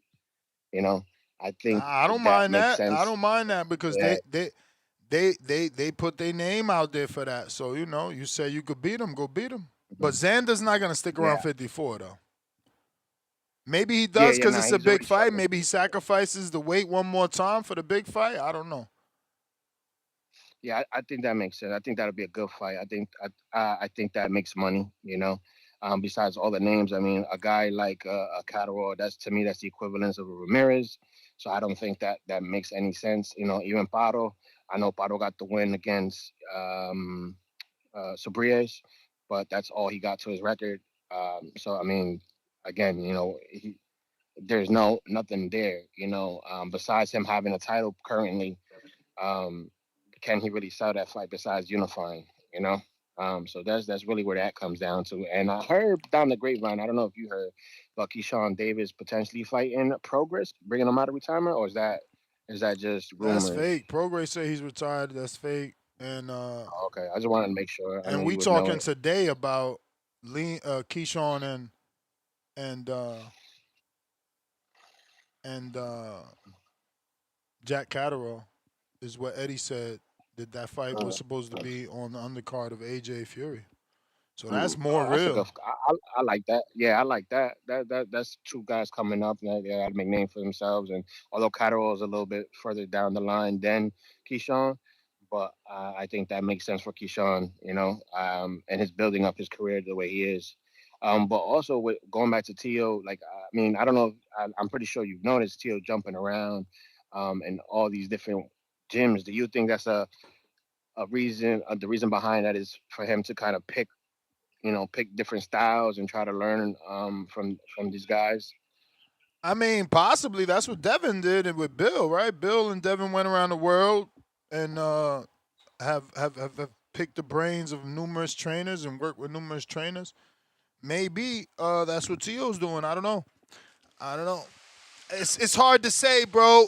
It's hard to believe that you're taking your control of your career when you still, got your dad in the corner and he's tripping, right? Like he's not even Yeah, like he's still acting crazy, bro. He's still in denial. I mean, it's a whole thing with that guy. because I mean I seen him with Cap. I seen him a lot in the Capatillo gym. He's been in there with the Vargas brothers and everything like that. He's been there for a lot. So I'm thinking maybe we might see somebody like Cap in his corner. Um, Come fight night. Maybe not. That might just be making I the mean, assumption, like Capotillo's, but I just you feel like know, he's been. Capotillo's big claim to fame is his cut man skills. He saved Fury when he needed it. It's not Yeah, really it's not really yeah, and training the skills. and the Vargas boys I hate being to part of bring it that up, gym but and his stuff. his son just Yeah. got slept. No, absolutely. No, we all saw that. Um, but yeah, and as far as the women, man, they need to let them two women be alone, be in their own entity, create excellency in their own fucking weight classes. We all know Clarissa's a big girl. She's not gonna any time come down all the way down to 26 or 30 anytime soon. You got a girl like Serrano that's moved from all the way 108 all the way up to 35 to try to create a fight with Katie Taylor just to try to create greatness. And which it is what it is, right? We got a trilogy out of that, which was an amazing fight. Unfortunately, Clarissa's at a weight class where she doesn't have those equal opponents that can create that that excitement, and that creates an issue for her, and it's why she don't really get the respect like that, because she hasn't created those big fights or has that opponent that's gonna give her that back and forth fight. Unfortunately, that's just where she's at in the weight classes, and maybe a I don't know Baumgartner what might you make mean. sense at 47. I'm not getting what you're trying to say. No, I mean, I just think that she's dominant in her weight classes because there's nobody there to really be competitive with it. The only Bro, are girl you that was crazy? competitive. This is your Latin bias. Y'all gotta stop this shit. This is your No, Latin no, bias. not at all. Bro, Listen, how has Amanda faced better opposition than Clarissa? We know more of Clarissa's opponents off top. You gotta Google Amanda. Who the fuck she's beat for those 7 world titles? Help me, educate me. I mean, I can go. I mean, I can't go down the list. I'm not gonna say 7 Exactly, different but I bet you, weight but I divisions bet you, I bet you, you so- don't need BoxRec to tell me who Clarissa's beat. And the only no. I mean, You don't. You don't. Go ahead. Tell us who she beat. I'm trying to remember her name. Did she beat Gabriels? Hannah Gabriels? Yes. Yeah, she beat Gabriels, and then she also beat I'm bad with names, so I'm the worst person to ask these questions. So I'm gonna be real with you. I know she beat the Russian girl, right? Or the overseas girl, the white girl. Yep, Martin. Not May. No, Martin. Huh? Christy Martin. Christina Hammer. Excuse me, Christina Hammer. Hammer. Not wonderful. And then old girl, the one that she fought last. Those are the 3 biggest names I feel like she fought. And then the one girl that she got dropped by, that she eventually came up on top. But that was Gabriel's. Gabriel's dropped her. But somehow you're forgetting former undisputed champ Franchon Cruz. Somehow. That's who I was talking about. The girl. That's the girl who I was talking about that she just fought recently. I just can't. I'm bad with names, I'm the worst person you because can even recently she just stopped Perkins and Daniels. Well, I mean the biggest fight, the bigger fight. No, I know, but big fight, my mind didn't go to those because you said recent. But I hear you. Yeah. All I'm showing and demonstrated to the audience is that you're defending Amanda, but you don't know who she fought. But no, I'm not defending any one of them. Subconsciously you were. Subconsciously you were. And that's why we had to go down that road that no one knows who Amanda fought. The way they build her is by those accolades. Oh, 7-time champ, but who did she face? And guess what else? Like this comparison is unfair because Amanda's always beat up. Clarissa's never even swollen. Amanda's always beat up. Amanda got 3-4 fucking rematches and trilogies. Like, bro, how are you good or better than anyone if you have to constantly have rematches? If I didn't have a rematch with you, it's because it's unneeded. It's because it's unneeded. But we know why those rematches happen. Because she needed it. Because she needed it. She didn't. I mean, everybody she lost. She lost, so she made an excuse as to why she needed a rematch. Remember? We're gonna go. That's fine. I'm not gonna go back and forth with you next. I mean, I can Google it. I can Google it. I can Google it. That's very easy to figure out. Why'd we get the rematch with number 2 with Katie when she clearly lost? It wasn't tight. The first fight she did it. The first fight you saying? Oh, she lost the first fight? There's no way. There was no way she lost the first fight or second fight. Third fight, clearly she lost. Yo. First and second did it. The Latin bias oozing out. No, absolutely not, bro. I've always been, I'm the one that's always when motherfuckers is green, I call them out for being green. When they don't deserve the cadence, I'll be the first one to do that shit. I am not biased at all. I'm the first one to say that shit. But like I said before, I hate the fact that they're comparing it to instead of just letting them be great at where they belong. You know what I'm saying? And that's it. We try to. Yeah, but they is her. Put these two girls against That's each what other. I'm saying. They is her. I don't think it's. Bro, I don't think it's her. You're allegedly no. This Latin bias is nasty. You're allegedly a partner with MVP. Don't forget that. That they made her a partner, and that was her whole bragging rights. I'm a partner.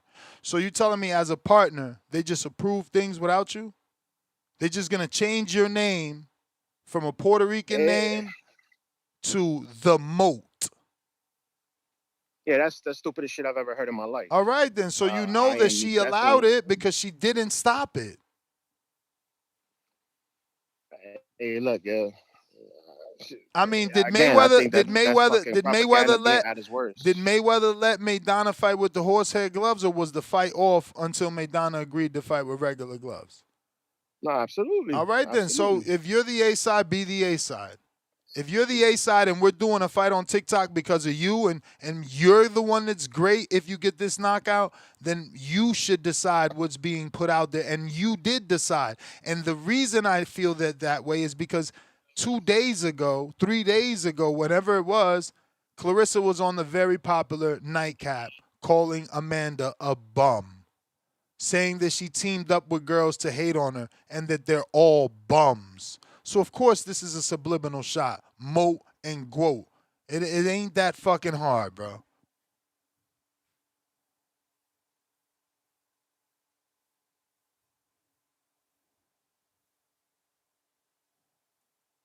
All right, I guess he's done. William Daly.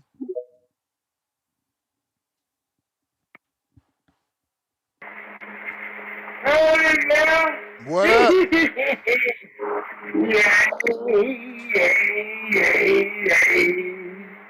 There's old good old Friday. Let's go. Man, I got some shit to get off my chest today. Uh-oh. Oh, my Lord. Man, bro.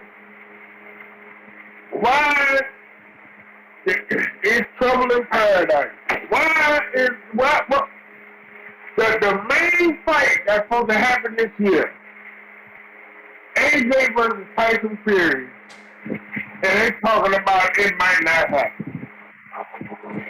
I mean, well, they owe that man. They owe that man. He didn't even get his money for the last fight. He just won his money. I know, but I'm thinking all of this was supposed to be settled out. All of this supposed to be negotiated already. Everything. I mean, it is. The report that Eddie is saying is that he wants them to honor the amendment. That's it. That means honor what's in the contract. So it is signed. It just ain't no money. He want the money. They owe Eddie money. Well, not Eddie. He says don't worry about him. Pay Joshua. Right. They ain't paid Joshua the right. And Joshua, as you know, is a big international name. You know what I'm saying? Joshua get like damn near $50 million a fight damn near. You see what I'm saying? I see what you're saying. Yeah, so it's like, bro, I saw it this morning, Tyson Fury was like, yo, Tyson Fury just put it out that, hey, yo, the fight might not happen. I'm like, what the F? Like, I saw that come up. Now, listening to your show, and I saw that come up, and I was like, man, that just blew my high, man. That just blew my damn high, man. That's the #1 fight for this year. The #1 fight. I know we got Devin Haney, we got the Keyshawn, we got the, David better be there, down for time. The #1 fight this year is supposed to be AJ versus Tyson Fury. heavyweight. And now that might not happen. Boy, I tell you, this boxing job, I ain't gonna lie to this. I don't know how you do it. You got more patience than me, but boxing could drive a motherfucker crazy, bro. This shit about the boxing business. This shit, I don't know what it's called, diabolical. This shit is nasty work, bro. Nasty work. I mean, and now the Saudis, they ain't paid AJ yet. They probably ain't paid Eddie Hearn yet. And they supposed to be the one with all the money. What the hell going on with this? This that bullshit, man. This that bullshit. And now Keyshawn now he want to fight Jack Catterall, but Devin Haney was supposed to fight Jack Catterall. You know what I'm saying? Then Haney-Paro, I just heard a video you playing with Haney-Paro saying Bill Haney and them, they didn't even give him no offer. They ain't give him no offer, so now I gotta look at Bill Haney and say, like, hey man, why didn't they give Haney-Paro an offer? And he accepted. He got medal. He don't get no, if anything, shoot, he deserves a better offer than Keyshawn. Keyshawn ain't got no belt. Keyshawn ain't got shit. You know what I'm saying? Like, man, this that, man. That's what I'm trying to tell you, man. I don't know how you keep your patience with this boxing shit, bro. I don't know how you do it, bro. I don't know how you do it. I'm like, man. Last weekend, I ain't even watch no boxing last weekend. I was watching football last weekend. This damn boxing that ticked me off. All this damn corruption, man. You ain't watched the Clarissa fight? Oh, I take that back. My bad. I did watch the Clarissa fight. But that was like the only fight I watched. Yeah. That's the only fight I watched. I was watching mostly football last weekend. Be honest with you. Besides, the Clarissa fight. You know what I mean? But yeah, I did watch the Clarissa fight. Damn, my bad. I almost forgot about that. But yeah, man, this boxing, I don't know how you got the patience for this shit, bro. This is the stuff, this right here, like the business of boxing, this is what pisses me off. This right here, the Tyson Fury, AJ, like, dog, it's an all British, it's an all UK fight. Had a fight in the UK. Why you have it in New York? They've been trying to have this fight for the past 8-9 years, man. 8-9 years. This when Joshua was battling with Wilder to have that fight, they was talking about AJ and Tyson Fury way back then. So like, it don't make no sense. But let's have it in New York. Why? This is a UK rivalry. It don't make no sense to be in freaking New York. That's dumb. This should be in Wembley Stadium in the UK. That's where that fight's supposed to happen. I don't know, Neil. I don't know how you do it. I don't know how you do it, Neil. I don't know how you do it, man. This shit. If I was fully in on boxing like this shit had me in the nut house, bro. like this shit is ridiculous. The business of boxing is probably the most corrupt business right next to FIFA soccer. And that's just being honest. The corruption is ridiculous. Now the Saudis ain't got no money. Now who gonna pay the fighters now? Who gonna pay Zuffa? Who? Back to reality. Yup, it goes rabbit. You feel me? You see what I'm saying? Like, bro, This is what I'm saying. It's just like, no, you got Edgar Berlanga over there. Richard shit hits him. You got Conor Benn. You're going to have to pay Conor Benn because he's fighting against Ryan Garcia. That's going to strike a lot of eyes. That really should be like a pay-per-view fight. For real. That's what you call a pay-per-view fight. The Ryan Garcia's fan base is huge. I don't think a lot of y'all realize how huge Ryan Garcia's fan base. His fan base is huge, bro. But that's a pay-per-view fight. You know what I'm saying? And like now, the Saudis' money is drying up. I'm like, shoot, who gonna be paying Conor Benn? Who gonna be paying Ryan Garcia? That alone, all together, is about 40 million? 40 million just between them two? Conor Benn get what, 15, 20 million dollars? Ryan Garcia, 15, 20 million dollars? And this might be Ryan Garcia's last fight with Golden Boy? Who gonna pay all that money? Since the Saudis ain't got no money. Who, Dana White? Oh man, this shit is shit. Now you got more patience than me. You better than me now. I don't know how you got patience for this bullshit. But yeah, man, I think, let me see. William, let me get to these other callers, player. Alright, man, I'll see you. Have a good weekend, bro. You too. Counter price. Nah, this ain't no counter. Played it out, remember? Can you hear me? Yeah, you good. Okay, I don't want to steal your call, man. Anyway, what was I gonna say? Yeah, man, I was just saying basically, man, kind of what Will was just talking about, man, with these outrageous ass prices, motherfuckers blaming Dev when really it's Turkey who started this shit, man, and then he jumped out the way, and they still think that the price of the brick is up, and it's like, come on, man, that ain't even the game no more. So these niggas is trying to run it out until it's a drought, like. Shit crazy, man.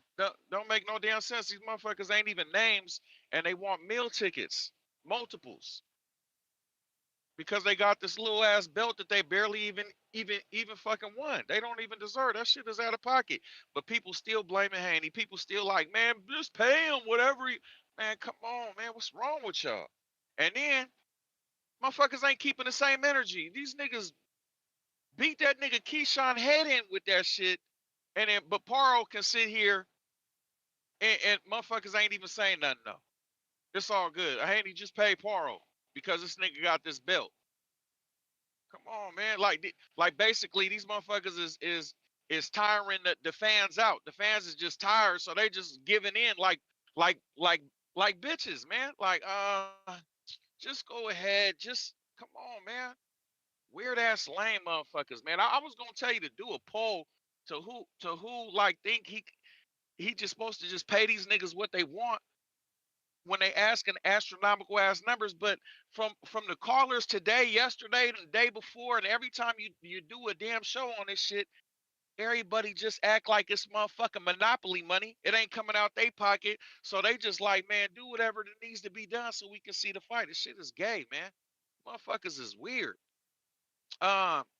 And then not making like giving no type of argument for the shit. Just pay him what he wants or whatever, man. You don't even know what the nigga want. Obviously, it's some shit that don't even make no fucking sense. But he just supposed to fucking take the pay cut, dig in his pocket and pull out some extra for what? Why does he deserve to sit here and get these niggas some shit as hard as he been fucking working and as much as he accomplished? Why the fuck you think he's supposed to dig in his shit continuously like the nigga ain't never took short before? And then got the audacity to sit here and talk about, oh, well, if you want to be the face of boxing and all, man, listen, no, that ain't how that shit was. All these other niggas, it wasn't during turkey time. So motherfuckers is happy to pay him because they getting 1 million.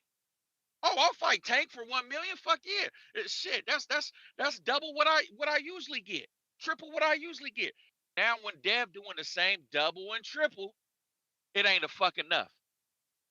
What does you niggas just think that millions is just growing on trees and shit around this motherfucker? Weird ass fake fans, man. Non-thinking, critical thinking ass niggas, man. Lame brains, man. Anyway, man, on some brighter side of shit, man. Some funny shit. I don't know if you caught it, Ness. You hear me? Yep. Okay. Thought you was taking a pee-pee break, nigga. This nigga Al called in talking about border wars. This nigga said, "Oh, Al with the church and shit." You feel me? That nigga was like, "Oh, that's Halloween." Nigga, I can't do the Devil's Day. That nigga he tried to do Jesus' birthday. That nigga said, "What's up with December, Ness?" You know what I was thinking, man? Him and Al, right? Fighting a chubby weight with that nigga JW WWJD. You feel me? Motherfucking Jehovah Witness, what would Jesus do? Sims. You feel me? That nigga's a chubby weight in real life. I done seen him. You feel me? I know he looked like he might have did some push-ups when he was younger. The nigga's a chubby weight though. And Al, that'd be a good one. Jay Sims. Nah, you tripping. Bro, I just seen the nigga in Atlanta. The nigga's a chubby weight. He did not have a stomach. Anyway, oh my, okay, man. Ask that nigga himself. But anyway, listen. My Texas eyes. Yeah, them two. That nigga listening. Man, let that nigga Al walk out to that motherfucking Christian rapper he was talking about. And Jay Sims, he can walk out to man, Jay Sims DMX. been at 180 forever. I don't know how you you wrong. That nigga's 5'2", Ness. Come on, man. That nigga's a little ass nigga. And Al short too. That's what I'm saying. They can lock up.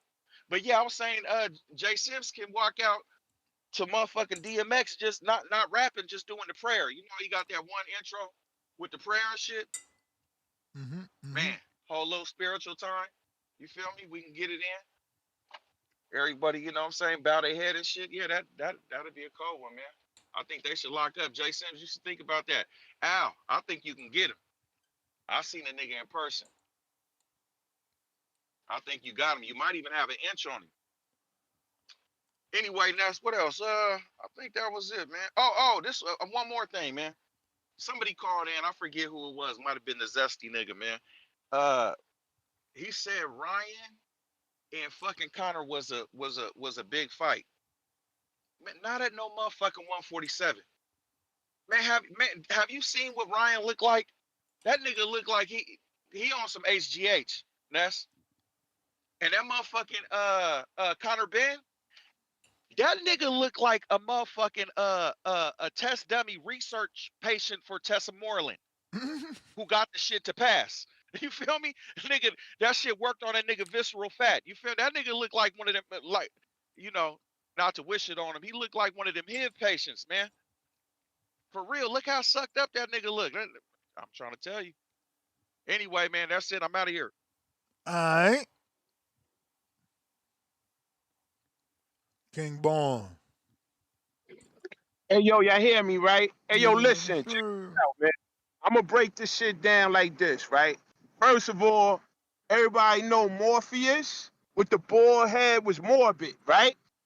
And listen, this fight is on some next shit, some next crazy shit, like finding out on Pluto that diamonds in the orbit. Now, I'm going to give y'all a history lesson, right? I'm going to take y'all back to the 90s and shit. It was one word that all the hustlers wanted or the rappers wanted. And y'all know what the fuck it was? Rolly. Throw your rollies in the air. Fucking with Rolly. That's the new word for today. Rolly. And think how this shit gonna go down, right? You mean to tell me, Rolly, whether you got the Sky Dweller, still a Rolly. And we know in each of days and times, motherfuckers is going to Hong Kong, Indonesia, and rocking a fake Rolly. But it's all about Rolly. Don't y'all get it? Rolly. Rolly. Let me tell y'all something. It's a famous nursery rhyme. and shit. T.O. be nimble, T.O. be quick. But he can't jump over that Rolly stick. He ain't fucking with Rolly at 147. That's a little guy. He's like a Smurf with muscles. You heard? Nobody fucking with that live chat, power chat. So you mean to tell me a naturally small guy is going to beat Rolly? Rolly was chipped up, ripped up, looked like he came out the chop shop, the jungle gym at 135 when he 14. And you mean to tell me Rolly ain't get better? And one thing we gotta love about Rolly, and you should love about a Rolly, in live chat, power chat, TBV universe, if you got a Rolly, bless you. You don't, and you want one, you get the real shit, pay 28, 30,000, you get the fake shit in Indonesia, Hong Kong, IG. Know what I mean? But one thing, the words about Rolly, we gotta understand, y'all. He, right now, mentally, he's on. I don't know where the fuck T.O. at. Where T.O. at? Somebody found him? Somebody searching for him? Shit gonna be some bullshit. But that's why believe in Rolly, like the diamond studded watch, believe in Rolly like the boxer. He gonna do some incredible shit. I'm telling y'all, mark my words. All that shit that T.O. used to, that shit ain't gonna work on Rolly. Rolly is programmed. Rolly like a fucking robot on destroy mission. You heard? He on some next shit right now. And he gonna beat T.O. T.O. mind not in it, y'all. And listen, let's get to Mike Jack and motherfucking Prince. We know Mike Jack is more famous than Attila the Hun, Genghis Khan, all them cats, right? But when it comes to pure music, how the hell you do an album in 24 hours? It's Prince. So think like this, y'all. Now, Prince couldn't sing like Mike. Prince couldn't dance like Mike, but one thing you could do is know how to put an album together, put a song together, how to orchestrate shit, put it together, build it up, right? But when it's all said and done, I miss both of them, man. Peace, I'm out. Love y'all, love y'all. Put your rollies in the air. Fuck with Rolly, Ness. You ain't gonna get disappointed. Fuck around, Ness had a Rolly back in the days. He just keeping it quiet, y'all. Peace, I'm out. I love y'all, I'm out. Peace, peace. Akeem. Counter? Yo, Ness. Yo. Ness. Yo, first of all, shout out to the Discord chat. Ness, if you need to shed some light on the Discord chat. These guys are the best. Too funny. Hell yeah. But I just had one question. I just had this question. I'm thinking about Serrano and the Clarissa Shields situation. When Julio Cesar Chavez was the man, 80s and the 90s, who was his contemporary? I mean, they got a list of like Mike Tyson, Pernell Whitaker, dude from like a featherweight division that never lost, Ricardo Lopez. He went 51-0. These are the contemporaries in which you would try to have an argument with at that time, that who is the GOAT, or so I'm thinking in Clarissa Shields' time, history repeats itself. Revisionist history, but the same thing is going on. You have pieces in there, but the fact that Serrano is at featherweight, like we can't do that. We can't do no GOAT situation. We can't. It's not close, But to have the conversation, who are the other 3 to 4 that can considerably be mentioned with Clarissa in having that quote debate? Like the quote name goes to Clarissa, she gave it. So anybody taking that, you biting. But at the same time, we living in we're in a trendy era. Like, they follow Clarissa's, build and move forward with that. But when you go into detail and you look at who can possibly be mentioned in the same breath as her, what would that list be? And that's what's going on. We've seen it happen many times before. We just had the Michael and Prince conversation. But in totality, ultimately, at the end of the day, shout out to Stock, it's Michael. But then you have your ancillary pieces, honorable mentions. And I think that's where Serrano and any other female falls into line. You're not putting her next to Clarissa. These are just if you wanted to have a conversation at what it would be. You know what I mean? But I was just sitting there while y'all was having a talk, like Bank of when America near me. Chavez, Julio Chavez, and Sugar Ray, I forgot to mention that. These Sugar Ray, Tyson, Pernell Whitaker, and Ricardo Lopez was the names that you would put next to Julio Cesar Chavez at the time. You know, I feel like that's what's going on in today's age. They just trying, they're trying their best to put names next to her, but that's all you're going to do, technically speaking. You can't. They didn't trump her. They're not above her. And the record is there to be seen, but the fighters are there just to have the conversation. You know? Stuff like that. But other than that, bro, Ness, from time to time, I know you be looking at the YouTube chat. Yo, that Discord be rocking, man. You got a lot of solid people in there, man. So shout out to you. Love TBV, yo. Shout out to the chats on both sides, because I'll be watching on both sides. Shout out to all of y'all, man. And yo, have a blessed weekend. And praise to boxing, yo. Salute. I appreciate you. Discord available. X spaces available. Now is the time if you're looking to call in. Mike in Omaha. What up? Oh no, this is JP. What up, Neff? What up? Yeah, my pick for the weekend, I'm gonna take Rolly, bruh. I think it's really pussy for Tio to be telling his dad, "You didn't tell me anything." That's some real pussy. That's a real pussy excuse for why you lost the fight. So for that, I'm taking Tio. I'm taking Rolly.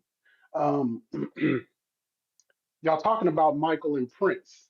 I want to bring you up to speed on something we was doing on the back call this morning. We had a debate because everybody knows the verses last night was Donnell Jones and Joe. So we did a versus. We had chat pull it up, a track list for Drake and Kanye. Who do you think won? I know you're a Drake guy. I mean, I would assume it's Kanye based off what you're saying. It is Kanye. I mean, and this was just by some of the fellas judging on the back call, but the thing was, man, Drake has probably more technically hits. I think he's like got the most Billboard #1 hits ever, or some crazy stat like that. But when it comes to Kanye, he makes deeper, more substantial music that lasts longer. And so when you put them up against each other, you'll take God's Plan versus Stronger. Even though God's Plan is a bop, Stronger is just stronger. No pun intended. You feel me? So I don't know, man. Just want to throw that out there, trying to keep the show going. I did. I was listening to Price Call, and he mentioned the Battle of the Gods between Sims and Al from the Bay. Sims said he down for it. Battle of the Gods. So yeah, we can move on to that. But I'm out though. That's all I had though, man. Kanye, easy work over Drake. All right. I don't think Sims is a chubby weight, but maybe I'm wrong. I ain't see a stomach in Atlanta. Not like that. Nike, Hendrix, what up?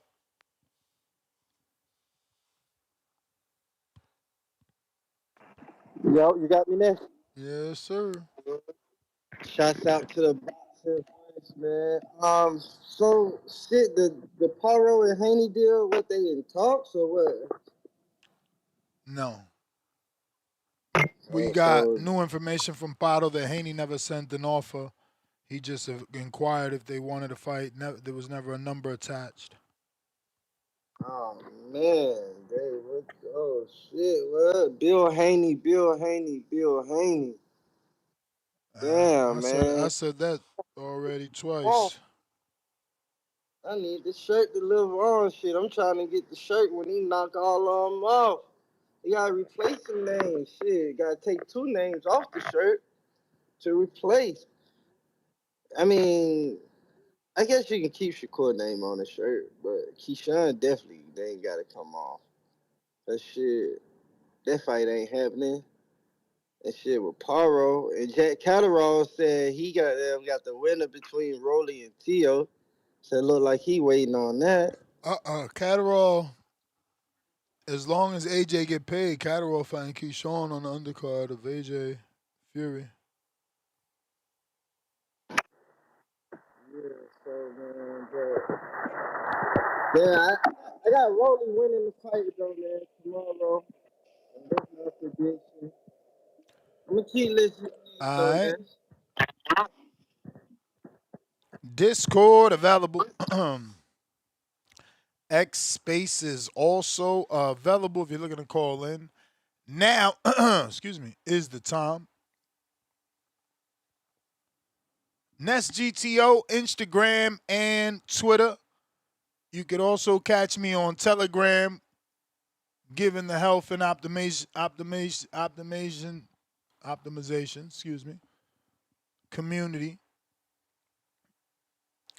Some education and some great deals. I am going away. Kind of a vacation. You know I like to work from vacation, so we're going to be working, bringing the satellite, going back to the DR. And we're running a huge promotion. You can get up to $500 free product. So hit me up on Telegram at NestGTO or Instagram at NestGTO and get optimized. That being said,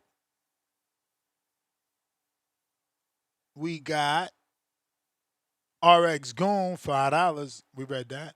Z Pacino, $5. On Versace Podcast, Buddy persuaded Bill to name 5 fights he wants next for Dev. Bill said Shakur, Catterall, Keyshawn-Catterall, and Fox Johnson? No clue who that is.